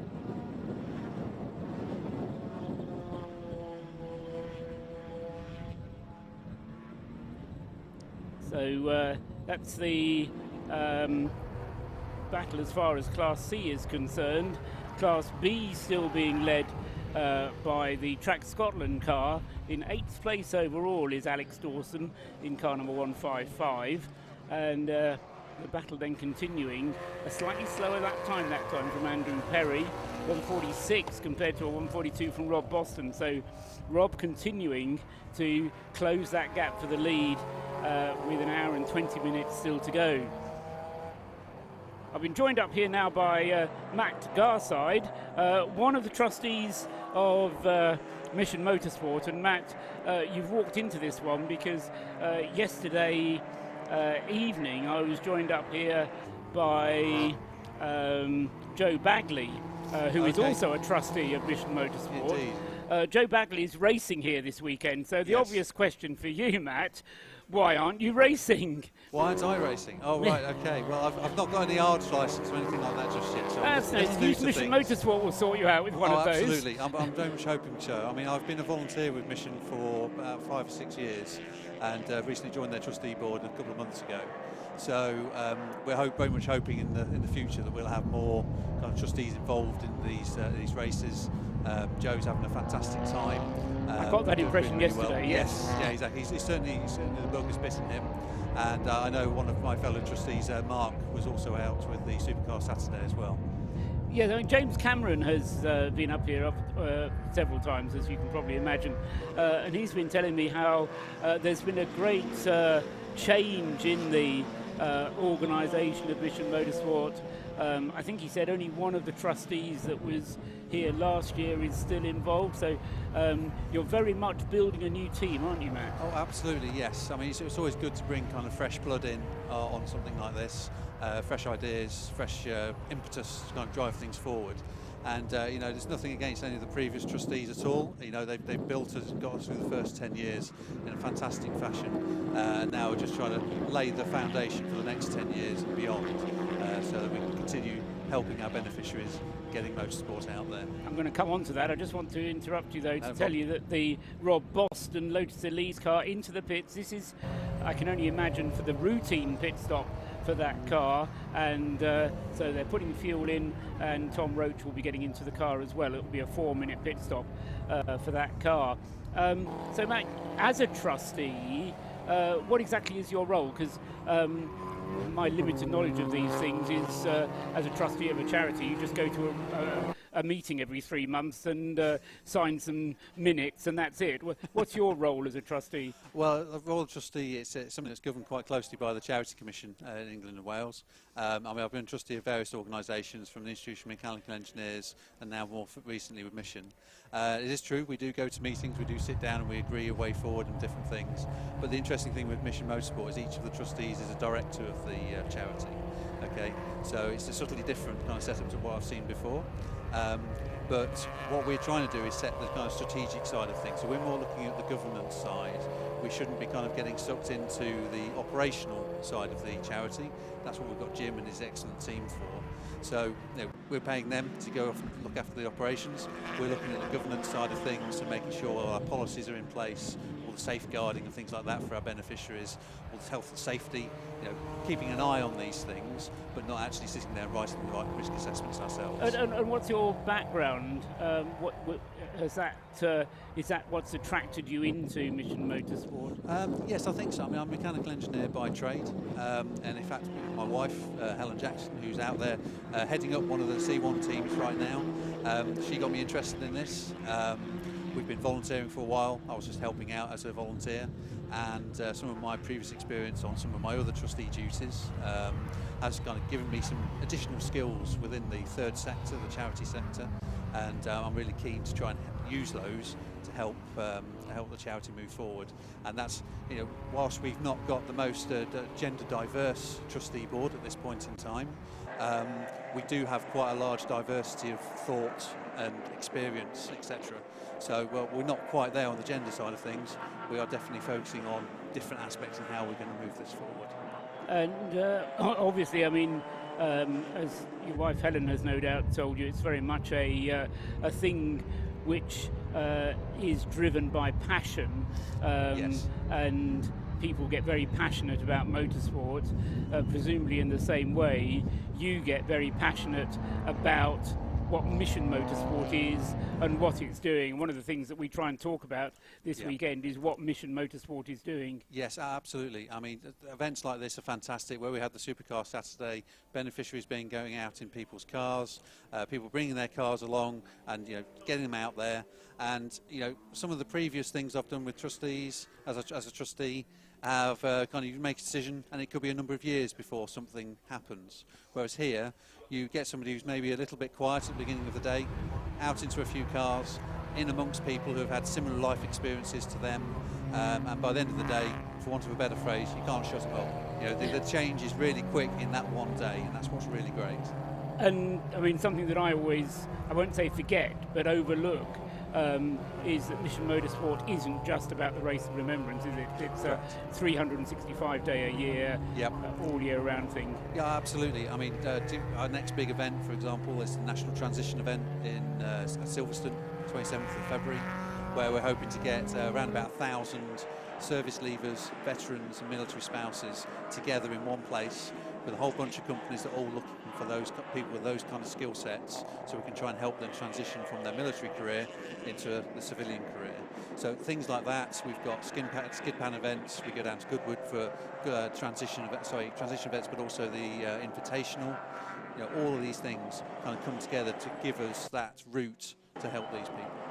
Great. Just interrupt you once again. No problem. Andrew Perry into the pits now as well. Tom Roach has got going again. Struck me that it might have been a slightly longer pit stop for the Rob Boston car, but he's got going again. And so Tom Roach back into the race for the lead.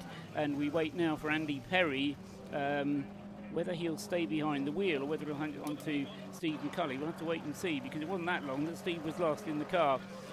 Back to Matt Garside, one of the trustees of Mission Motorsport. Here at the Race of Remembrance, everybody tells you, is it your first time here, or have you been? I've been for 3 or 4 occasions. Oh, okay, so you've had experience of the race. Yes, I have. This, for me, has been one of the biggest and best events we've had, certainly in terms of the race entry. Yes. 55 cars starting.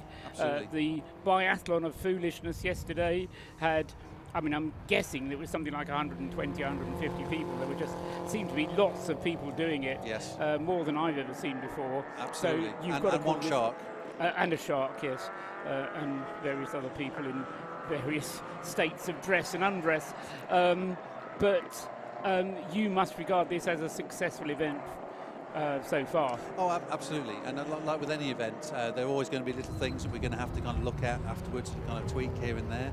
But the big change for me this year, I wasn't unfortunately able to come last year, but in both of those 2 years, we've not had a very large, significant marquee taking up a large portion of the car park. And so seeing how we've been able to kind of utilise that space, having the club sport, having the Supercar Saturday, still managing to provide the occupational therapy as and when we need to in the relevant facilities, etc. And just a different focus on how we kind of get this kind of put together. And as you say, we've got a very different trustee board team. We've got quite a different exec team, and also some of our staff have changed quite recently. So for them to have come along here and being able to put this on, and being as successful as it has been, I think it's a real testament to them. I mean, as a trustee board, you're only as good as kind of the weakest link in anything. Yeah. Okay? So, you know, we rely on our staff to really kind of pull all the hats out, all the rabbits out of the hat in order to get us to where we are. You have to delegate, but you have to delegate to the right people. Oh, absolutely. You know, it's crucial getting the right people. Okay. Yeah. And I think, you know, the team, we've had some changes, and that's gelling now. Part of our job is to help try and kind of coach that and mentor that in the right direction. And I think we're doing really well. I think we just need to try and get, you know, we're trying to fundraise as best we can. And the one thing I do need to point out that there's a particular Race of Remembrance sign outside the front of the track, and there's a silent auction going on that we really would require some new bids coming through. So if anybody's interested in taking that sign away home with them, then there's the option of going over to the merchandise shop, placing a silent bid for it, and then when we do the prize giving a little bit later, we'll be announcing who's won that auction. Excellent.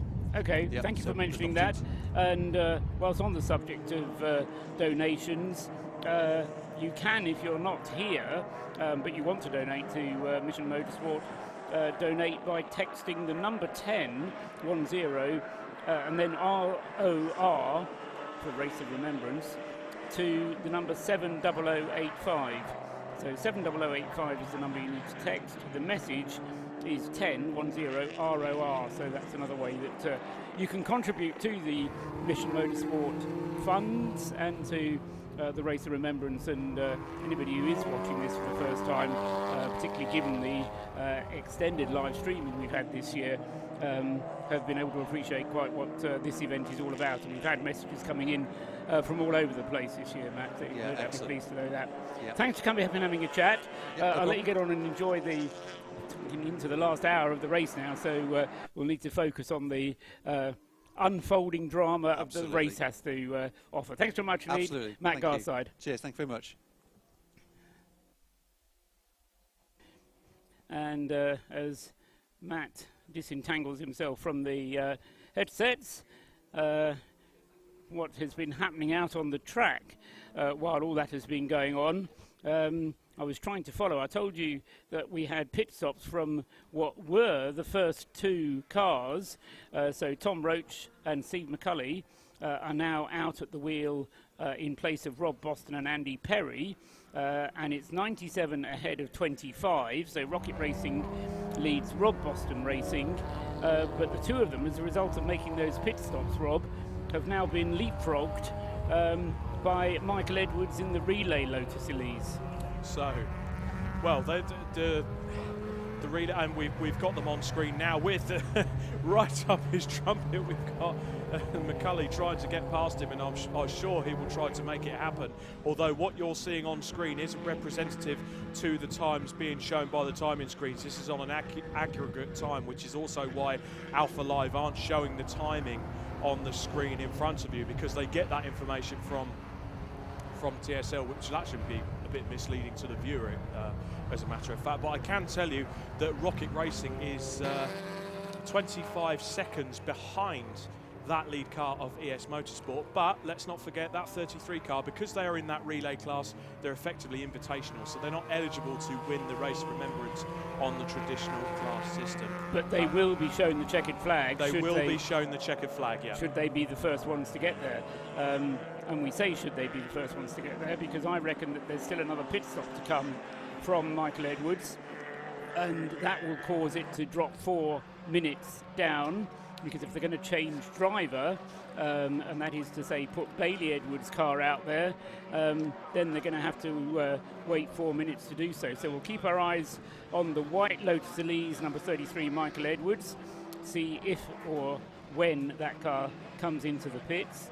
Steve McCulley and Tom Roach, I expect, and you've been paying slightly closer attention than I have, Rob, but I think they can both get to the end without another pit stop. I think that's it now. Those guys that are running, and I don't want to tempt fate, because knowing our luck, in five Yes. minutes they're both going to come into the pit lane with a problem. I hope they don't, but the way this race is going, certainly as we see the Canada Operation Motorsport entry, they're in for one of their final stops. They're quite thirsty cars, those Honda FK8s. But on terms of raw pace, so lap times Tom Roach is around the 1 minute 40s. That's the pace that he's carrying at the moment. Whereas the McCulley Caterham, and he's a brilliant driver, has been driving really well on the stints he's done so far. He's also got a fabulous looking moustache. I have to work that in particularly in Movember. He's only doing around a 1:43, so he's 3 seconds worse off, and it's just going to be chipping away at that lead that Rocket Racing effectively has over it in that Rob Boston car. And it also seems to me as well that Lotus is a bit better with getting through traffic. Very much so, yeah. In terms of the slower cars in front, they'll probably be able to see it a bit more in the mirrors, so they'll be more likely to duck out of the way, because having been in that situation yourself, Caterhams, when you're racing against them, they're very difficult to see in the mirrors. So you don't want to be that person that innocuously turns into the corner if we're in, say, a 116 car or a C1 class car or one of the lower power-to-weight cars. You just turn in, bit of a bump on the front left, and then that's another pit Yes, stop. I mean, that was one of the conversations that I was having with Henry Williams last night, was around exactly that you do feel a bit intimidated in the Caterham when you've got particularly one of the American Hondas coming past you. Off onto the grass on the exit of the final turn, not for the first time, goes the number 61 AOF Motorsport Citroen. As you were saying a moment ago, Rob, some of the Citroens and BMWs as being so, I'll say slow, being so significantly less quick around the corners. Should we say limited on power? They, yes, they occasionally just jump out of the way a bit too vigorously, and number 61, not for the first time, as I say, finding itself squeezed to the edge of the circuit. I do note on the back straight there, going up School Straight, we can't quite catch it on the live stream yet, but we do have what looks like the Pure Track Racing Renault Clio. It's definitely a Clio, Rob, I'll give you that. Yeah, that was a Pure Track Racing car that's... I said he was pulling off, he's actually... And on screen there, car number 223, the team run by Sarah and Matt Dennis. Oh, I was going to big them up. Well, Sarah, husband and wife team that run both the cars, and they were both in the separate cars during the stint. And he's managed to get it up the hill. I mean, the important thing, going up towards Rocket, I thought, oh, that's where the car's going to peg out. But he kept going, so he does have power. But you were talking about limited power. It was very limited power on that car as he went up there, so the Clio was still going. Certainly very slow. We're just looking on the TV screens. He's given the wheel a wobble. I'm wondering if it's a fuel surge issue of some sort. It's not picking up the power at all. Or just trying to push it a bit too far on its tank full, the Renault Clio. A lot of these cars that are participating in the Race of Remembrance will be cars that regularly race in national racing, but they'll be racing in 25-minute sprints or half an hour at most. Well, so in they the won't case need of the large fuel tanks. Well, in the case of the Pure Track guys, I think they do a lot of Club Enduro and 750 Motor Club, so maximum an hour and a half, 2 hours, and you can see it there crawling along the side of the track. There is no worse feeling as a driver in that situation. I've been there myself. You feel helpless and you're constantly mirror watching to see what's going on, but he's still wiggling the wheel there, so there's clearly some sort of issue either in the handling or he's just trying to get... I think it looks as though he's trying to get the last dregs of fuel up through the system. He's around the hair, but he's got to the end of the Tom Price straight. He'll wait for a gap in the traffic and then move across to the left, going past the old pit lane, and then when he gets to the bus stop it'll be left and into the pits, and it looks to me, Rob, as if he's actually going to make it to the pit lane. It looks like he's going to make it in. I can tell you as well, on board that car at the moment is Matt Dennis, the husband of the husband and wife team. Sarah is in the sister car at the moment for their final stint, but just making their way down. Fair play to Matt, we have to give him credit. That was very well driven, a nice clear indicator, kept to the side of the road, out of the racing line and out of the way to the other cars. And got across the track when he needed to. Yeah, just managed to get in. So down to the pit lane, you could see the car making its way in now, and the team will get to work. If we could... thank you very much. We've got to commend Alpha Live as well. The camera works superb. Straight into the garage as well. Not what you want to see. Yes, Alpha Live providing the pictures for us this weekend, and just echoing Rob's sentiments, our thanks go to them. I think they've got 9 cameras with which they've been covering the event, and they've certainly given us a good extra dimension of the race, enabling us to see parts that we haven't been able to see, and also enabling us to see Rob Lewis as well whenever he's been down there in the pits. So if you've heard his voice, now you know what he looks like as well. I've managed to stay out of that one, so nobody knows what I look there like. we go. So car 223 in the garage, the team working away on it. There's no fuel going in, so I'm wondering, and to be fair, the bonnet's not up either, so I do wonder if they've had to call it a day with that car. Yes, interesting that he was not completely down on power, but able to keep going in the pits, getting refuel. We're talking about Joe Bagley. That's his car that's in the pits at the moment, the one he shares with Jason Batten, Steve Robinson, Mark Elliott, car number 52. And that car is certainly the one that Joe Bagley was driving. It was Jason Batten who brought the car in, and he is, yes, so I'll say 6th approximately in the BMW class, but receiving some treatment in the pit lane. We have actually got probably what is going to be one of our final guest visitors to the commentary box. I'm going to hand over the mic to Jonathan Marks to tell us a bit about a transition event coming up for Mission Motorsport. He's the project manager for Mission Motorsport, so I'll hand over to Paul and we'll hear from Jonathan shortly. Okay, thanks very much indeed. And so while Jonathan gets into the hot seat, and we have heard from various people from Mission Motorsport, and we're glad to hear from them. Nice to hear from drivers, but also nice to hear from people from Mission Motorsport, because this is ultimately their event and one of the highlight events. But as I was saying earlier on to Matt Garside, not the only thing that Mission Motorsport is involved in. So, Paul, thank you very much for having me up in the commentary box, and I know you're getting to the business end of the event, so I will not take much of your time. But the next big event that Mission Motorsport are organising is the National Transition event. That's taking place 27th of February 2023, and we will be running that at Silverstone. It's a very different event to this event. It's an event for those transitioning from the armed forces, and for veterans, and for family members, partners and spouses. And it's a transition event in the full sense. We will have employers there from the automotive sector, from the renewable energy sector, and from other sectors. We will also have armed forces charities and government agencies. So all the people who can help with that transition journey. So for those coming out of the armed forces and for veterans. And we'll look forward to seeing many employers there as well, and many opportunities for those transitioning to engage with employers and also engage with the agencies who can help them.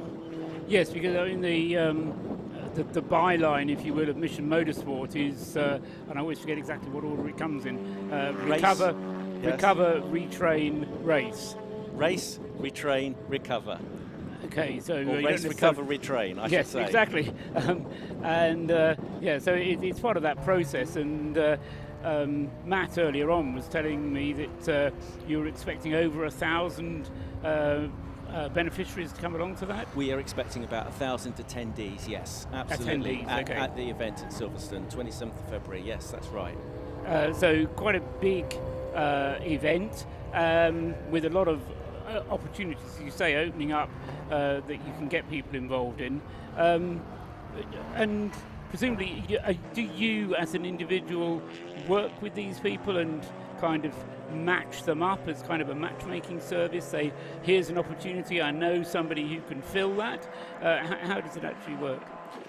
We do try to do that to some extent, but that's very difficult to do with lots of individuals. So it's more getting the right people in the room, getting employers together with those who are looking for employment and thinking about a change in their career direction. So getting the right people in the room and getting them to talk with each other is the way we're trying to do it at that event. And it is an annual opportunity. And Mission Motorsport are privileged to run this event, which is, if you like, the transition event for the whole of England. And you say you're holding it at Silverstone. Are you using the circuit at all, or are you just We using it as a venue? absolutely are using the circuit. So a little sweetener to attract people to the event is the opportunity of a passenger track ride. And so everyone who comes as an attendee, we give them a bit of a briefing about what's available on the day. And once they've done that briefing, they'll get a wristband or a couple of wristbands, and then they, at some point in the day, can do a passenger track ride. And we're very grateful to drivers who support us by bringing their cars on the day, and with a willingness to go out and do those passenger track rides. It's also an opportunity for drivers who you know, maybe have got experience or running companies or whatever they do in life, to have a chat with beneficiaries or people who are wondering about life direction, and just to have a conversation. So yes, it's a coming together of the motorsport and the careers event and the transition journey. And you're saying you're project manager for this event on the 27th of February next year. Does your world come to an end on the 28th of February, or what happens after that? No. Or are you not even focused on what might happen after that? No, our world doesn't come to an end, because our Mission Automotive initiative carries on, and our Mission Renewable initiative carries on. So Mission Automotive, all about engaging with companies in the automotive industry and encouraging them in their armed forces engagement. And now we have this nascent new organisation, Mission Renewable, which is, if you like, a sister organisation to Mission Automotive. And it's all about encouraging companies in the renewable energy industry, offshore wind, solar, in their armed forces engagement, and getting them to think about how they can use those coming out of the armed forces and the talents and skills that those people bring, and with a bit of transition work and that willingness to put in a bit of investment in the training or retraining and transitioning to civilian employment, those companies can make good use and make good employees from those who are coming out of the armed forces. So absolutely, our work does not finish on the 27th of February. I'm sure you've got lots of stories of people that you have worked with, and people whose lives probably have been changed through the work that you do. It must be a tremendously, I'm not asking you to puff out your own chest, but it must be tremendously satisfying at the end of a day like that, to be able to go home and think you've probably changed lives here in what you've been doing. It is absolutely rewarding and satisfying. Mission Automotive has been an initiative going for nearly 3 years, and lots of individuals who have been encouraged and have ended up with good roles in the automotive industry and becoming increasingly senior. And now with Mission Renewable, we have stories of ex-armed forces folk going into the renewable energy industry and then encouraging others who are coming up behind them, which is just tremendous. Absolutely. Yeah. Great stuff. Thanks very much, Jonathan. Paul, thank you very much, and have a good rest of race. Yes, we're into the last hour now, so I think we can start beginning to unwind a little bit, but we've still got a battle on for the lead of this one, and the challenge that this relay car is continuing to make. It's still Michael Edwards, hasn't yet been into the pits, and I don't know if we're going to be able to find out whether or not they're intending to come into the pits before the end of the race or not, but the gap between the two of them on aggregated times is just 4 seconds. The gap between the Mazda MX5 slowing. Sorry to cut across you there, Paul. Mazda MX5 slowing, and that looks like that's heading back down towards the pit lane. So that's just coming into the past the old pits. One of the Mark 1 MX5s. Again, normally quite a reliable car, that. So I'm wondering if that's another car that is running on fumes. Well, yeah, I don't know. I mean, they should run. I would have thought they'd have not run it that fine, because 50 minutes, you might as well, there's no need to cut it fine. If you are running just over the hour, then you might want to cut it fine, but it's coming down into the pit lane. Rob's going to be able to see it live. Car number 96, right. that off the top of my head, Jaffa Cake Racing. Correct, yes, with the orange flashes on it. Now, the problem it has with all these cars and all this traffic coming down into the pit lane, it's finally just given up the ghost on the entrance to the pit lane. Now, is it enough that the marshals can intervene and they don't have to put a pause on this race in terms of a stoppage? Doesn't have to, because he's got it restarted. Oh, he's got it restarted and back going again. So whatever happened, he just needed a bit of a kickstart there. So, bit of a kickstart. He's pulled into the pit lane in front of me and straight into the garage. So the team will get to work on that as soon as possible. Our camera crew down there in the pit lane following it in. As we also see in front of us, you'll see the big Downforce Radio logo. That tells us that the Rob Boston Racing MX5 is into the pits, and that's getting serviced ready for its final stint as he now heads back out of the pit lane. Yes, there's Jaffa Cake Racing, 13th overall, so they're quite high up the list. Quite high up on the list in quite a lower powered power-to-weight ratio car there, so they've done really well. Daniel Grist was the driver that brought it into the pits, and he is running as a Class B car. Double check, yes it is a Class B car for Jaffa Cake Racing, which puts it behind the Track Scotland car, behind both of the Track Scotland cars, but in third place in Class B. So Daniel Grist and Jaffa Cake Racing were potentially a podium class finisher in that class up until that late problem for them. How long they're going to be in the pits, that's the question. Depends what the problem is, Rob. Well, they pulled straight into the garage, so you know that it's not going to be a quick stop, put some fuel in, get the driver out, put a new one in and send him on his way. The 4-minute pit stops we're on about. It's clearly something that's potentially a bit more terminal than that. Yeah, well, as I say, we'll keep an eye on the screen. Just a bit of news while we saw.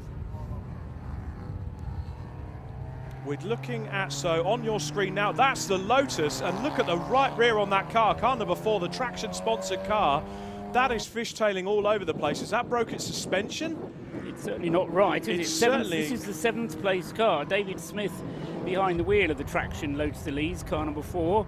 And Gutter, you could just see it coming down. That is crabbing like you wouldn't believe. That's got to be a bearing or some sort. But he's come past the pit lane entrance at, I would suggest, Rob, barely reduced speed, going up towards Rocket at the moment. And let's have a look at that right rear. That is not a well car. The team, unfortunately, they came here with that Lotus and with the Mazda MX5. And the MX5, is, I can tell you now, is running on 3 cylinders. You can hear it. It's not a very well car at all. That is almost changing camber, especially on the right-handers. It is not a well-looking car. I do wonder if it's going to catch the eye of the officials on the pit wall, because they will perhaps meatball flag that car in and get them to stop and check that out. But depends how what the feeling is behind the steering wheel. I don't think it's quite enough for the race control to intervene. Well, I've seen cars running that level of camber. Yeah. What's interesting, it's not symmetrical camber. Yeah, but it's only on the right-hand side. It's not on the left-hand side. Yeah, It's not been done deliberately. The problem is, you can see it on the screen. It's crabbing like you wouldn't believe. The driver is fighting with it, but he chooses to stay out this time around as they come past the pit straight here, as you can see on the cam. So he's got no issue with it, but it does appear to be, especially on the straights, crabbing, because it's only on that right-hand side that the right rear is doing that. Interesting. So we'll keep an eye on that. Still 3/4 of an hour to go. The car, as I say, is in 7th place with David Smith at the wheel of it. And the Lotus Elises, 3 of them in the top 10, 3 of them in the top 7 with that car number 4 in 7th place. And the battle on for the lead, but now just 2.2 seconds on aggregate times between Steve McCulley and Michael Edwards. Steve McCulley, though, theoretically is going to be able to open up the lead, because certainly on that last lap, 5 seconds to the good. So a change in leader on aggregate on that last time around. Steve McCulley now leads the way. There goes Rob Boston, I should say Tom Roach, in 3rd place now. He is 36 seconds behind the race leaders on aggregate. So here we are, Rob, 46 minutes of the race still to go, and we've got 3 cars separated by less than a minute, just over half a minute in fact. Well, this this Lotus, the cameras have been trained on the Lotus for most of that last lap, just seeing what's going on. So in theory, if it was an issue on that car, you could see it moving around. So there is clearly an issue there. That's not a setup issue. That's something wrong. It's not deliberate. No, I'm not suggesting it's deliberate, but it's something certainly moving around. But let's say something happens to that car and that brings out another safety car, or it has to park up on circuit. I know the officials. I can see there is a meatball flag out for car number 9. No sign of car number 4. It just dives down the inside. Our pictures there on the pit wall. But let's just say the camera's back down on that Lotus. They obviously want to nurse it to the end. They don't want it back into the pit lane. But I think the worry from my side would not be a problem for race control. Race control will make their own decisions.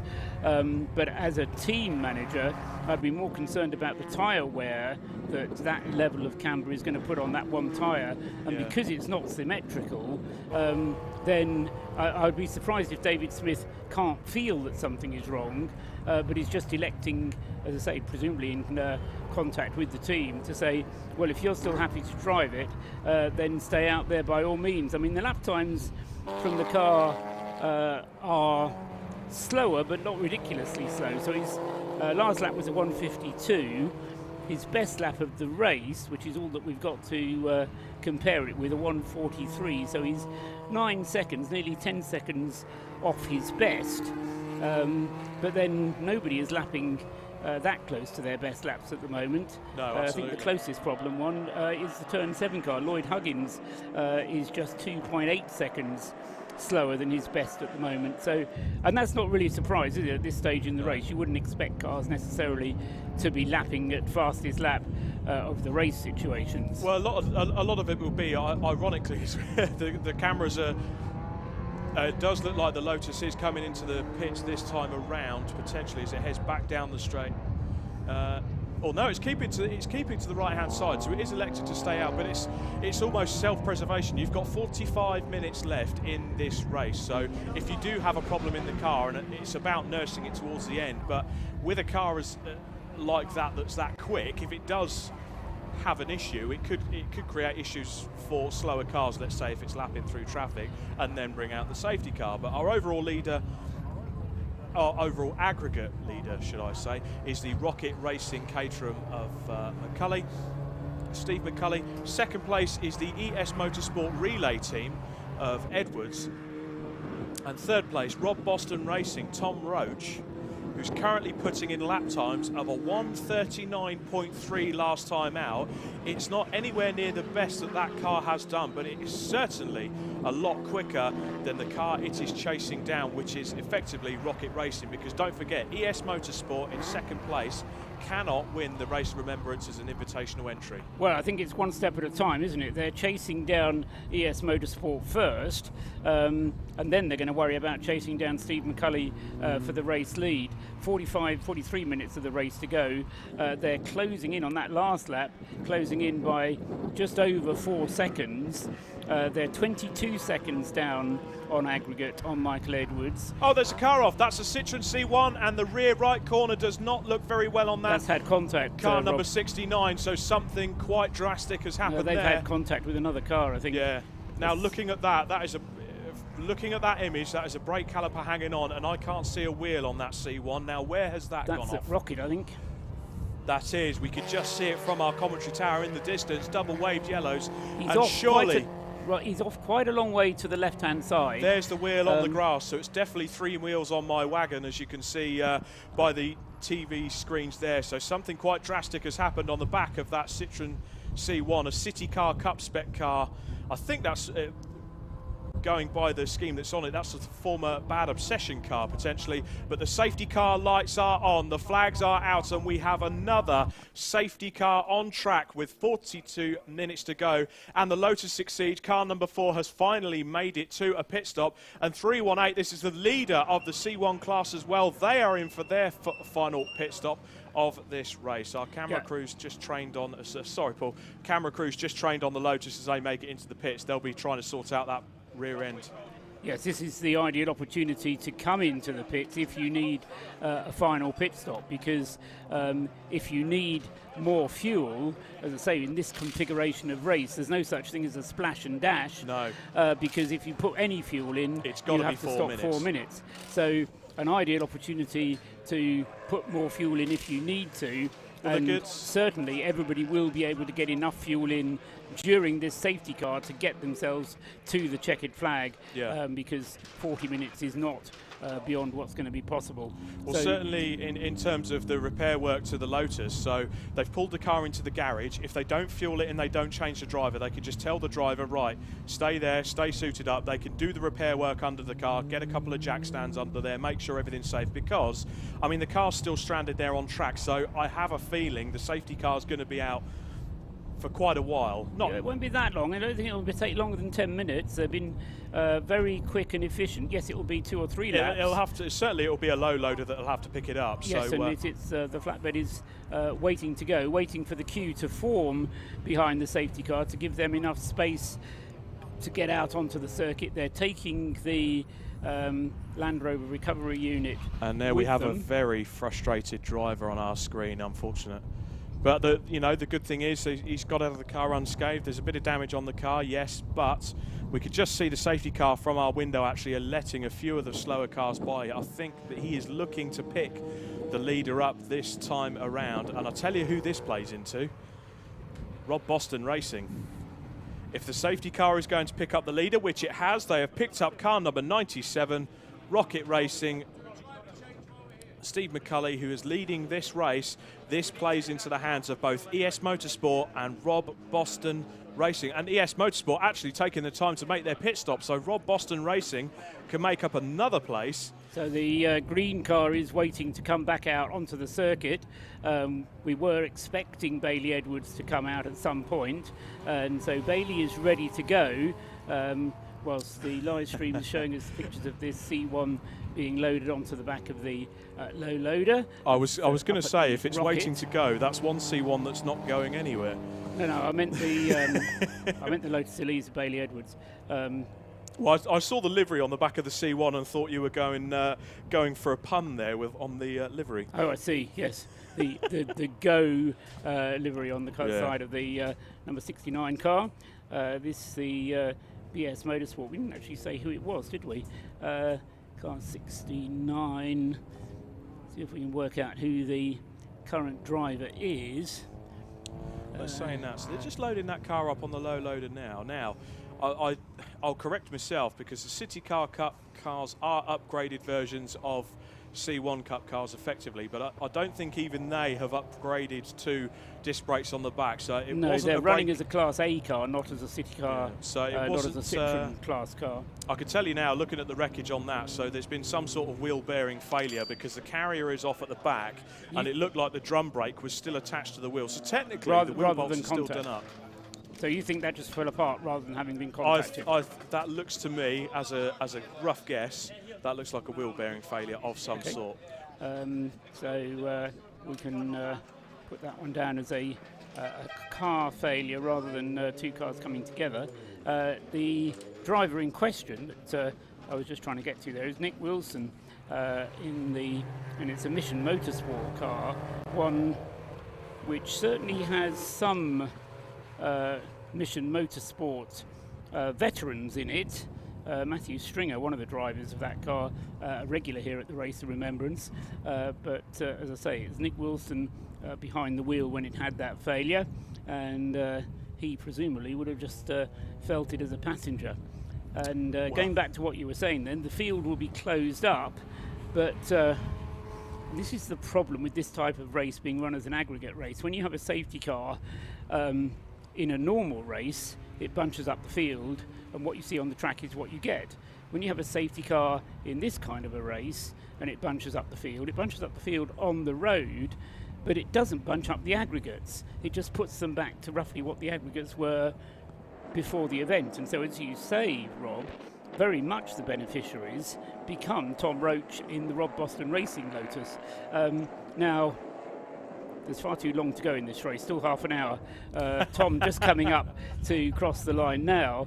I mean, it's a remarkable story, but those two, Tom Roach and Steve McCulley in the Rocket Racing Caterham, separated by 0.8 of a second only after 11 and a half hours of racing. Okay, safety cars close up the gap, and it does become very close. But 0.8 of a second on the circuit as it is now means as soon as the safety car withdraws, then Tom Roach is going to inherit the lead. Absolutely. And so the safety car has not closed the gaps, it's leapfrogged Tom Roach into the lead. Which, to my mind, is not the purpose of having a safety car at all. But anyway, the Race of Remembrance has always run this way. Yeah, you play to the strategy. You know the terms of the race before you go in as a team manager, and you know you can let it either play to your strengths or give you a bit of a weakness. You do, but there's nothing you do about it. That's the problem. The thing is, if there would be something that the strategist could do about it, then yes, I would subscribe to your view. But in this case, it's purely the safety car is giving Tom Roach more of an advantage than it's giving to Steve McCulley.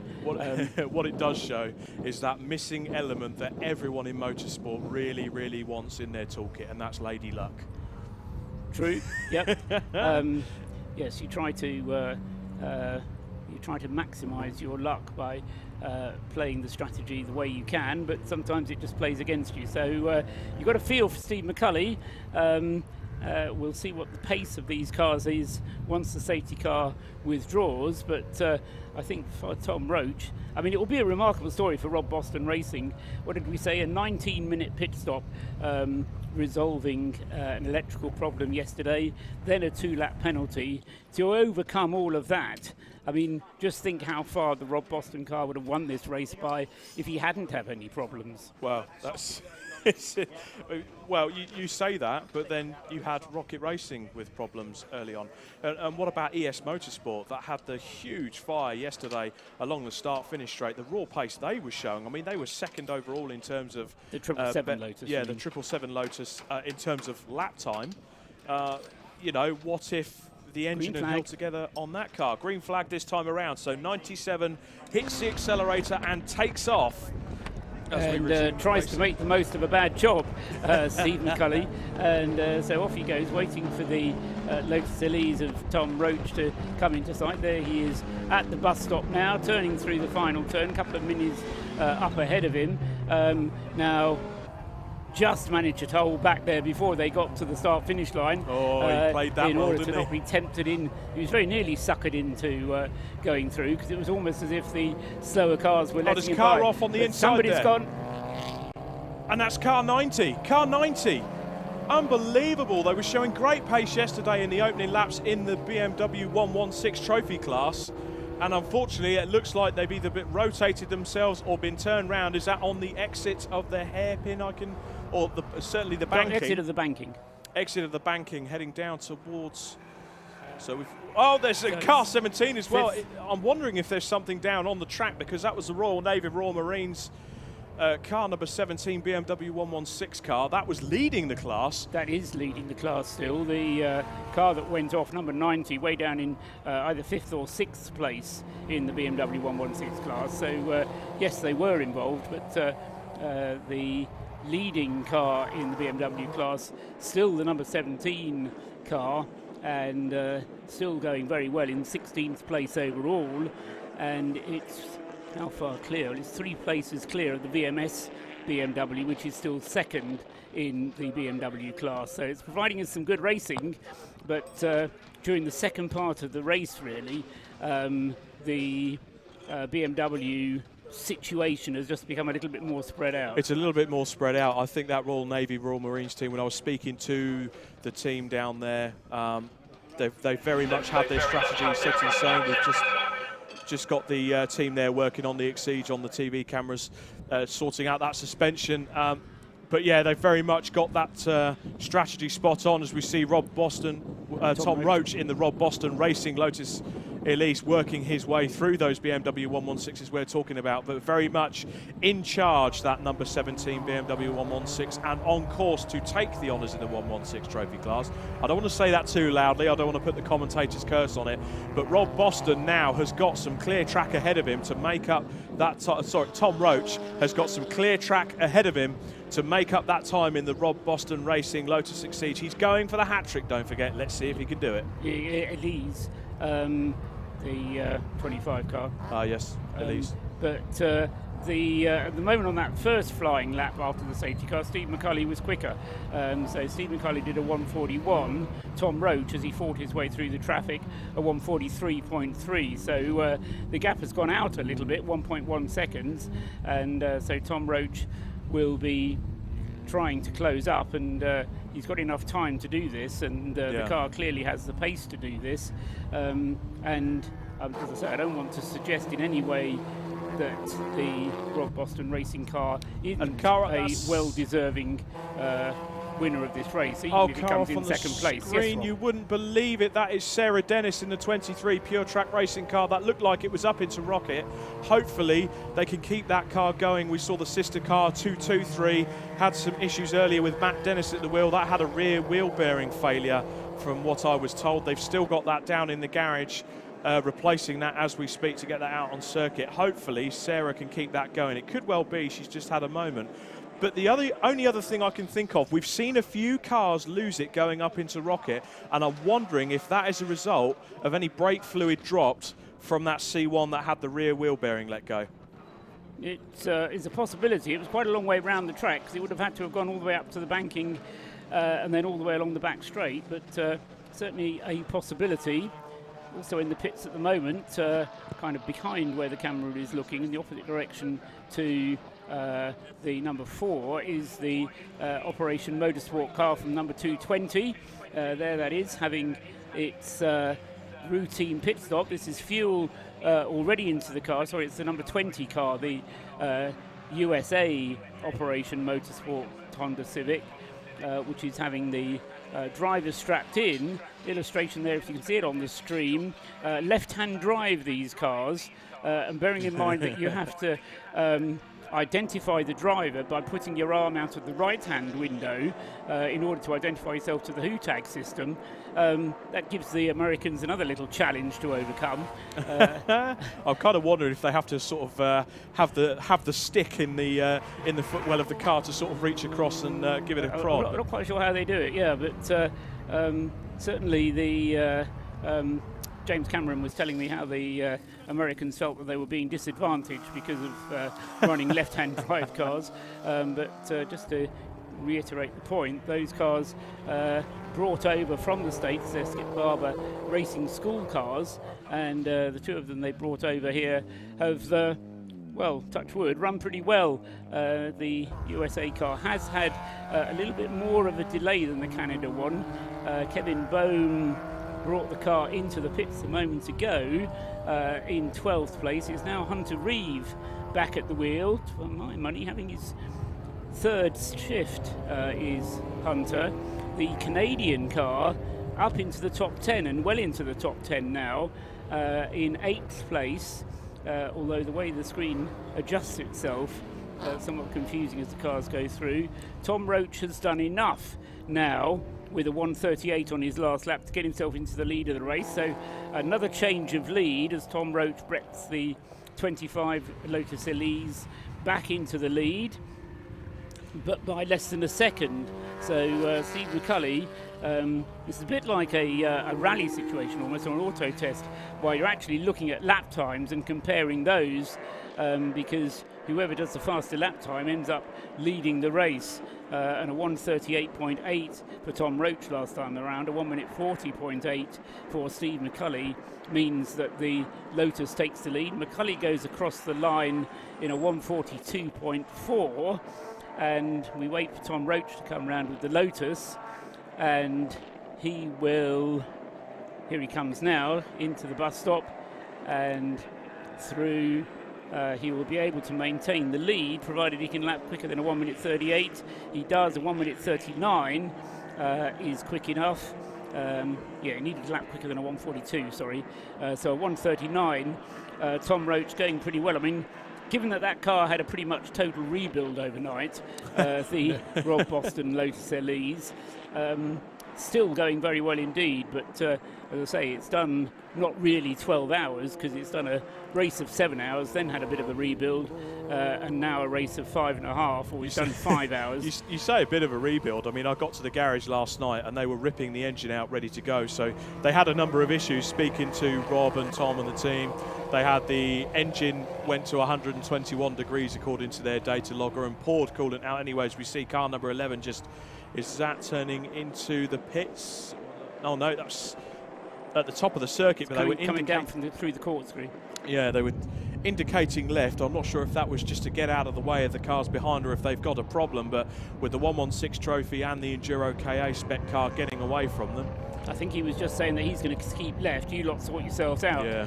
And that worked for them. I know they've had a few issues during this race. In particular, they're running an endurance tank in the back of that car, and they've had a few issues with it venting, but they are indicating to come into the pit lane there. So a dreadful shame to see that car. They've had a few issues during this race, unfortunately. But yes, the Rob Boston Racing Lotus, they have been flat to the mat last night doing an engine change. They took the head off the old engine that had the issues and put it on the bottom end of a spare engine that they had, and they bolted that into the car. They had it on the laptop trying to adjust it. We've got a car into survey stop-go penalty, one of the 116 trophy cars, as the affected Mazda MX5 drops in behind it. And that's car number 19. That's one of the RAF Motorsport cars in the BMW 116 trophy class. Isn't that, car number 19, that's one, as you say, wasn't the car that had the problem when we had the restart, but I think it might have been guilty of overtaking before the start-finish line, although it's not often that a BMW 116 overtakes anybody. It's Luke Arpino. Luke Arpino at the wheel of the 116 and a car number 19 at the moment, taking that penalty. Overtaken. Yeah, so speculate as to why the penalty might have been assessed. Maybe he was trying to overtake another BMW. Well, you never know. But, so the rule is on safety car restarts that even if you are going faster than the car in front of you, it's easy if you're kind of the first car behind the safety car, but it's very much more difficult. You tend to get suckered in if you're a long way down, and you may be a long way down from the safety car. You see the green flags waving, and you think, okay, I can go, but no, you have to wait for the start-finish line. I will be completely honest with you. I speak from experience. Unfortunately, I have ended up getting the wrath of the clerk of the course when that happened a few years ago at Brands Hatch in the modified Fords round. Being at the back of the train and having the faster car in front of you, I unfortunately forget the golden rule in the heat of the moment and overtook before the start-finish line. But them's the rules. You have to take your oil as such. As we see a terrific battle here between three cars. We've got a C1 class car, effectively an Enduro KA class car, and we've also got a BMW 116 trophy car. The three, what I would call lesser powered class cars here, and the C1 class wins overall out of that, so we'll call that a win for the C1 Racing Club. And they need to take all the wins they can get, don't they, really? So up at the front, 6 seconds is now what separates Tom Roach from Steve McCulley in second place. The Bailey Edwards green Lotus Elise in third place, car number 33, stuck a little bit in no man's land. They're a minute ahead. No, tell a lie. In fact, they've just been overtaken by Lloyd Huggins. How has that happened? So Lloyd Huggins in the Turn 7 team have moved up to third place overall, even counting the fact that the Lotus Elise, number 33, is a relay team car, so they've overtaken that car on the road. I look out of the window there, Paul, just to come across the second Pure Track Racing Renault Clio, indicating right and going slow. Up at the school straight, heading up towards Rocket. I don't know if the cameras are able to get it trained on there. Pure Track Racing have had the worst luck this weekend, and that's the second 197 Spec Clio being driven by Sarah Dennis. It was going very, very slow up at the school straight at the back of the circuit. It's got through Rocket okay, so I'm not sure if that's a reoccurrence of a wheel bearing issue it picked up earlier in the day or not. The cameras haven't managed to pick it. There we go. So there's the car on screen. It's being driven by Sarah Dennis, and it's turned to the right. The indicator was on to let other cars pass, so we'll see if she goes into the pit lane this time around. Yeah, it's not kind of the time you really want to be making visits to the pit lane. No, last 20 minutes, you want to try and just keep it out there, stroke it home, even if you are a little bit walking wounded. Let's keep the car going as best you can, and I think that's the order of the day for a lot of the cars out there. The Traction Lotus Elise, I'm not quite sure if we mentioned that car is now back out onto the circuit. It's dropped from 7th to 11th, the number 4 car. Clayton Kingman is now at the wheel, and he's in a bit of a battle on track for 10th place with George Grant in the 169 Clapham North MOT Mazda, which is, say, in battle for overall positions for 10th place. The Renault Clio not coming in. The Clio is staying out there, Rob, for some reason. You thought it was going to be coming in. Well, certainly Sarah had indicated and pulled off to the right, so I'm wondering if she's managed to get it going again and just thought, you know what? Well, she was still going slowly, so again, walking wounded. On the other hand, I don't really want to have walking wounded going around for 20 minutes. Last 10 minutes, okay, but... And effectively, the race leader up on the screen now, Rob Boston Racing, with Tom Roach at the wheel. We've actually been joined. I might have to hand over to the man himself, the boss, the maestro. He's a bit frustrated after seeing the former Bad Obsession C1 lose a wheel off its wagon there, but it's a pleasure to be joined by James Cameron. I'll just hand the mic over. Right, okay.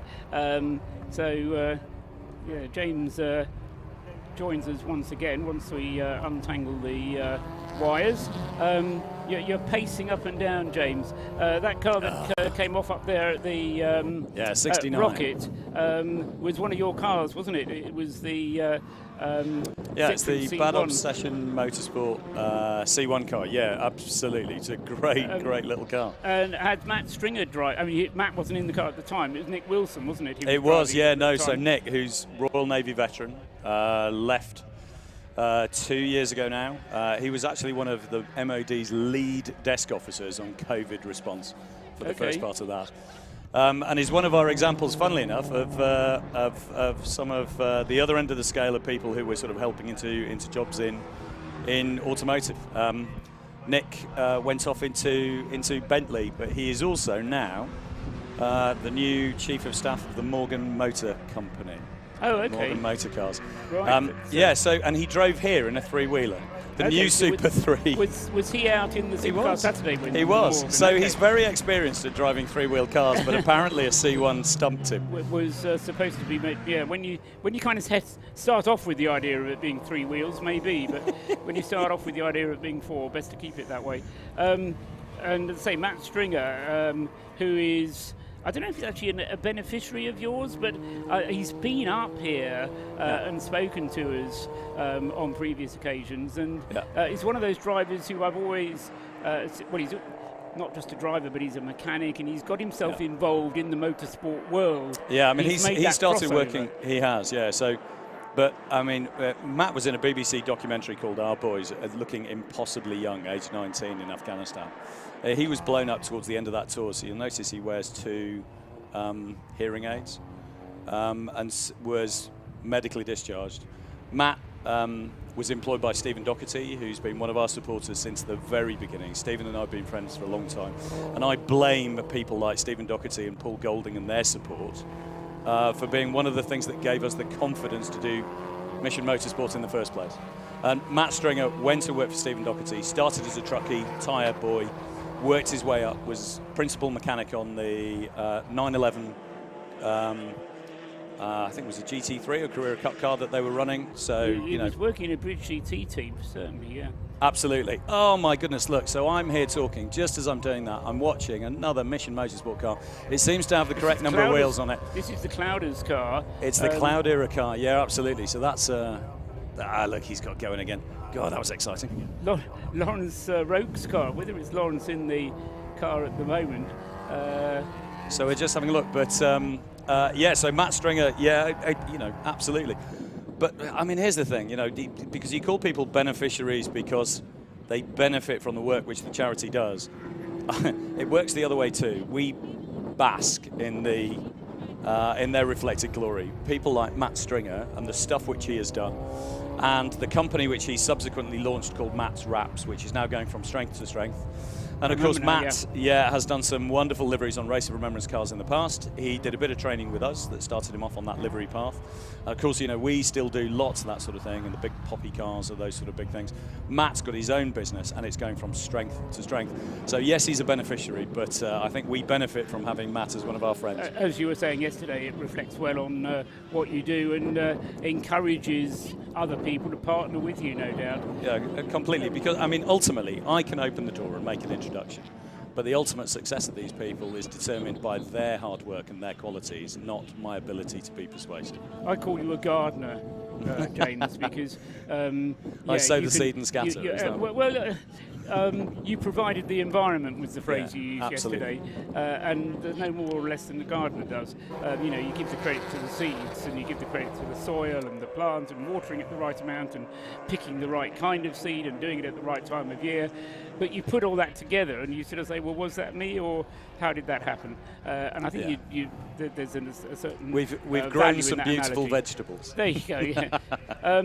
Just to go back to that spinning Mazda that you saw, it was Lawrence Roke who was at the wheel of it, having his first race at the Race of Remembrance this year.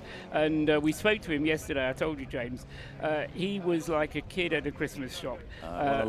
He was so pleased, and I'm sure he'll be a bit red-faced and he'll be kicking himself. But having spoken to him, he'll also be saying, come on, Lawrence, focus.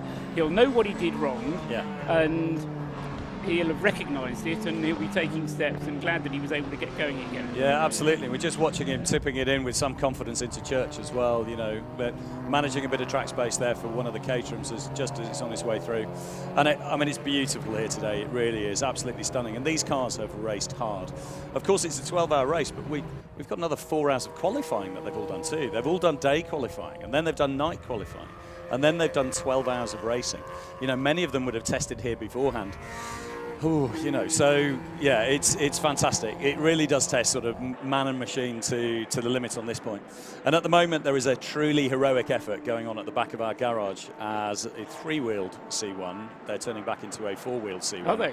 They're 10 minutes they to are go, 15 minutes to do it. Absolutely determined to try and get that thing out again. So I'm going to leave you to it. But if you see a car 69 emerge out from the pit lane again, there'll be a lot of cheering downstairs. We'll try and echo those cheers from up here as well. Thank you very James, much. just before we let you go, because at the end of the race, we've got a presentation to do downstairs. Absolutely. That'll be taking place in the pit lane, roughly where the Remembrance Service took place. Presumably everybody's welcome to that? Absolutely. So everybody's encouraged to come and join us for that. As soon as the race finishes, BRSCC will be as efficient as they can in order to give us that so that we can go to that ceremony at the earliest possible point. You can see actually now the 69 car, we've just got a bit of a view of that garage. That's... Look like they're working very hard. The back end's up in the air, and I think, is there a bit of effort going in on it? Or it's hard to say. Sometimes it's best not to look. Yeah, no, I think you're absolutely right. I'll go and have a cup of tea and enjoy the view for a little bit. So, everybody's welcome to come and join in downstairs in order to celebrate those who've done well, those who tried really hard, and all of those who we need to thank for such an astonishing weekend. Brilliant. Okay, thanks very much, James Cameron. Thank you for all your efforts throughout the weekend, and good to have you along, and your assistance as well. I think, however we put it, we can safely say that Mission Motorsport would be a very different thing were James Cameron not involved, and I mean that in a good way, not a bad way. Welcome back, Rob. Would I miss anything whilst I was talking to James just then, apart from the slight moment from Lawrence Roke in the Mazda? I think everything has continued on its way. All is, I don't want to tempt fate, all seems to be well. But the overall gap has increased to 12 seconds from that car on our screens there that is currently leading the race on aggregate time. Rob Boston Racing, they've gone for the hat-trick. Tom Roach is at the wheel, and they are putting in the fast lap times. Their last lap time this time around was a 1:39.792 as they come. I believe that's going up into the hairpin. Just down the inside, and that's the class leader there, the 318 car in the C1 class as it stands, although I believe they're still the C1 leader. We just need to double check the timings to see where they are on the screen, but certainly that is what looks like our overall race leader. Rob Boston Racing with Rob Boston and Tom Roach currently at the wheel. And after the race they've had, we've spoken about it all day. Yesterday was absolute chaos with the 777 Elise that was very, very fast, and then all of a sudden blew an engine when it looked like they were going to be hot on their heels. We had issues for both Turn 7 Racing overnight. They lost charge in their alternator. They had to source a new one overnight. They were leading the race by 5 laps at one point, and we've had Rocket Racing up there as well. Not to mention Williams Motorsport as well, who going into today, just coming to that, the face on Callum Lockie, I felt so bad for him. Callum Lockie, he looked devastated when he got out of that car. A spectacular engine failure by all accounts going up into Rocket, and it has quite literally, in the technical term would be, it's thrown a leg out of bed. It's got a hole in the block at the bottom, and it looks like it's thrown a rod. So gutting to see them bow out early today with Callum Lockie at the wheel. But some good performances as well, and Lloyd Huggins just going through in the number 7 Turn 7 team Caterham, the RAF Motorsports entry. When Chris Slater was talking to you, saying how they'd worked the safety car very well, I'd expressed it in slightly more succinct terms as minimising the damage of having to do a pit stop, but minimise the effect by coming out just before the safety car came through, and so they were able to avoid losing a lap, and that's enabled them to challenge for 3rd place overall by right.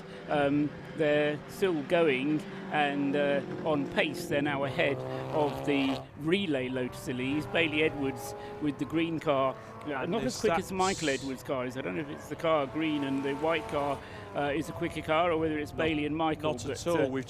I'll just draw your attention to car number 11 we've got on the screen now. That's a lot of smoke coming out of the back of that car, and with 10 minutes to go, can they get that back to the pits and at least get it to finish, or if it's a case they're just trying to nurse it round with whatever dramas it's got on board. But it certainly looks to be burning a lot of oil, or something not right with the car. This is the car which has had leaky things throughout. It was smoky as they did the restart right at the beginning of the day, but now the smoke is certainly getting worse, isn't it? That's getting worse. Seems to be coming out of the left-hand side more than the right. Yes. And the question is, who's at the wheel of that car at the moment?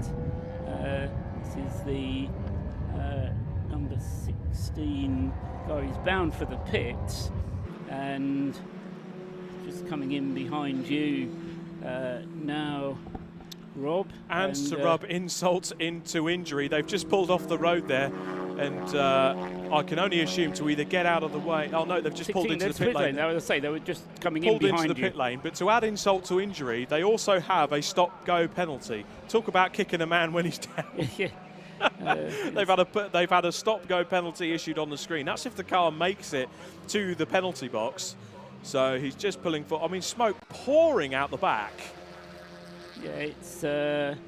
I can only assume Bailey at the wheel at the moment, but funny thing is, when he gets off the throttle, the smoke stops. So he goes. He's taking his stop-go penalty. That was why he came into the pits. It wasn't for the smoke. Well, it was for the stop-go penalty. Or maybe, I mean, look at it as it comes out the pits. That is pouring. It's on the throttle. When he's off the throttle, it stops coming out. So it's got to be so burning it's very oil. much an oil problem.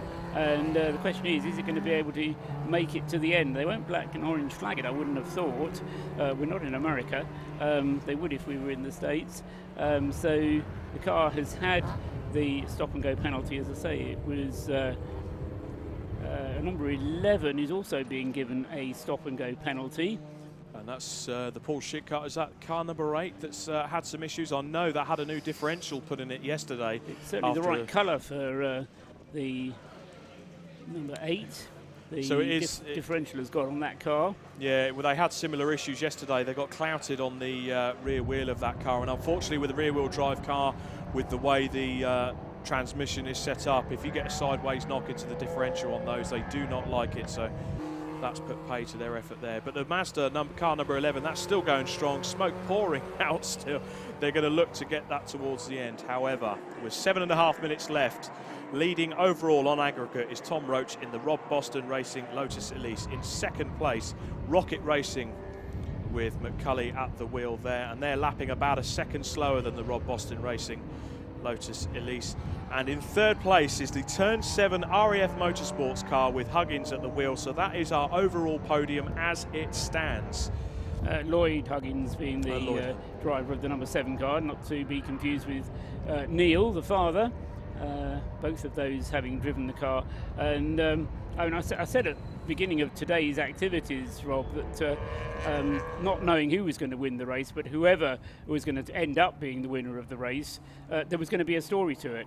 Absolutely. This race has been one giant story, but as you can see there, the Turn 7 car, those guys will be really, really happy with the job they've done as well. They were leading by 5 laps last night, as we said earlier in the commentary. They had their share of woes. I mean, an alternator casing coming apart, it's probably the first time I've seen it happen to that extent. But Callum McDougall, he got straight in the car, drove to York overnight, came back to the circuit at 3 a.m. this morning and got that fitted and onto the car. So he'll be having a well-earned rest overnight, I can imagine. But there is our overall race leader, Rob Boston Racing, as they come through. There are 6 minutes left to go in the 12-hour race of remembrance with Mission Motorsport. Yes, just looking down at positions as they were as we started racing activity this morning. 9 o'clock we got things underway this morning, at which point the Rob Boston Racing Lotus Elise was in 6th place, 4 laps down on the race leader.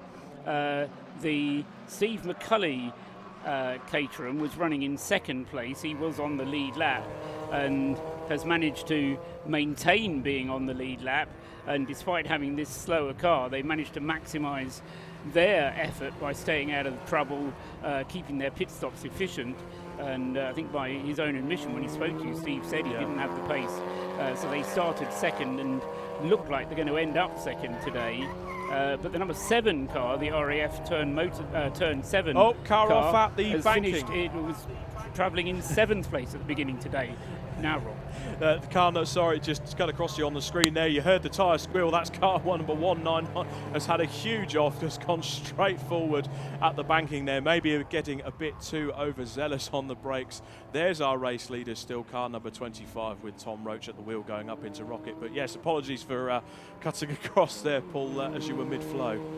Perfectly all right. The car managed to recover, the one that you were describing. Yes, it had a big off, so it managed to gather it all in, and the just general pace of cars going across the start-finish line has reduced now as they'll be counting down the laps. And I wonder if there's a few in fuel-saving mode, you know. I think there's a few in fuel-saving mode. There's a few carrying problems, and they're just driving the cars as fast as they feel comfortable to go. Quite a lot of the gaps between cars are quite large, so there's no point in pushing on, except if you name Steve McCulley, because 12 seconds is the gap that he has to catch back. He's going to, with so little of the race remaining, 12 seconds is a huge ask. Cross the line with 3:45 still to go and a 1:40 lap time, so they'll get 2 more laps plus another, because this race runs as a 12-hour plus 1 lap race. So at 12 hours they'll put out the last lap board, they'll then do a final lap, and let's just hope that nothing dramatic happens on that last lap. And so Tom Roach, the gap eases out a little bit more to 13 seconds. I did notice on the screen there, Paul, as the Rob Boston Lotus came back, the car number 60. We had James Cameron up here earlier on, his beloved Mission Motorsport car number 69, the ex-Bad Obsession built City Car Cup car. They've managed to get that car out so it can complete this race, which is handy for them. Just to revert down to the class structures, so we've got the C1 class currently being led by the FDL packaging team, so there has been a change at the top. We spoke to David Drinkwater earlier, who couldn't really get the overall pace out of the car. He wondered where there was an issue with the car, in fact. in 318. James Poulton is out in that car at the moment, but the leader of the C1 class is the FDL Packaging CSC Racing with Neil Cunniff at the wheel. And in the BMW 116 Trophy class, currently being led, as has done all morning, by the Royal Navy Royal Marines Motorsport with Unwin at the wheel, and they are 16th overall, so some great pace by those BMW 116 drivers. They certainly have had a storybook race really for them. That really is the best way to describe it, because it's all that they could have hoped for. Sarah Dennis continuing to lap, but very slowly, and so that car providing a bit of a mobile chicane for everybody. Linda Noble it is who's out at the wheel of the 69 Citroen C1 for Mission Motorsport, so she is the one who's going to have the honour of bringing that Citroen home on all four of its wheels. The crowd on the pit wall gathers and gets larger and larger as the marshals suddenly realise they've got to finish this part of the race with the black and white checkered flag, not the red and white checkered flag, and there's a rush to the marshals post. Oh, we need the checkered flag for this, don't we? Well, a minute and a quarter plus a lap still to go. I do hope they know there's still an extra lap to go, because the regulations suggest that there should be. Not that it'll make a huge amount of difference, but it's always better to play by the rules rather than assume that it's going to go differently. So, Paul, your thoughts on this race this year? It's been superb, hasn't it? As we watch Rob Boston racing, not quite on his last lap. They have got the checkered flag ready for that car, but what a race this has been. It certainly has. It's been a story for heroes, but it's been a story of unlikely heroes. And Rob Boston and Tom Roach really have done us proud this weekend, because, you know, as I say, they lost 20 minutes on a pit stop. They've lost 2 laps on the penalty, and yet they've still managed to get themselves back into the lead. They've pulled back 4 laps in the 5.5 hours of racing we've had today. I'm looking nervously down at the marshal's post on the start-finish line, because I'm expecting the last lap board to go out, but the way the marshals are holding out they're not holding out the checkered flag, I hasten to add, but the way that the marshal who is holding the checkered flag, I'm just wondering, it's not a marshal, is it? It's one of the Mission Motorsport guys who is holding the checkered flag and being given the honour to wave it. So yes, I think the person who's waving the checkered flag is being given that to do as a job. He's not his regular task, so we'll get the last lap board. Now we go to find the last lap board, which will be shown to Tom Roach next time he goes through. He's up into Rocket, as you can see on the screen. He's up into Rocket, going into Rocket out, so I can only assume the clock has gone down to 0. It's down to 0, and as I say, there's some dare I say, faffing around going on down on the start-finish line, as we've lost the last lap board. That's the problem. No, not at all. They've got the checkered flag. I can only assume that we'll keep an eye out and they found the last lap board. Right, in the nick of time. Oh, it's there. In the nick of time, they found the last lap board, but that was never seen anything so funny in my life, actually. Anyway, waiting for Tom Roach to make his way down. Steve McCulley goes through there, and the last lap board now is being held out. So, however, Rob Boston coming into the chicane the last time out. Now they've had here's how it's very confusing, because on track they've had to start putting the last lap board with the way they've got it laid out on track, but in terms of aggregate time, Rob Boston is our race leader as it stands, or Rob Boston Racing rather, with Tom Roach at the wheel. Yeah, exactly. So Tom Roach then has gone through. He's gone on to his last lap. He's gone past the last lap board. Quite a few cars have gone past the last lap board as well, a little bit early, waiting for Lloyd Huggins to come through. He will be coming through in 3rd place at the end of the next lap, as we wait then for the number 7 Turn 7 RAF Motorsport. There'll be a huge cheer from the military, because the RAF associating themselves with the Turn 7 team, and they've had a great race of it. waiting for the rest of the field. There's the fifth place car, the Unlimited Performance car. Neil Perry going through there in 5th place. The number 4 Traction Lotus Elises, they're currently running in 10th place. And there goes the relay car of Bailey Edwards in 4th place. That car will be looking out towards the Rob Boston car, which is making its way through the hairpin at the moment, at the top of the hill, at the end of the Tom Price straight. And the checkered flag. And the checkered flag goes out to Steve McCulley. Oh dear, I had a feeling they didn't know what was going on. Steve McCulley being shown the checkered flag, which is a dreadful shame because he is not the winner. There goes Tom Roach. Tom Roach comes through. I do hope that all works itself out, but unfortunately there was confusion down on the start-finish line, and Steve McCulley was shown the checkered flag in error, but they'll go back a lap, and Tom Roach will therefore still be declared as the winner. I say with great confidence. I certainly hope he should be the race winner by 8.5 seconds from Steve McCulley, who was second. Bailey Edwards in 3rd place for the ES Motorsport relay team. Lloyd Huggins in the Turn 7 RAF Motorsports car number 7.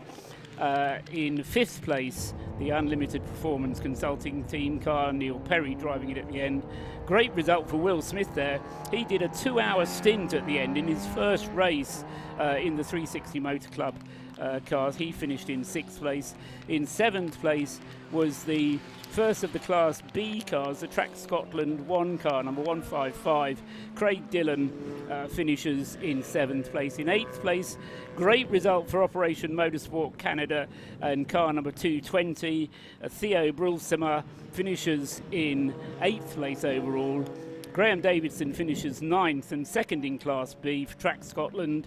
And in 10th place, the Lotus Elise of Clayton Kingman in the Traction Lotus Elise car number 4. Great race. As far as the classes were concerned, we'll just go down and give you the class winners. It looks to me the Royal Navy, Royal Marines Motorsport has taken out the BMW 116 trophy class. I did notice yes, that's actually car number 17, finishing in 16th place overall. Sorry, Rob. I did notice in a strange turnout for the Booksers. Still, the last few cars get over the line there. The 118 car just crossing.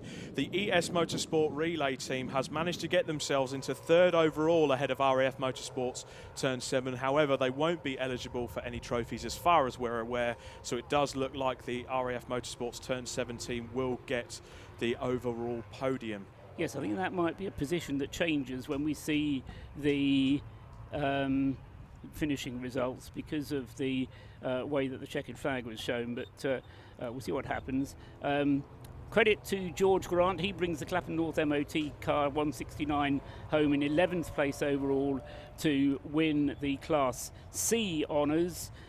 In the Citroen C1 class, the winner was the FDL packaging car 417, and they had a fairly quiet run of it in the end, didn't they, Rob, having kept things out of trouble. Patrick Scharfegger, Nick Cunliffe, James Cunliffe and David Scotting, the drivers in the team. Nick Cunliffe was the one that brought it across the line at the end.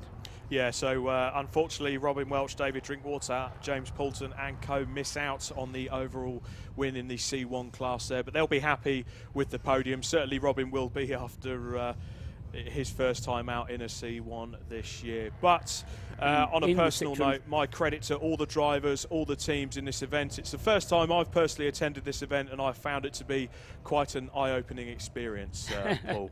It's certainly one that is not going to be missed next year for sure, whether I'm down in the pit lane next year on the mic or in a car maybe, we'll see, but I will definitely be back. There's a challenge laid down for you. Find a car for Rob Lewis to drive for next year, and he'll definitely be up for that one. Yes, it is. It's a unique event. It's been great fun to be involved in, and as we heard from James Cameron a little while ago, there'll be a presentation as soon as we can possibly get it. But as far as our live stream is concerned, we've given you the finishing positions. You can see it on the stream at the moment. The layout of trophies that are there, and there is a huge number of trophies. Obviously, there's the Heroes Trophy for the overall winner, but everybody who came, everybody who participates, there will be a trophy for everybody at the end of this, and they're very special trophies as well. They're all handmade. There's a particular contributor, a partner of Mission Motorsports, that makes the trophies, and there's usually a story behind them as well, because they're machined out of I don't know what they've been made out of this year, but last year they actually created trophies out of used bullet casings, and so they do go to a great deal of trouble to get these trophies as being something more just to put on the mantelpiece. There's always a story even behind the trophy with Mission Motorsport. So great to be involved in the Race of Remembrance. We'll be, as I say, doing some presentations from downstairs as soon as we can, but that could be 15 or 20 minutes away. If you are around the circuit, then please by all means come down into the pit lane and join us for those presentations, and we'll get them underway as soon as we can.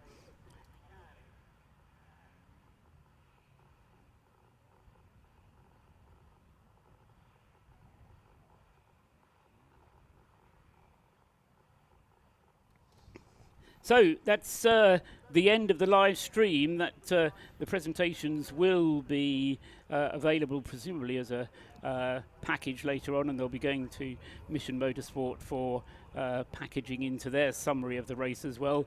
You just mentioned, Rob, it's been a great experience for yourself. It's been great working with you. And you, Paul. We've both worked hard, I think, and you realise what you're letting yourself in for next year when you say, yeah, I'll come along to the Race of Remembrance. Oh, don't worry about that. I'll thrive. I'll thrive. I mean, Paul, what an event this has been. From the high drama during the race, the first part yesterday, the 7 hours of pure tension at the top, the class battles throughout, the BMW 116 trophy cars duking it out for the first 2 or 3 hours, rubbing door handles, pure raw racing. And then on the other end of that spectrum, this morning, we all gathered underneath the tower here at Anglesey for the real reason that we all gathered. Effectively, this is a remembrance service with a motor race built around it. And James Cameron, the Mission Motorsport team, everyone involved with Mission Motorsport, Operation Motorsport, Canada and USA. I noticed one of their cars, they've come over, first time racing here, they've got one of their cars into the top 10. And if you are listening to this, guys, be proud of yourselves. Everyone in this paddock should be proud of the show you've put on today, for the live stream, for the people watching internationally. It's been an absolute pleasure to cover it. And it has been a story of community, and I think that's what everybody's been saying, the recurring theme, the different communities coming together, working together.